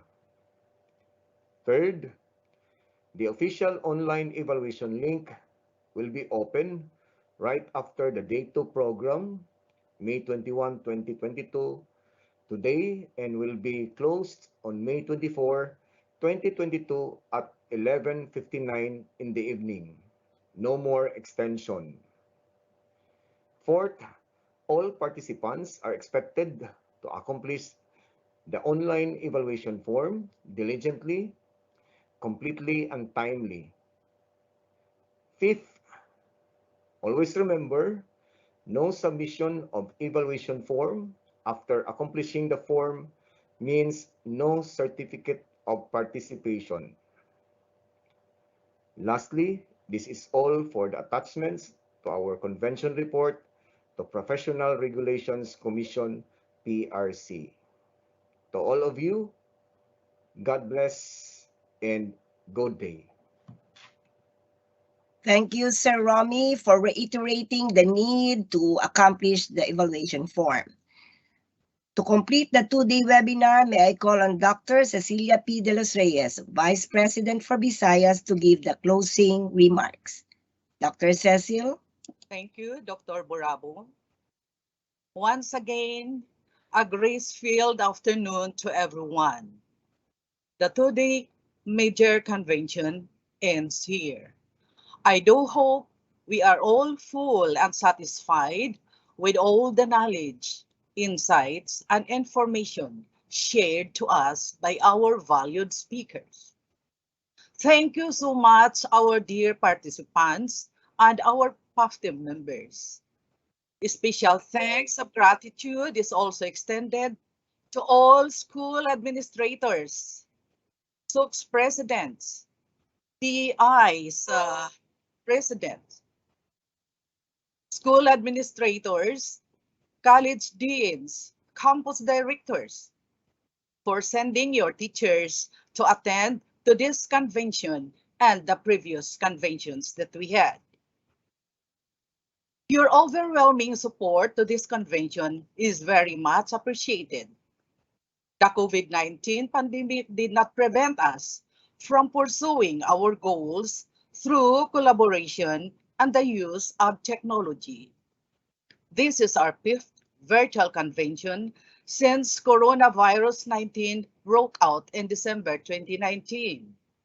But the pandemic did not prevent us, did not prevent you from your continued support to all our activities, both national and regional level. God willing, we hope to see each other in a face-to-face convention in the near future. We can't wait to see you all in a huge convention hall, Brazil, to see each other, chika, tell our stories, and all that we need to do during the convention.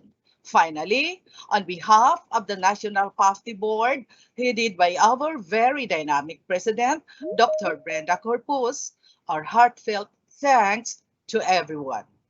Mabuhay po ang PAFTE. Thank you so much, Dr. Cecil, for that inspiring closing remarks. Right now, it is but fitting and proper to thank God for all the blessings we receive in this two-day webinar. Dr. Maria Gregoria P. Malihan, PAFTE National Auditor, will lead the closing prayer. In the name of the Father, and of the Son, and of the Holy Spirit, amen. Almighty and ever-living God, we praise and thank you for the opportunity to be together virtually for 2 days. We thank you for the blessing of our speakers, facilitators, panelists, moderators, the technical people, and those who in one way or the other contributed to the success of this convention. O Lord, our great shepherd, you arm us educators with strength and molded our hands for the tasks that we have before us. Please open our minds and hearts and sustain us as we continue to guide every learner that you entrusted to us. Father God, please stay with us and give us the wisdom to innovate, to be creative and digitally equipped to prepare the learners for the life ahead. As we bring this 12th Pafte Midyear Convention to a close, we pray that we continue to be united as an organization of teachers and educators with a common purpose. As we go now, Lord, grant us your peace at all times and in every situation. Quiet our minds and bring tranquility to our hearts. All these we ask in Jesus' name. Amen. Thank you, Dr. Malihan, for that wonderful prayer. And now the most awaited part is here. We shall now draw the raffle for regions 1, 3, 4B, and 6. May we ask Ms. Dorit Santos to draw the prizes, please? Okay.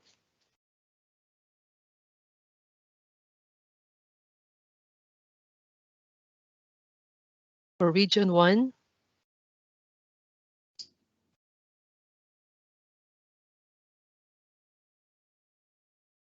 the winner is from Union Christian College, Manilyn Ignacio Cacho. Wow! Congratulations, Dr. Mani. Region 3,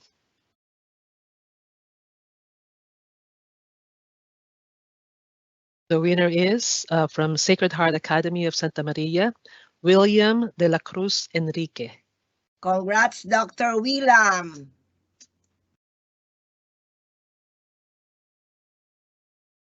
Region 4B,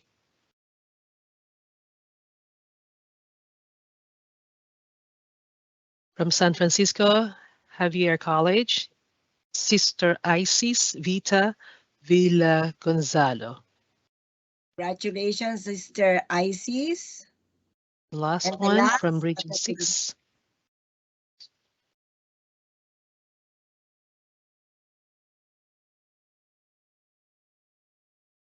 From Capiz State University, Burias Campus, Christine Guenga. Congratulations, Christine.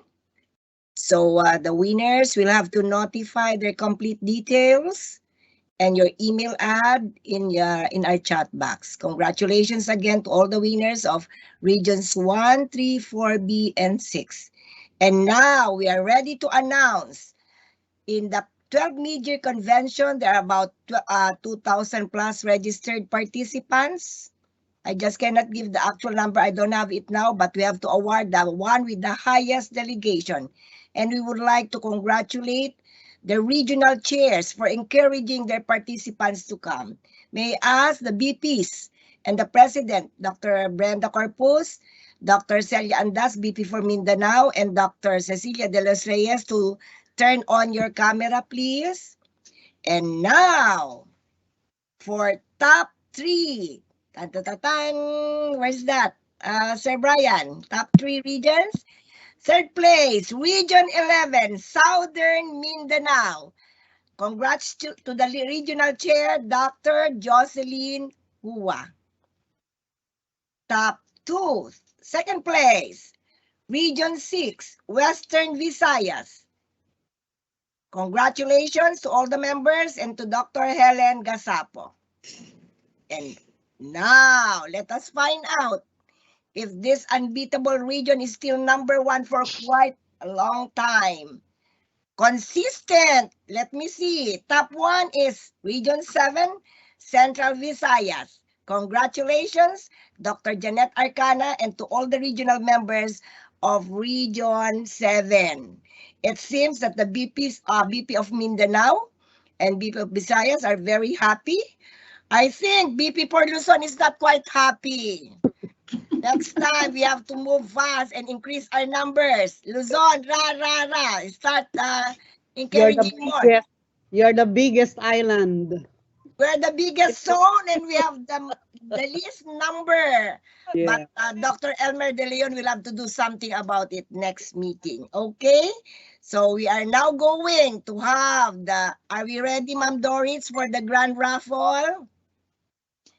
This time, our president is very generous and asked the members, the approval of the members of the board, if we can have a grand raffle together with Sir Ronnie Martinez, who said also yes for giving this 2 grand raffle for Luzon of 5,000 each, 1 for Visayas and 1 for Mindanao.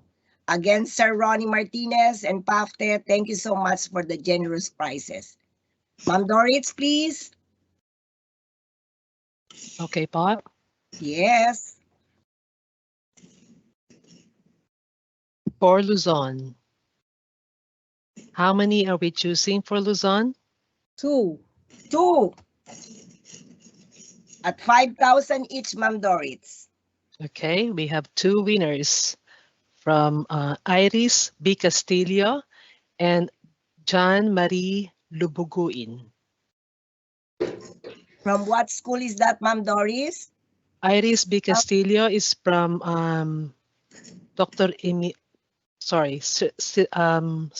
SR Memorial State College of Agriculture, Dr. Emilio B. Espinosa of Memorial State College of Agriculture. Yes, and 1 from? And John Marie Lubuguin from Southern Luzon State University.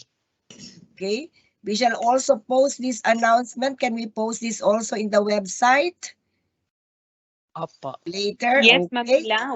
We may post it also in the FB page and in the website so that they will be encouraged to join more. That's 5,000 pesos. Yes, and make sure you have your complete name and your complete details and your email ad. By the way, you have to really have to write to national@pafte.org so that we can immediately give your prizes.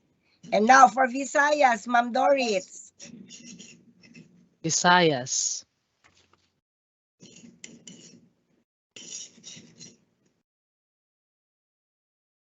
The winner is from Cebu Technological University Main Campus, Cheryl A. Zamora. Congratulations. Mukhang swerte ang mga taga-CTU. Ma'am 5,000. Cecil. Marami sila. Cheryl Zamora, marami naman kasi sila. Kaya dapat damihan nyo ang inyong mga participants. The last one from Mindanao.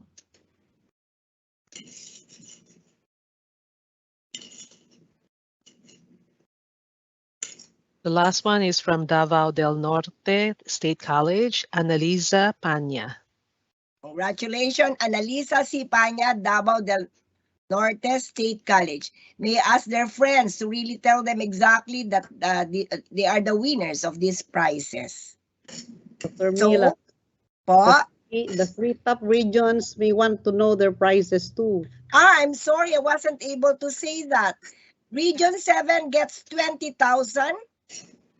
Region 6 will get 10,000 and Region 11 will get 5,000. Again, for top 1, Region 7 will get 20K. Top 2, that's Region 6, right? Region 6 is 10K and Region 11 gets 5K.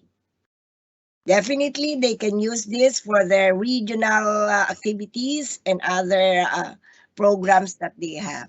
Again, may I ask all the winners that you are going to receive a notification from national@pafte.org and you have to specify how you would like to get your prize. Is it bank transfer, GCash, or bank deposit? Okay, so before we end this webinar, I would like to extend my warmest appreciation to the Q&A committee. Dr. Felina P. Espique, Dr. Imelda E. Cuartel, Dr. Maria Rita D. Lucas, Dr. Maria Gregoria P. Malihan, Dr. Romeo and M. Daligdig, and yours truly. Likewise, special thanks to our hard-working and dedicated technical committee, our technical consultant, Dr. Doris Santos, the chair, Dr. Felina P. Espique, with their ever-supportive team, Dr. Manilyn Cacho, Dr. Teresita D. Ignacio, Mr. Brian P. Amaranto, special thanks. You are my partner today. Thank you, partner, for making the things easy for me. And Miss Janelle P. Desali. And of course, to all the working committees of the 12th Midyear Pafte Convention, headed by our Pafte National President, our beloved Dr. Brenda B. Corpus, and to all our ever-supportive advisors, Dr. Navarro, Dr. Paz I. Lucido, Dr. Amor de Torres, and Dr. Filomena T. de Yagbil. Thank you, everyone, for staying and learning with us. This has been your host, Dr. Milagros Limborabo, Vice President for Luzon, signing off. Have a good rest, take care, and God bless. Let us be a blessing to everyone. See you in the next webinars. And now, let us all sing together the Pafte hymn. Mabuhay ang mga gurong Filipino, mabuhay ang Pafte. Sa Pafte, walang iwanan.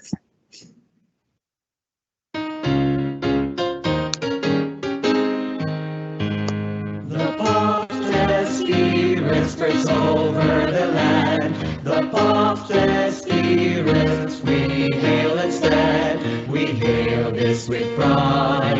Pafte far and wide. Good for Mentor's word. We'll always support the Pafte spirits we keep in our hearts. The Pafte spirits we sing like a lark. We hail this with pride. Pafte far and wide. Group for Mentor's work. We'll always support. So come and join the band of Pafte old and young. Educators with a stand, molders of the teaching plan. Hail, O Pafte, hail. So come and join the band of Pafte old and young. Educators with a stand, molders of the teaching plan. Hail, O Pafte, hail. So walk and march, let's sing and shout, and hail Pafte's work throughout the land. So walk and march, let's sing and shout, and hail Pafte's work throughout the land.